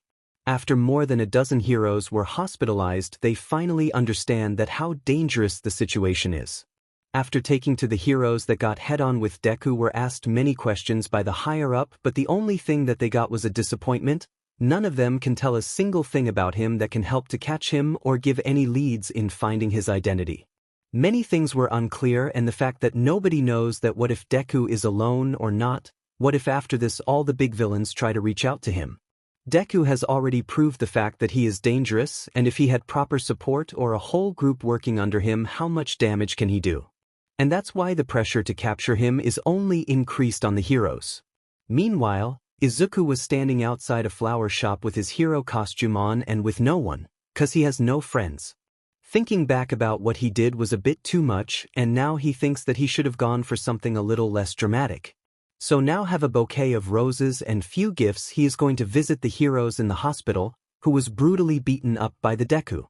So for a few hours, he talked to them about what happened and what they all could find about the villain's identity, but in reality, he was just checking how much they figured out about him. All the detail about Deku was disclosed to the heroes because they want all of them to stay on high alert if any of them encounter Deku. He just wanted to clear his doubts about the situation. So Izuku was standing in front of the last door. He took a deep breath and opened the door. And he sees Lady lying on the bed with bandages covering all of her body and a few plasters. "Hey Lady. How you doing? Look who came to visit you," he said to you with a cheerful happy tone. Lady looked towards him and has an annoyed look on her face. "Hey, why are you giving me the cold look? Did I do something to offend you?" he asked with acting all innocent. "That's sorry about that, but I am still so angry about everything that happened. Don't worry about too much, you should rest up, for now, and about what happened. We underestimated the villain and he took full advantage of the situation. I doubt that he wouldn't be able to pull it off not for the situation. So I don't think he will make any rash move right now. So I bought you a flower." He took out a flower from the bouquet and puts it on the table next to the bed. Lady has a weird look on her face when Izuku did that, but she ignored it. "So what's the situation outside?" "The usual, they made the people believe that this time the villains got the better of them, but there's always a next time, and people also believe that powerful or not he will get captured sooner or later, and they should before the situation gets out of hand." Lady listened to what Izuku said and she went silent for a while, and she was about to speak again. Click click click. "Hey, what are you doing?" Lady asked Izuku with a weird and angry look. I am taking pictures of your pretty face for your fans. Quit it. Why, don't you love to be famous and popular? Hashtag gonna get him next time. And lots of emoji, hey something you want to tell your dear fans. UBSTRDS if you posted it, then I will make sure you retweet it. She said with an angry tone, but no matter how angry she was, she can't do anything because of her situation. Oh. Maybe I am hurting your gigantic ego if you have any that is. Must be hard to get your butt kicked by a villain. But don't worry about that too much. I am sure as help that I will find that guy and introduce him to you, maybe you two can be good friends. So after the visit with all the heroes, he was walking on the street looking at something on his phone. UA entrance exam is just 2 weeks away. Wonder who all will get in? He said to himself, and suddenly he stops walking and looks around and everybody was gone, all the people walking on the street were gone and he alone was standing. He instantly took out his guns and started looking around. "Dud, if you want to fight at least show me your face," he said with an emotionless voice, but the real reason was that Izuku wants to buy some time to analyze the situation if this was his opponent's quirk. If it's illusion then he was just standing there and the other heroes will come soon when they realize something is wrong, and if this is something else like his body was unconscious and he is just seeing things, then this is pretty bad. He heard some footsteps and he turns around. There he saw a man, tall, muscular build, a white shirt, rolled up sleeves, a black tie with black breeds and shoes. He has black silky hair but he has nothing on his face, no eyes, nose or mouth. The moment Izuku saw him, he shot a bullet straight to his face, but the bullet stopped an inch away from his face. Demon, this is going to be troublesome. He took out a small star-shaped blade from the back. He threw it toward the other figure in a curve from the left side, and then he ran so fast toward the figure that it seems like he vanished from his place. He appeared beside the figure, and as he was about to grab the figure's face, the figure disappeared and appeared few tens of meters behind Izuku. Izuku turned around without even wasting a moment and threw another blade towards his. But this time this blade was not aimed at the figure. The blade was above the figure and it exploded and black smoke covered the area, and as the figure could do anything, Izuku appeared from inside the smoke, but he was not able to grab its face. "But it was nice meeting you," Izuku said with a happy tone, and a blade came out of Izuku's wrist and it pierced the figure's head. As Izuku's blade pierced the figure's head, Izuku could freely move again and he kicked the dead body in annoyance and just make sure that it is a real body or not. He looked around and the scenery around his was still haven't gone back to normal. "I think you should go back, or if you also want to give it a shout you should at least tell me why are you after me," Izuku said in a little loud voice, so the other one can hear him.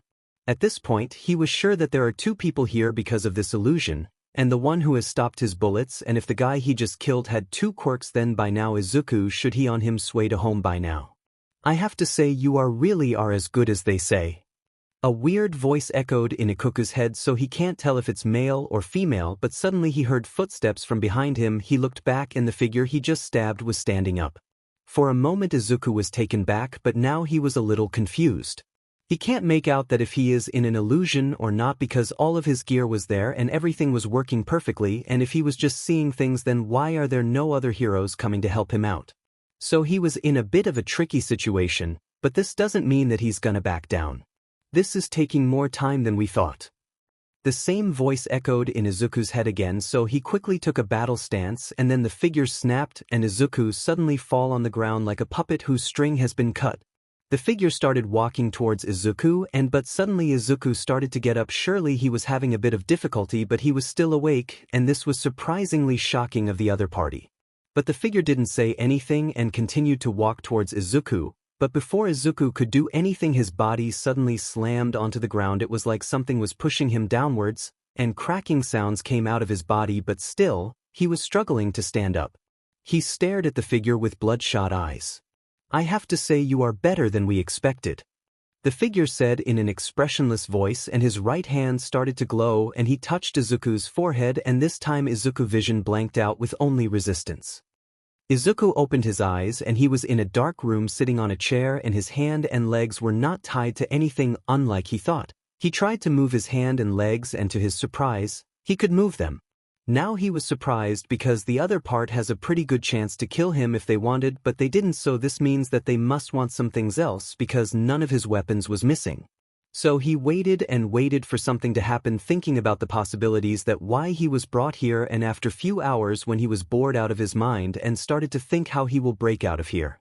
And then suddenly Izuku was about to stand up. A large screen popped up on the wall tens of meters away from where Izuku was sitting, and one look on the screen and Izuku hold his head and his expression was like no. The screen was displaying a bunch of wood getting burned and Izuku couldn't decide to laugh or to be angry, so he just sat there without saying anything. Yo! Deku-kun.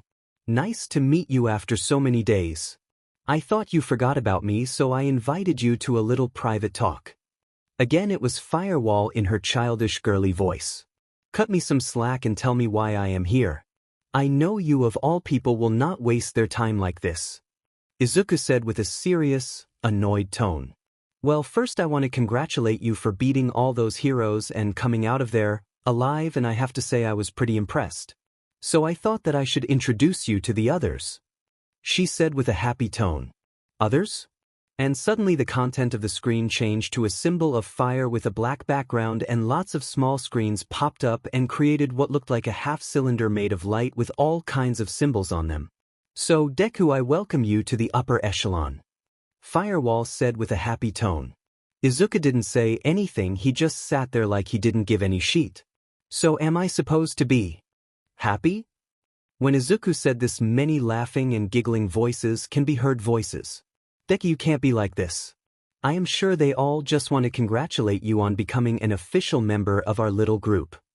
But don't you think that I am not fit for this kind of position because I am quirkless and all? I don't think that if people were to work under me, they won't listen to me, Izuku said with an emotionless voice. I thought you were over this. Having a quirk thing, people don't care if you have a quirk or not, you have a tough reputation and then the top heroes are after you right now.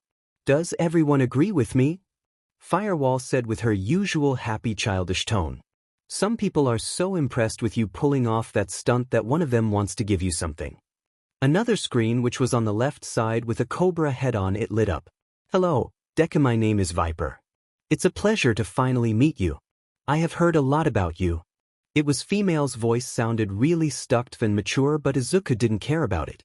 The pleasure all mine, Izuku said with a monotone voice. She giggled a little and then she started speaking again.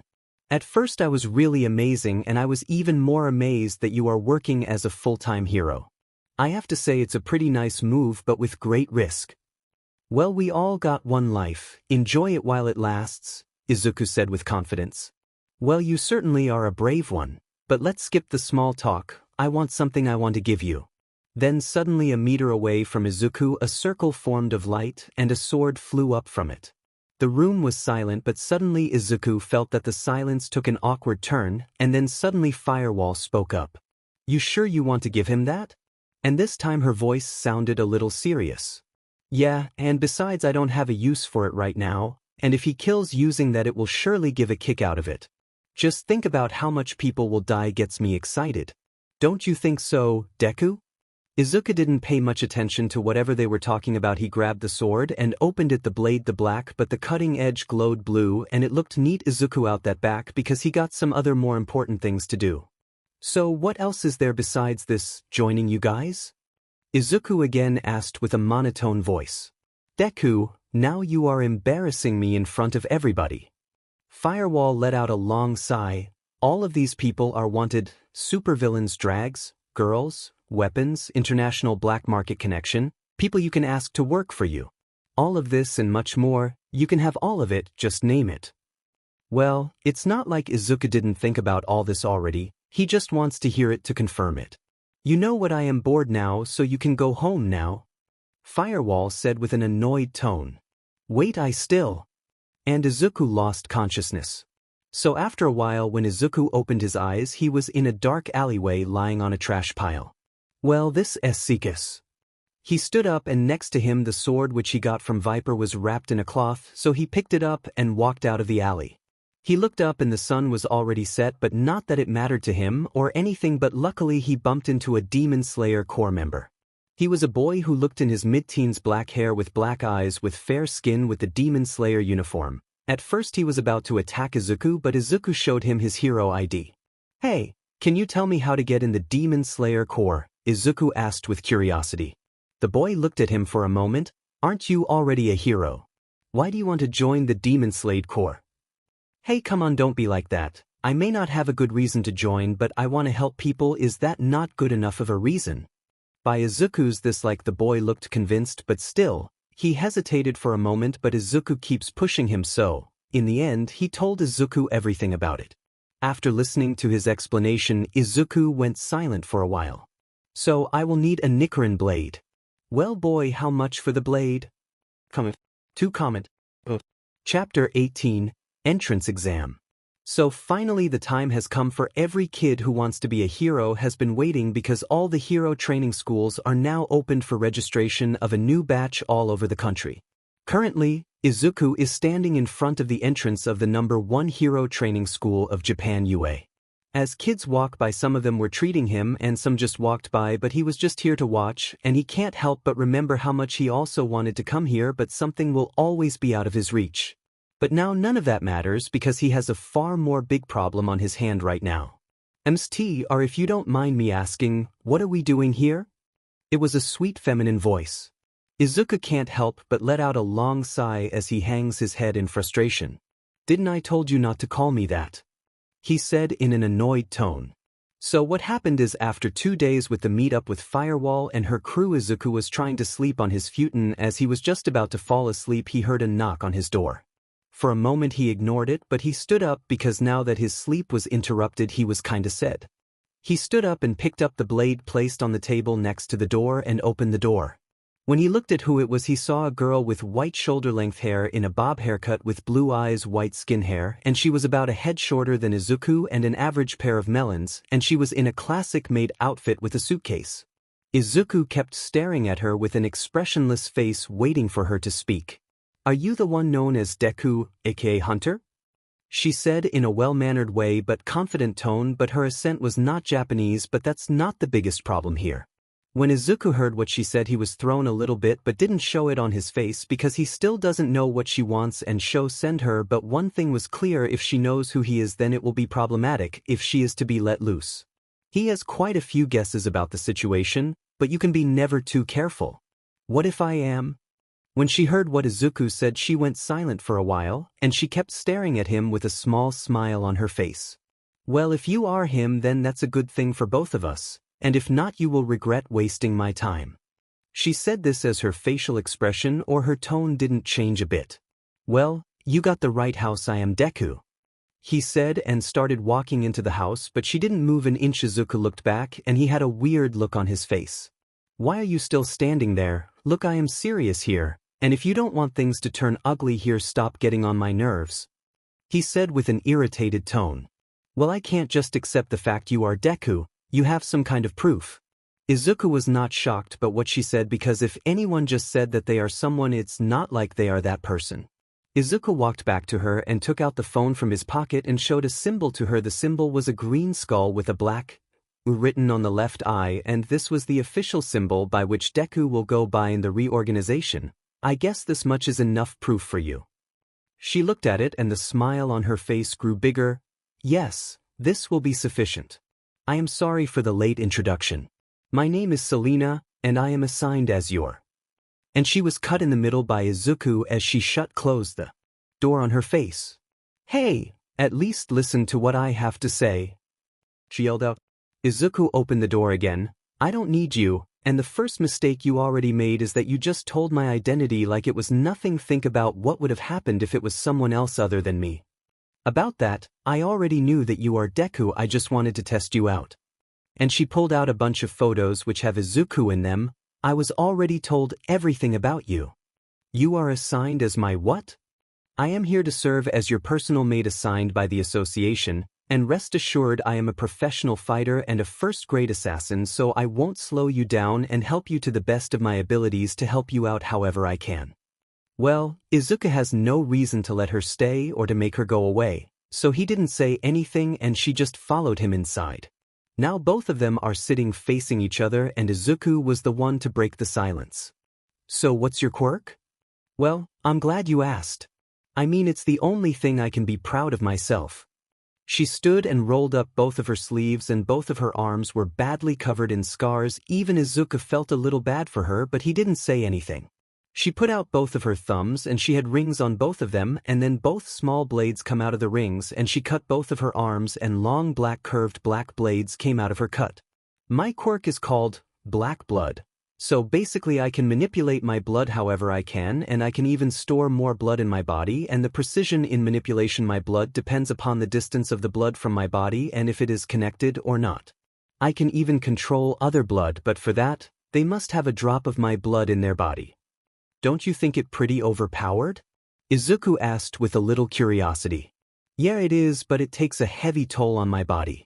At max, I can go at full power for 4 to 5 minutes, and if I use too much I will die for sure. So Izuku let her stay, but he won't hesitate to kick her out or kill her if the need arises, so. But for now, Izuku was stuck with her for the time being. Yes, he didn't let the possibility slip by his mind that she was here to monitor his, but for now, he has no intention of doing anything to put himself in danger. So now back to the present. Izuku was watching the people walk by as he was getting bored because he had no reason to be here and that, but because he has nothing else to do. But after a while the guy Izuku wanted to see finally came, and he was his dear friend Bakugo, but he was not surprised to see him because he was already pretty sure that he of all people will be here. So he started walking back and Selena followed him behind, but somebody called out to him. "Excuse me." Izuku looked back, but he already knows but the voice who it was. It was Uraraka with a big bright smile on her face. "Uraraka, nice to see you," he said in a happy tone. "Nice to see you too." She looks at Selena and asked with curiosity, "Who is she?" "Just pretend that no one there," he said with a playful tone.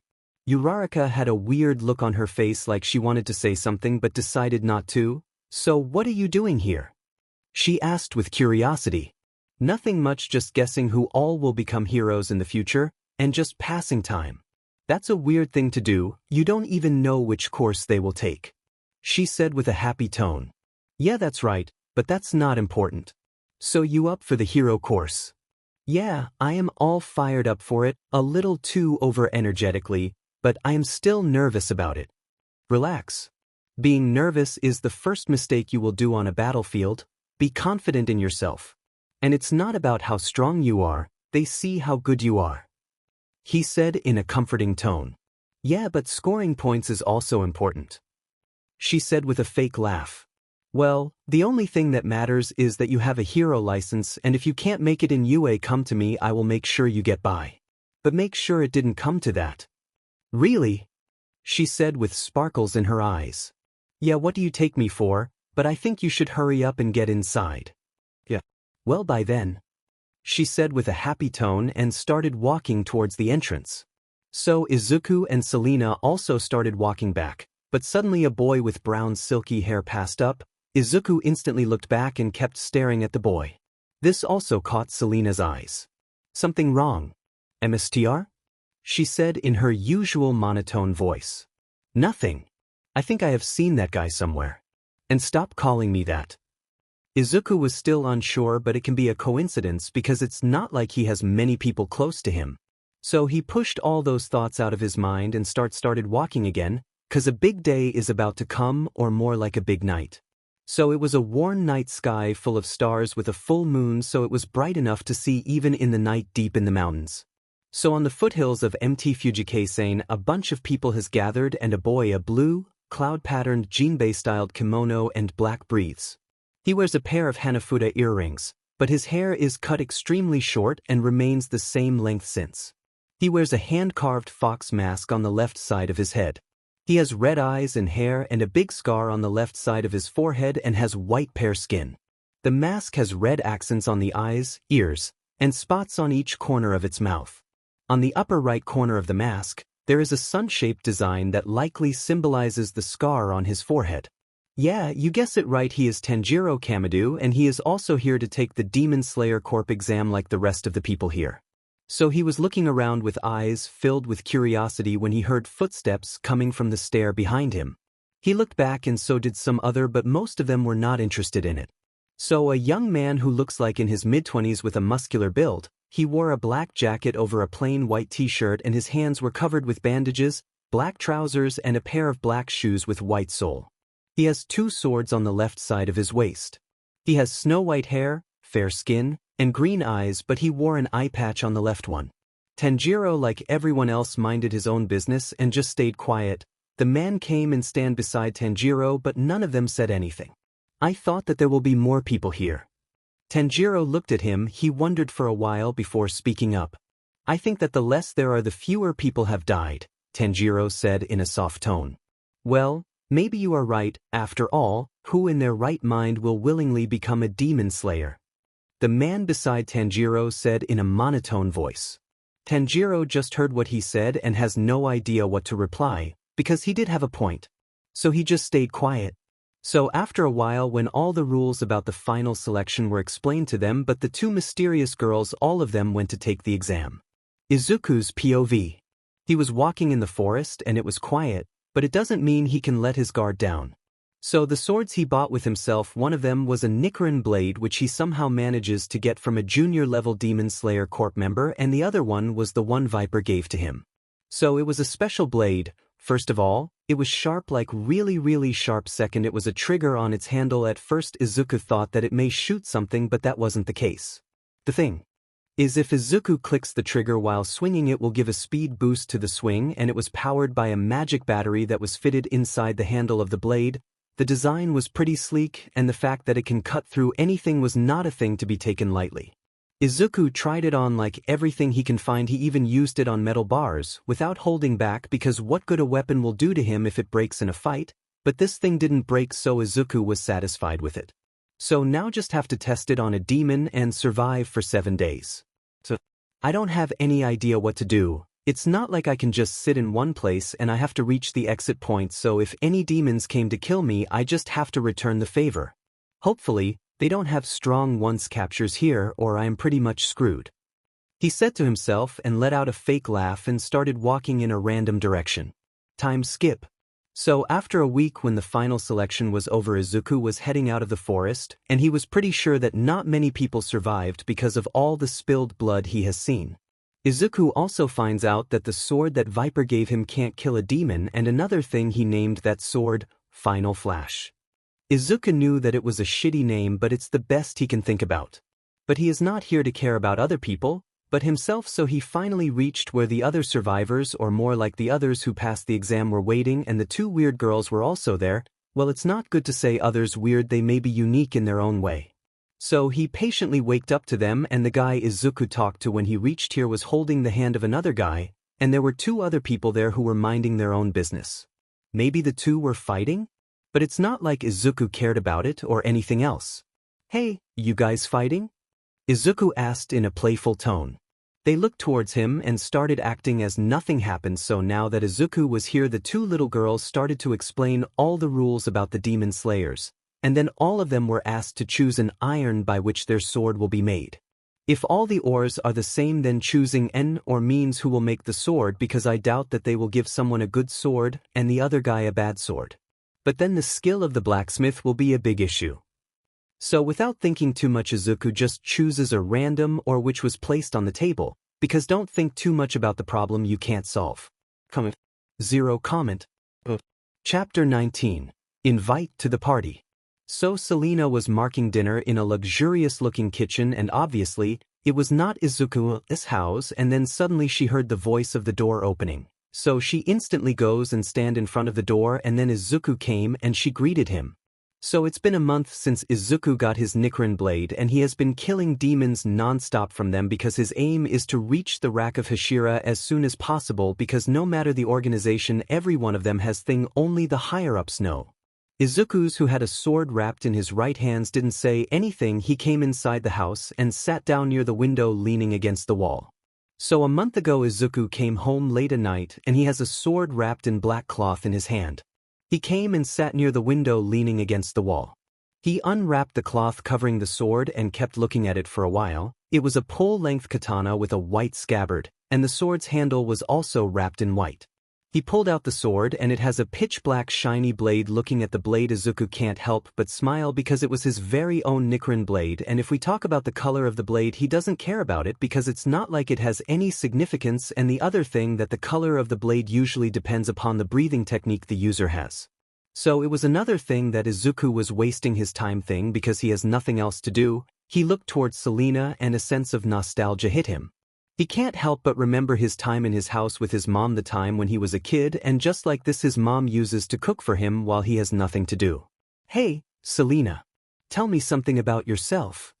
At first, Izuku felt weird when he was asking this question because this was the first time he was asking something like this to a girl. "I don't have much to tell about myself, but is there something you want to know in certain?"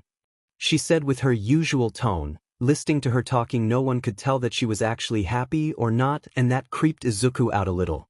"Not something in particular, but I thought that if we are going to work together and live together, it's better to know about each other because I don't want to be a stranger to you or you to me in any way," Izuku said with a happy tone, but he didn't look towards her while speaking this. And there was silence in the room for a while, and Izuku also waited patiently, and if actually he didn't get an answer, it was as good to his as getting an answer because he knew that there is something which you just don't want to talk about. "My oldest memory is the town where I was born or abandoned. I actually don't know, but it used to snow most of the time the year, so I think it must be a country in the northern hemisphere. Don't you think that it's funny I didn't even remember where I spent my childhood?" She looked towards Izuku, who was staring at the floor, like someone who has no interest in whatever was going on, but she continued. "It was hard to sleep with a full stomach with a warm bed, but I think that my luck was just good. When I found out about my quirk, I was happy that it's so powerful, but I have absolutely no idea how to use it. So many a time I almost died because of it, but after a few near-death experiences I finally understand what my quirk is capable of. So it was a smooth ride from there, but not for long. Because of my quirk and my extra violent actions, few people came to meet me. At first I was all high and might because of my current victory streak, but there's always someone better than you. Just a single blow and it was over. Then they took me to a place where hundreds of kids like me were scouted. We all were trained there and only a handful of them could pass." At this point Izuku interrupted her. "And what about the rest?" he asked in a monotone voice. "The training has a fixed PRD of 6 years, and as time passed the number of people decreased. The who couldn't make it were killed or they dropped, but I never get to know what happens to them. So simply put, if you are strong enough to survive and good enough to fully function after all that you pass, the rest of the bunch will dies or as good as dead." And there was silence. None of them said anything to each other, but Izuku was looking at Selena's face, and she may try to hide it, but Izuku could clearly see that she had a solemn expression on her face. Izuku thought that her story was pretty similar to his own, but he doesn't want the mood to turn even gloomier than it already is, so Izuku decided to change the subject. "Don't you think that this house is a bit small for the both of us, and I would like to avoid any kind of those so-called coincidences?" he said in a playful tone, and let out a fake laugh. "I don't mind living here or any other place, and if your so-called coincidence is the one, I think I don't have any kind of problem with them." Izuku suddenly had a weird feeling in the back of his head, but he didn't let it show on his face. He let out a heavy sigh and then stood up, did some stretching. He moved the curtain and looked toward the sky. The sun has already, so now that he doesn't have anything to do, let's eat handmade dinner after a long time. So now back to the present. Izuku came and sat on the sofa in the living room, and suddenly his phone started ringing, and after a few seconds he put his back. He let out a long sigh and walked up to Selena and said, "Let's go, duty calls." In this past month, Izuku was still working alone, but not that he has got a perfect opportunity to test Selena's skill, and on the other hand he wants to see how useful she can be. So now Deku and Blood Reaper, that was the name Izuku gave Seilen to use when they are villains. So Izuku was current in his Deku outfit, and Selena wore a black sleeveless bodysuit with a plain white mask which doesn't even have eye holes that covered all of her faces, black shoes just like Izuku's, and ring in all of her fingers and both of her thumbs. So the job's simple: kill a guy and leave a mark. It will be your official debut after all," Izuku said with a serious tone, but he had a big smile on his face. "Think you can handle it?" Izuku looked down from the top of the building where they were standing at the building across the road where a bunch of black cars was parked, and a man in a white suit came out with a bunch of bodyguards surrounding him. "That's our guy, I hope you can handle it, Izuku said with a happy tone and put on his mask and slapped Selena's back, and she looked back and he was gone by that time, but that's not the thing to worry about. So as the cars started to move, Selena also followed them for a while, and then the group of cars stopped at the red light at a busy part of the city, and it happened. The streets were filled with people and it was hard to find someone if they got lost in here, and that was the thing they were going to use to their advantage. So suddenly there was a small explosion at some distance from where they were, but it was enough to create a distraction. All the heroes in the area rushed toward there because all of them were worried that it may be Deku, so this situation can turn out to be a big mess. As soon as the explosion happened, all the black cars started to move, but before they can get away or gain speed, the car in which their target was attacked by Selena. Suddenly she came out of nowhere and jumped in front of the car, but the driver has no intention of stopping. Then Selena's hand got covered in a black fluid-like substance, and then she punched the hood of the car so hard that the back of the car jumped up from the ground. Before the people inside the car can regain their composure, she used her quirk and killed all the people inside the car by piercing their heads in an instant. The glass was bulletproof, but it's not, it can stop her. Then she was surrounded by a group of people. All of them had their quirk activated and the intent to kill, but she was not afraid to take on the even victory was not guaranteed. So that's the part where Izuku came in. Suddenly gunshots could be heard in the vicinity. Izuku was standing on top of a small shop with a minigun in his hands and firing indiscriminately at all of them, and it didn't even take a moment before half of them were on the ground, and then Izuku juked down from there and quickly get on the bike standing near him. He didn't even wait for Selena to come, but she knew what she had to do. She ran as fast as she can and quickly catch up to Izuku and get on the back of the bike, and both of them were gone before anyone can make out what happened. Few brave ones who tried to follow them, but Selena shoot them down, but she didn't kill them. In fact, Izuku also didn't kill any of those guys from back then. He used fake bullets, because he has absolutely no reason to kill all of those people for no reason, but if the situation was different then things might turn ugly. So Deku and his partner were gone before the heroes could have made any major move, and this could be said as another failure from the heroes' side. This time there was not that much damage, but every time the heroes fail to catch Deku, they are only ruining their own image and trust that general public has in them. Now Izuku and Selena were far, far away from the scene. In a dark alleyway, Izuku was talking to someone on the phone. Selena was standing as she stared at her hands, and suddenly she heard Izuku's voice. That went rather smoothly. He said with a happy voice. He waited for her to say something, but she didn't. Well, speed and the element of surprise are the key features to repeat our enemy. If you are thinking about why we killed that guy, is that no matter who you kill, if you want it or not, at the end of the day there will be one less bad guy the world has to deal with. Well, Izuku doesn't want to deep into this topic, and this was part of the reason that he does what he does. And Selena doesn't also have a feeling of guilt or anything, she just likes to think about it, because the fact you just killed someone is a feeling that can't be replaced by anything else. Suddenly both of them heard a sound, and both of them turned towards the source of sound in an instant, and after a moment two figures emerged out of the darkness of the alley. One of them was a man. From what Izuku could tell, he has grayish-blue hair, dressed in all black, and hands holding on to him at different parts of his body with on recovering his face, and the other figure was, Izuku can't tell if it was a man or woman, but the other one was dressed in a classic bartender dress with purple mist covering the whole face and two yellow spots on his face, most probably eyes. Both of them came a little closer to them and stood there. Izuku didn't have any intention to strike first, but that doesn't mean he won't. Then the hand guy starts talking. You must be Deku. His voice was a little hoarse, but he sounded young and arrogant. Izuku put his sword back and relaxed a little, because it doesn't seem like the other part had any intention to fight, but still his guard was at max. And you are? Izuku asked with a serious tone. His voice was deep and sounded annoyed. I am Tamura Shigaraki. We are from the League of Villains, and we want to invite you to come with us to kill All Might, Shigaraki said in a happy tone. Hearing All Might's name, Izuku was a little shocked, but he said, kill All Might, which threw Izuku in shock. If he was not wearing a mask, his facial expression will be really distorted right now. And how are you planning to kill All Might? If you are simply planning to overnumber his, I'm not interested. He said in a serious voice and started to walk back. We knew that number alone won't work against him. We have a secret weapon to kill him. Shigaraki again said in an overly excited voice. Izuku started thinking that he might be one of those people who claim to do the impossible and then fail miserably, so if Shigaraki wants him to tag along he has to give him guarantee. Let's say you truly have a weapon that can rival All Might, but what the possibility that it won't fail? Look, I like your offer, but I will not jump into a fight that is a guaranteed loss. Izuku turned around and this time he was determined to leave. What if I say that he has a limit? Shigaraki said, and Izuku stopped. He turned and faced Shigaraki. He can't use his quirk for more than 3 hours, Izuku said in a serious tone, and all of them were shocked. How did you know that?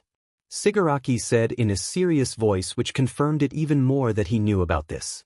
It doesn't matter how I know this. The thing I am interested in is that you know about this, so your plan to kill All Might may not be as bad as I think. Maybe I will come along with you, he said in a happy voice.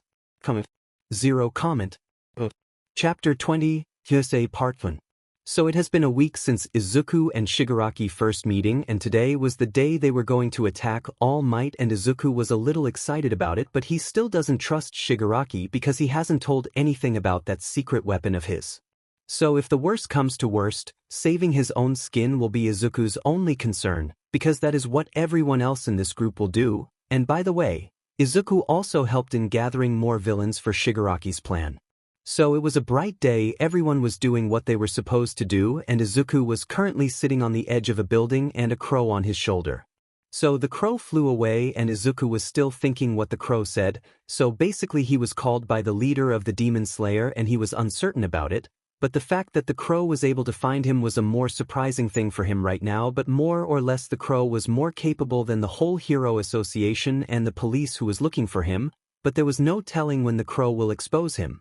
So going to the Demon Slayer headquarters was not an option now because there's no telling how much time it will take and he won't want to miss out on the fun of meeting his favorite hero All Might. So he put on his mask and jumped down the edge. Bakugo's POV. He was sitting on the bus with all of his classmates who were going to the USJ. Everyone was excited about it and he was also a little, but he still has that usual angry look on his face but he was thinking about something else, something he wanted to forget but can't. He was thinking about his childhood friend, or that what he was supposed to be, but he is gone. He never liked him from the day Bakugo get to know that he was a quirkless boy. Bakugo's biggest dream is to be the hero who will surpass All Might, and he got a quirk to do so, and on the other hand, Izuku wasn't given the gift of having a quirk, and no one cared about that because he became an outcast. Bakugo never liked him, he just wanted him to go away, disappeared from his eyes, but he just keeps sticking to him like some kind of crazy. No matter how much he beat him up, insult him, or to that matter anything else, he was still hanging around, so in the end, he doesn't want to go away. Izuku became his punching bag.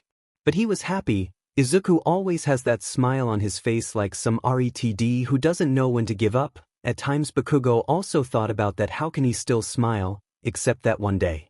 The day when the sludge monster incident happened, that was the only time Bakugo feared Izuku. But now he was gone for good. Bakugo hear what happened the night his family last saw him, and he was shocked out of his mind. Not even his wildest dream he has ever thought that Izuku would do something like that. But guess what, his mom was still looking for him after what he did to her, and that was the day Bakugo realized that he has done something wrong. Izu's mom, who was clearly much nicer than his own mom, was crying in front of him. Her eyes was filled full of desperation and sadness as she cried and cried in front of him, and he just stood there without a word to comfort her. She told him everything, like how Izuku was growing more and more distant from everyone, how he was always covered in scars and bruises, but never told her about how he got them, just some silly thing like he was clumsy or some other stupid excuse, but she knew that it was not true. The more Bakugo heard, the more he was starting to realize that what was actually happening in his life, but if that was not enough, she told him how Izuku admired him like All Might, and at that time Bakugo can't help but think about what he said to him. You should take a swan dive off the roof and hope to get a quirk in your next life. He may have advised for a good second life, but what about this life? Bakugo, please tell me that you will bring him back to me. He was your friend, right? You will become a hero, then help my boy. Please tell me that he will come back. As Inko cried in front of him, he just stood there, and all the times he bullied him came back to his mind along with a question. Why exactly did he bullied him? Izuku wanted to become a hero like everyone else. What was so wrong in that all the world have to rub it in his face that he can't? Someone as smart as Izuku should have known this thing by himself, but still, he walked toward an unattainable dream just to break himself in the end. He will come back and I will be the one to bring him back. This was all the thing Bakugo could saw to her, but at that time he himself didn't know how valid that promise was. So now they were in from the unforeseen simulation joint, and there that meet up with the pro hero 13. Some of the kids was overly excited, but he wasn't. According to him, they were only wasting precious training time. Scene change. So it was a dark room and Izuku was standing there with a bunch of other villains waiting for them to start. He left Selena behind because if things go south, she was his backup. So then Shigaraki came with the other guy known as Kurogiri, and he turned into a giant portal and all the villains went into the portal, so did Izuku. Shigaraki should have given a speech before this, at least get these chumps fired up, but that doesn't change what we have to do.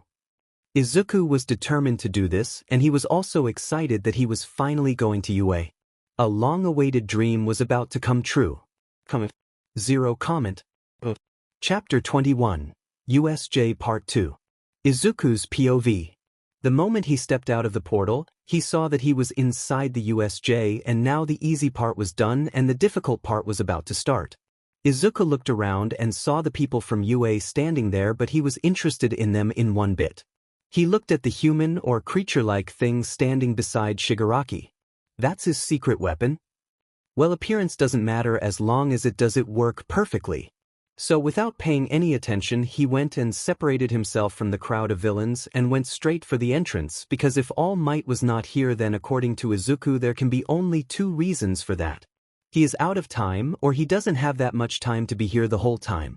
So if the latter was true, All Might will come, but if not, then all of the people here will die, and if that happens, All Might personally may start hunting them, and that was not a good thing to happen because All Might is someone Deku can't take on.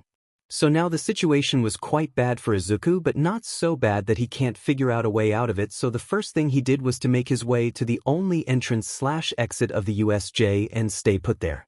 He was watching all the things happening there along with the quirks of all those people. Just one look and he was able to make a counterattack for them. Well, he was impressed by their quirks, but now was not the time. Scene change. Lita was running as fast as he can toward the exit so that he can go and get help from outside, but that was a mistake.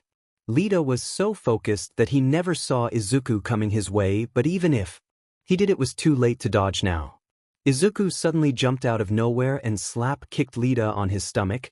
Izuku makes sure that he didn't hit him too hard, but still the kick can't be considered light. Izuku just made sure that he can't run for a while. Lita was thrown away a few meters by that kick, and suddenly intense pain rushed through his entire body and he can't breathe. He threw away his helmet. Even the look on his face was quite pitiful, but Izuku could see the determination in his eyes as he stands again and was about to run.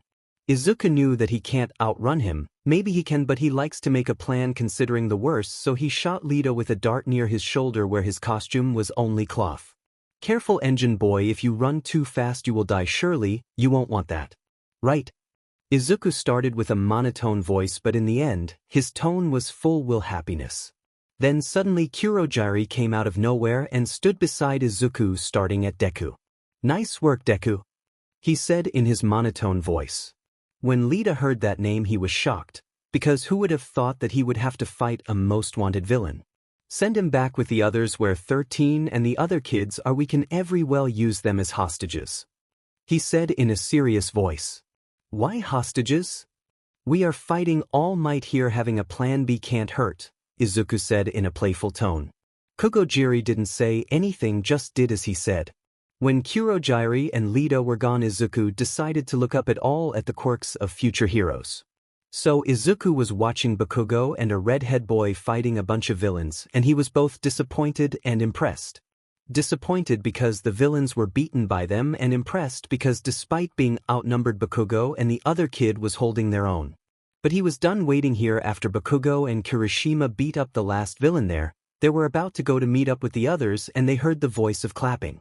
Both of them looked back and they saw Deku, but none of them was amazed because none of them knew that he was Deku, and Izuku wanted it to stay that way for now, because if you know before the fight you are going to lose, the fighting spirit dies. I have to say you two are quite skilled, as accepted from Yua, but I hope you two are warmed up because the main fight is about to come. Die! Bakugo shouted, and without wasting a second he launched an explosion on Izuku. After all, why not? He was a villain and Bakugo was a hero. As expected, but this won't do this time. Izuku was smirking behind his mark for some reason he himself didn't know. "You sure that was enough to take me down?" Izuku said as he was standing somewhere else now, and seeing him standing said Bakugo off.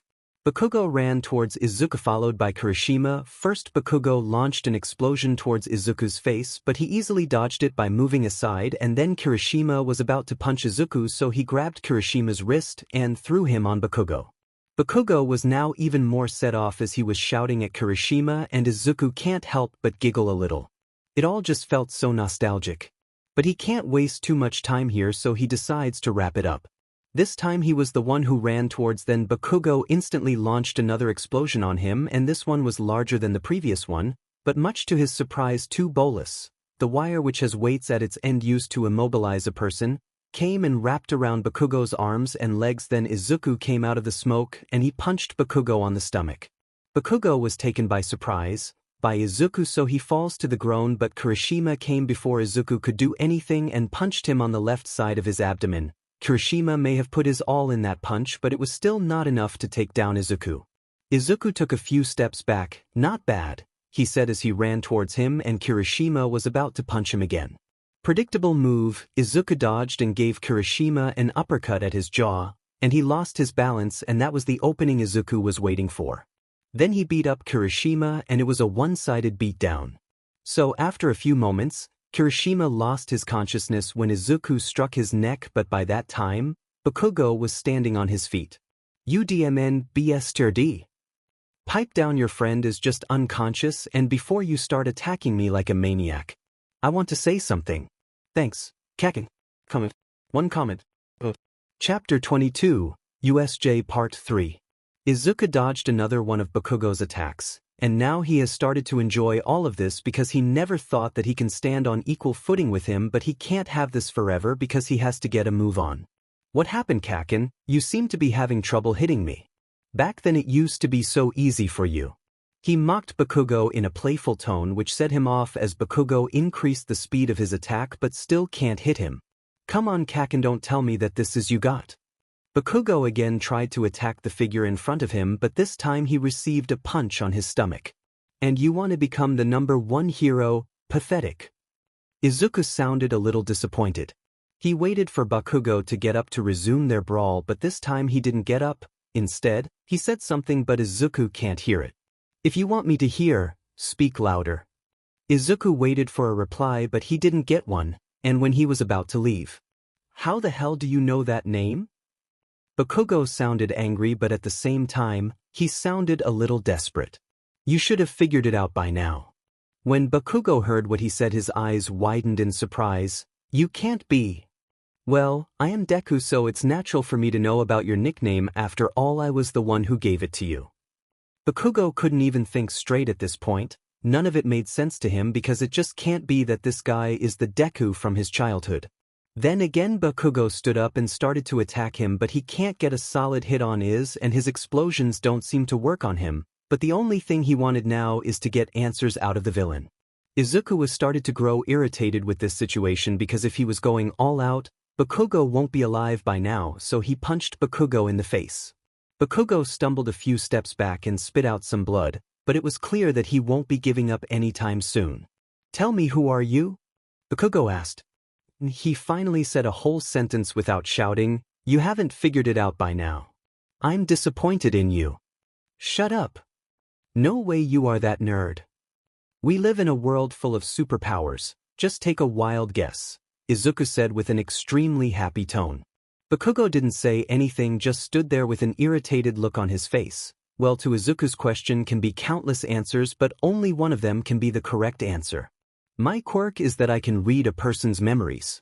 And if you are wondering when I got the chance to meet your friend, it was right before he died. By his word, Bakugo understood what he meant. You are the one who killed him, aren't you? Maybe, Izuku said in a carefree manner. Bakugo ran towards him at lightning-fast speed, did an explosion right in front of his face. Bakugo thought he got him, but the next second a punch came and hit him on his face. What's the point in living if it's not worth all this pain and suffering? Why don't just take a swan dive off the roof in hopes of getting a quirk in the next one? Bakugo was shocked, so shocked that he can't even move or say anything. Izuku Midoriya may be dead but Deku is still alive, he said in a serious tone as he pulled out his katana from the scabbard. Come on Kaken, let's pay like we used to, he said in a serious. Izuku came running towards Bakugo and Bakugo quickly put both of his hands together and, boom, the explosive power was so much that even the ground was affected by it, but Izuku was gone. Bakugo looked around for a while. At first he was surprised, but now was not the time, so he ran to Kirishima to check on him.